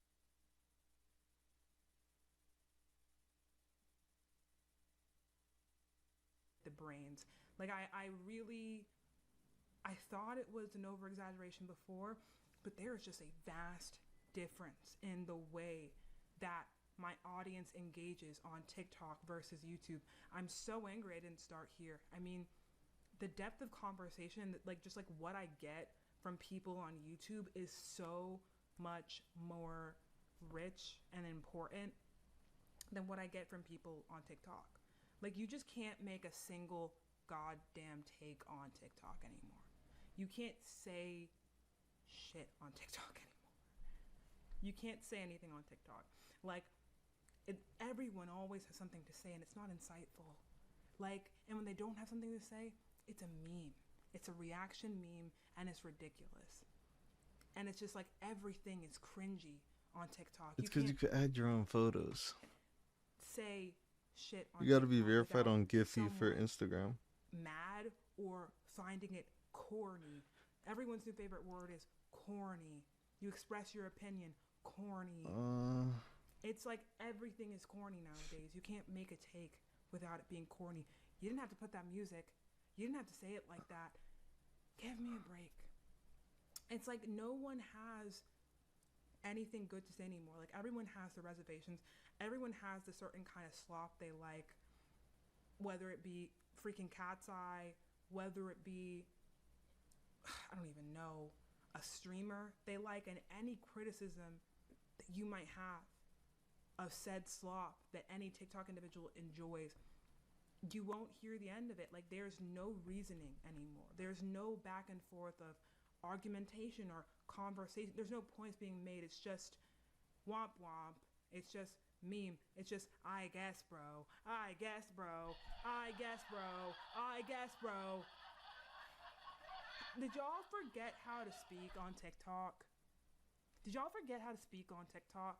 Y'all cannot formulate sentences anymore. You communicate through reaction memes and Epstein memes. Everything's a joke, and everything's satirical, and everything's ironic and bland, and everything's, I guess, bro. You Everything's, okay? I guess, bro, on TikTok. Y'all, like, I don't know why people are so, like, I think on YouTube, I would never make. people have grown inward with their ideas. They I have, thought she meant inward. flourishing ideas, flowery concepts inside them. You know, people are meticulous. People really, truly engage with what you're saying and then write out a paragraph as to how what you said make them feel. On TikTok, people are just slop consumers. People don't have a single important thing to say. All they have to reflect themselves are the people that they follow. You know, the content creators who are probably just jester maxing nowadays on TikTok. You know, they just have the people that they cling to as if it's for their dear life, that they're obsessed with. And it's just like, if you make a single, you can't say anything anymore without some, it feels like they're all 5 years old. I don't know what the age range on TikTok is anymore. It feels like you're all 15 max, bro. It's just like, They're how dare not. you say this about my favorite icon? How you dare you say this about Zara Larson? How, like, oh my God. I feel like Jaden Smith. I feel so insufferable. Like, I can't believe I have to beg for just basic competence, basic understanding. Everybody wants to be the same. Like, everybody wants to have the same opinion. Everybody wants to sit back and laugh at everything instead of engaging with stuff anymore. Like, you don't gotta be a genius, but you gotta think. You gotta have something important to provide. It's so cringy. Like everyone's swinging around this term corny. The fact that, like, you find everything corny is in fact corny. Everything is not corny, bro. Like, y'all can't engage with basic concepts anymore. As soon as someone brings up the word capitalism, God, nobody knows how to act anymore, bro. Nobody knows how to act. Well, actually, this is actually a surface level take. How dare you say this? Oh no, like, God, you guys know what I'm talking about. You don't know what I'm talking about. There's always something to say. It's either your take is too niche, it's too far gone, or it's too palatable. Everything. Well, actually, I think you could interpret it this way, or, like, people just choose to be bad faith. People can't just be charitable. People can't, like, they always want to assume the worst on TikTok. Or they just can't assume at all. I'll just get comments like, bro, what are you even talking about? Can you read? Can you hear? I put the captions on the screen too so you can listen and read this, whatever one you prefer. Are you an auditory learner? A visual That shit's learner? What's going on annoying. TikTok? What's going on? To You guys edit. can't interact. Like, you guys can't think anymore. You guys can't think anymore. It's just slop talk, bro. It's slop talk. It's not engaging. Like, I was so pleasantly surprised when I started posting on here, and it's just, I'm actually, like, learning from my comment section. Same thing with Twitch. For the first time, I'm learning from my comment section. I'm engaging with like-minded creatures who have brains. It was a miracle. It's a miracle. Y'all, like, oh my God, stop. Like, people on TikTok just make me mad. I actually just want to treat you like a second-class citizen. If TikTok is your main platform to this day, you have a problem, bro. I just have to be honest with you. I'm just gonna be mean. Like, TikTok is slop. Maybe there are some exceptions. I'm willing to be, you know, if you're the exception, you'll understand what I'm saying. If TikTok is your main platform, there's something off about you, bro.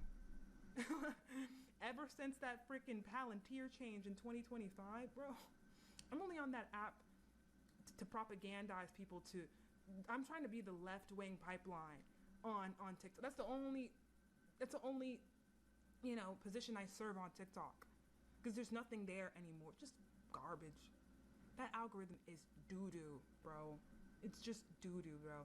Like, they don't like anything on there. They censor everything on there, and it's reflecting in the consumer base. What do y'all even watch every day? What's funny anymore? Y'all just be watching people dancing to AI. Is that, like, what are you doing? What are you doing? What are you doing? Who thought that up first? The dancing to AI trend, and AI pretending to be Jersey Joe. Oh my god. You guys are so silly. Like, I just want to. It's not fun, is it? Are you sure? You didn't get the hype house dancing. I got the whole, again, straight TikTok. Like, I get that. Like, you guys like to dance. I used to love those dances. You guys are dancing to a weird, schlong-looking animated creature, and you're calling me corny? You're calling me corny? What? What are you talking about? Like, you guys are so, like, anything that's given to you, you just eat it up. Y'all have no, what's that word? What's that one of those seven deadly sins? When you just be eating everything up? That's you guys with That's stock, bro. gluttony. You guys don't care about the quality anymore.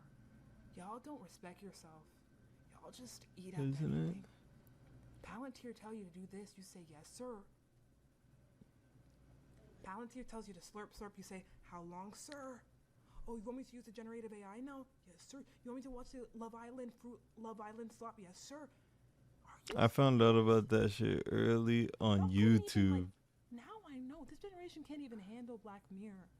Y'all couldn't watch The Matrix. It's like the best media has been lost on y'all, bro. Talking about I watch Fruit Love Island. You're a joke. You're a joke. You're a joke. That shit was funny for like a couple days. You have zero respect for yourself, TikTok user. Anonymous TikTok user with anime profile picture, copy and paste, who trolls on every single comment section without a face picture in sight. You're laughable to me. You're funny. You're so weird. Y'all are so freaking Wait, so weird, she was bro. just. Y'all don't do anything.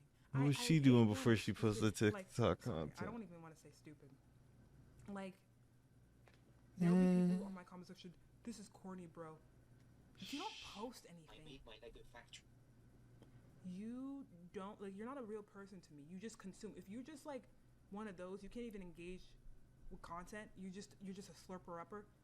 You should be on your knees right now, bro.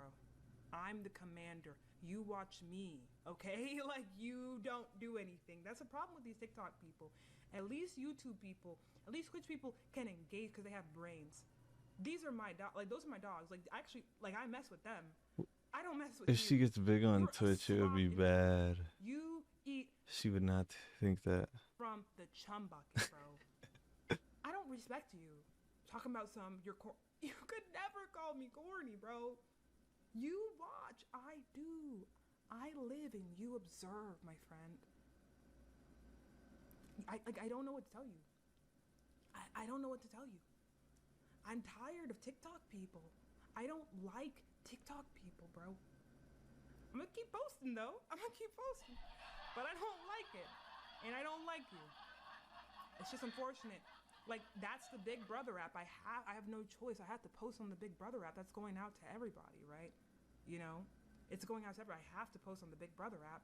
Naturally, if I'm gonna slice through the noise. But, like, y'all are weird at the end of the day.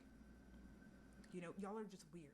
And you know this is about you. If it's not about you, you know it's not about you. So I'm not even gonna have that conversation. If you're getting offended by this video, it's about you, my friend. Okay? Very true. See yourself out. Clap yourself out. Crazy. Ugh.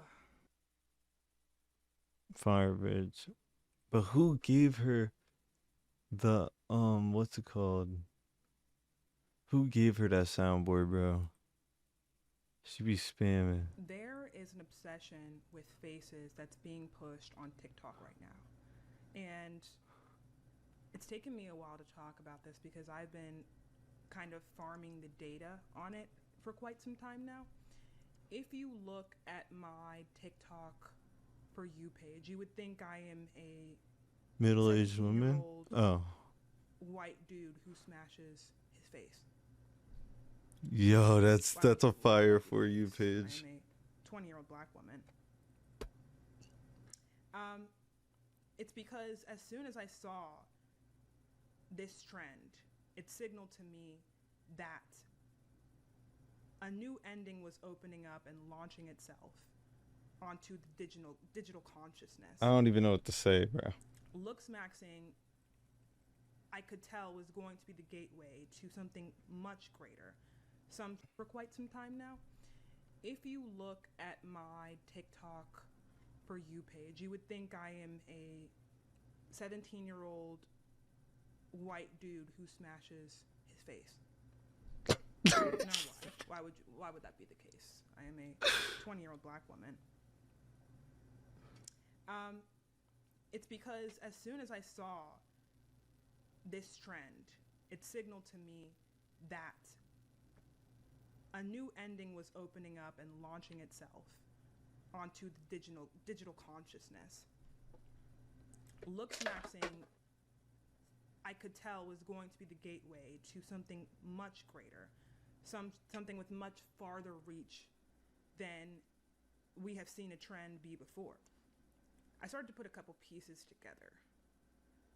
In the early 2010s, Epstein had a conversation, a meeting with the CEO of 4chan. And that day that he had this conversation, the politically incorrect channel, subsect of 4chan was created. And this channel would come to be known as one of the most politically divisive right-wing echo chambers to emerge on the early internet. Fast forward a couple years, we see that Peter Thiel begins to have relations with a young streamer known as Clavicular. Yes. Raven Peters, to be precise. Now, Peter Was it like Thiel Hernandez Peters or something? What is an it? AI figurehead, a billionaire. What would he have to do with this 20-year-old who is obsessed with smashing his face? A lot. When you watch interviews of Peter Thiel and what he wants for the future, or what he predicts will occur, what he wants to pioneer, he'll often bring up a couple terms: techno-capital singularity and transhumanism. Now, techno-capital singularity would be the merging of capitalism with AI in the most clear sense. According to a philosopher named Nick Land, capitalism itself is an artificial intelligence. It is a self-propelling mechanism that entered our world around the 15th century. And ever since it arrived, our world has become more and more connected, but at the same time, more and more governed by an entity that isn't even human. Markets. Markets take our money, take our resources, and distribute them as they please for their own benefit. This system known as capitalism is constantly sucking from human beings. In fact, making us poorer while keeping itself alive and functioning and increasing its growth at exponential rates. This is why he calls it an artificial intelligence. And as the system becomes more singular, as the system becomes more autonomous through the replacing of human beings with machines, we'll reach this pinnacle point known as the techno-capital singularity, when the system is one with itself. when capitalism reveals its true AI form, its most efficient self. Now, Nick Land wanted to expedite this process. He wanted to make it happen as fast as possible. He thought that humans were nothing more than a retro design that needed to be quickly shunned away. You know, we need to stop focusing on the old and looking towards the new world. And this is where transhumanism comes in. Peter Thiel, when talking about the future, he will never outright say that he desires for the human race to continue on. Rather, he'll say something like he wants humans to have an update. And this is where transhumanism comes in. This is the idea that human flesh is an old model, that the natural human being that comes from nature needs to be transcended and needs to be updated through the use of technology and machinery. And this idea of the natural being something that's negative, something that's holding us back, is the link between transhumanism and Braden Peters. I mean, there's something so different about the way that kids are obsessing over their looks today than the way that women would do it in the past. I mean, women have been looks maxing for years, you know. The Botox, the surgeries, the makeup, the starving, you know, this was always kind of assumed to be natural upkeep of someone who participates in femininity and expresses themselves as a woman. And now we've seen this model of self-hatred spreading, you know, beyond gendered categories, you know. Now there's this message being sold that one's genetics is holding them back from infinite success. And that so it is, because this truth is so real, so obvious, and so damning, so brutal is the word they like to use, the most extreme measures can not only be tolerated but are necessary to ascend one's genetics. Biohacking is what they're calling it, literally. And what Clavicular is doing is so novel.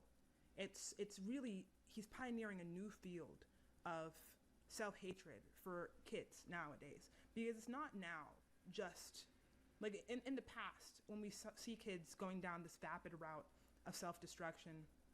We see things like eating disorders popping up, you know, depression. But, you know, these outcomes now seem to be like a more traditional form of what's happening today. You know, there seems to be an upgrade of this kind of mental illness that is happening to kids of this generation. Because now the solutions to one hating themselves are to break the skin barrier. I mean, the idea of taking a knife, a needle to one's arm, that's something that you would not have come by just 5 years ago. But not only is this now an option, but it's becoming quite a mainstream one. I mean, apparently if you go to ASU, just about half the population there is on some kind of un-FDA approved peptide, multiple, you know? The idea that people are comfortable with doing at-home medical procedures, that people are well learned in their facial anatomy, right? Their facial structure. You know, these terms like maxillas, mandibles, zygotes, you know, the fact that the human anatomy is becoming so known to the public for the reason of hating one's genetics, I think that's different. I think it's novel. Like we're now, when I venture into these communities and when I do my sociological field research, it's fascinating to see 15-year-olds talk about the human body with such precision, with such attention to detail. It almost feels like talking to a surgeon, a robotic surgeon.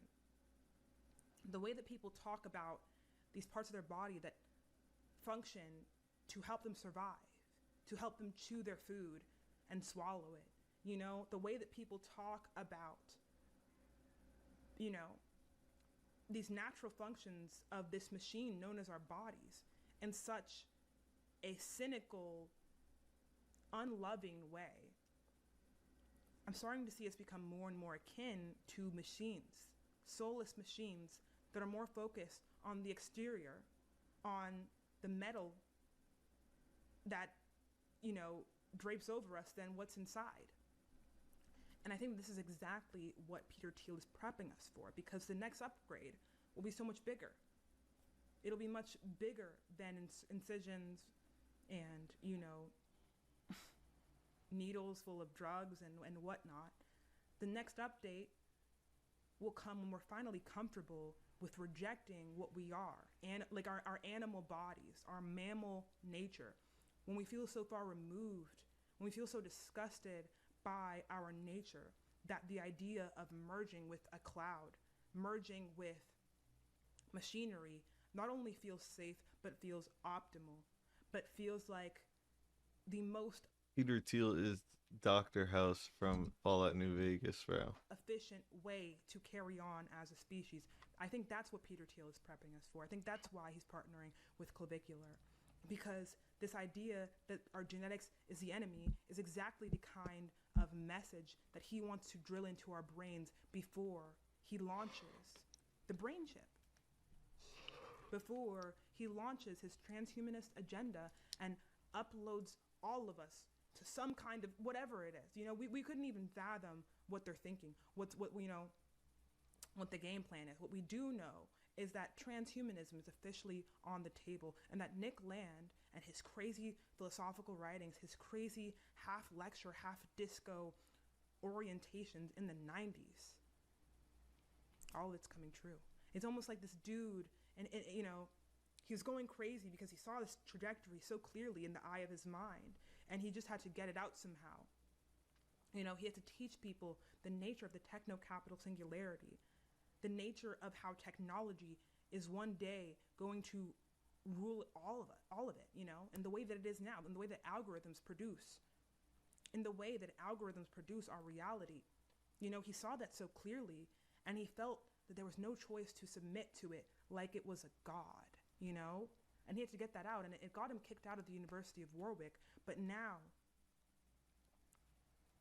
it's almost like he was like the prophet John or one of the disciples of Jesus writing down, you know, writing down the lyrics of God just for these antichrist demons to take it and make it a reality.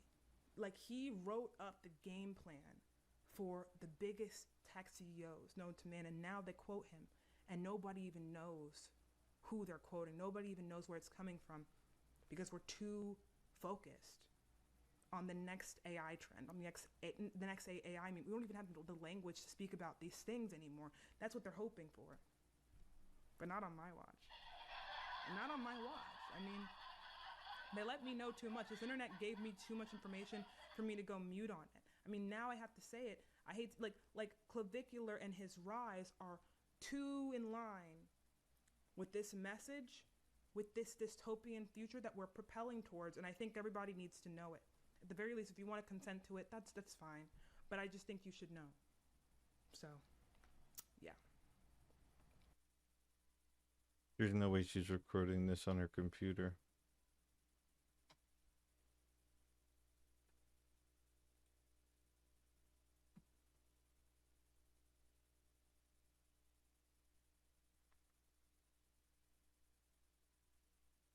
I imagine the average TikTok user, the average media consumer nowadays, witnesses an atrocity via their screen, and the first reaction is no reaction.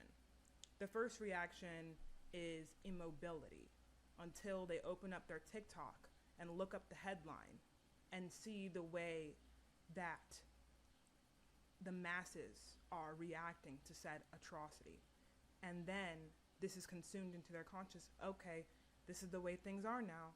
This is how it's going to be. Like, we forget that the way that things are going to be is not just something that is happening externally. is happening through all of us. Like, we are manufacturing the way that things are and the way that things are going to be. We have completely forgotten the function of reality, how this stuff works. You know, it's so concerning. And I think we became too comfortable too fast with the fact that we just don't know what's real anymore. We are living in a hyper reality. And it's just so interesting. I've always loved philosophy because philosophers are always so right so early. They see the metaphors or the concepts of this now all too real scenario way before it ever happens. I mean, this guy named Baudrillard talked about this concept of hyperreality, and he basically said that we have long passed a reality that is full of realness, that exhibits real facets of concepts of really anything. And now we are seeing, you know, simulacra. And what simulacra is something that attempts to describe something real. Like, it calls itself something that is real, but is not that thing. It is far removed from that thing. And there's stages of there's stages of simulacra. If you can think of like a tree as being the real, the first stage of simulacra would be like a realistic painting of a tree. You can clearly see that it resembles the tree. You know, you can see that, you know, someone was attempting to accurately capture what is real, although it is not the actual real thing. And by the time you get to, you know, stage 4, you can imagine an apple. Stage 4 would be like apple flavored toothpaste, but it's also like candy apple, fruit apple, or it's like, you know how, like, I don't even freaking know, watermelon candy doesn't even taste like watermelon candy, but it's called watermelon candy and it has nothing to do with watermelon? That would be like stage 3 or 4 of simulacra. And I feel like that's where everything is in society nowadays. Things just aren't real. Things just are not, like, the truest form of things is so far gone. Because I don't even know where to begin, how to explain it, but it definitely goes back to capitalism. You know? Like, the fact that our template of what a human being looks like is no longer a woman and a woman's natural biological anatomy. I mean, how could we even know what a woman's natural biological anatomy looks like anymore? Really, I mean, with what they feed us, with the way that our lives are structured, we can't even remember how humans are, quote unquote, supposed to live, how humans are supposed to conduct themselves. You know, like, it's instead like an AI girl's image is what real women are trying to emulate, how real women are trying to look. And it's not even real. The AI girl was supposed to be a replication of what real women look like, and real women are trying to look like the AI girl. That's simulacra. That's simulacra. That's the world that we live in. We live among copies of copies of copies of copies of copies. You know, like it's everything synthetic. You know, everything is so far removed from its natural source, dude. It's so crazy to me. Like, the fact that you can't scroll through TikTok without double checking. You can't just scroll quickly, because you could scroll past something that looks real but is fabricated. We are living the dead internet theory in real time. We live amongst bots. Apparently AI are literally FaceTiming people with the voices of someone you might know, with the trafficker of someone strange outside your door with ill intentions. Okay, you can't trust things anymore. And human beings need authenticity. I mean, seriously though, like, is she sober? I honestly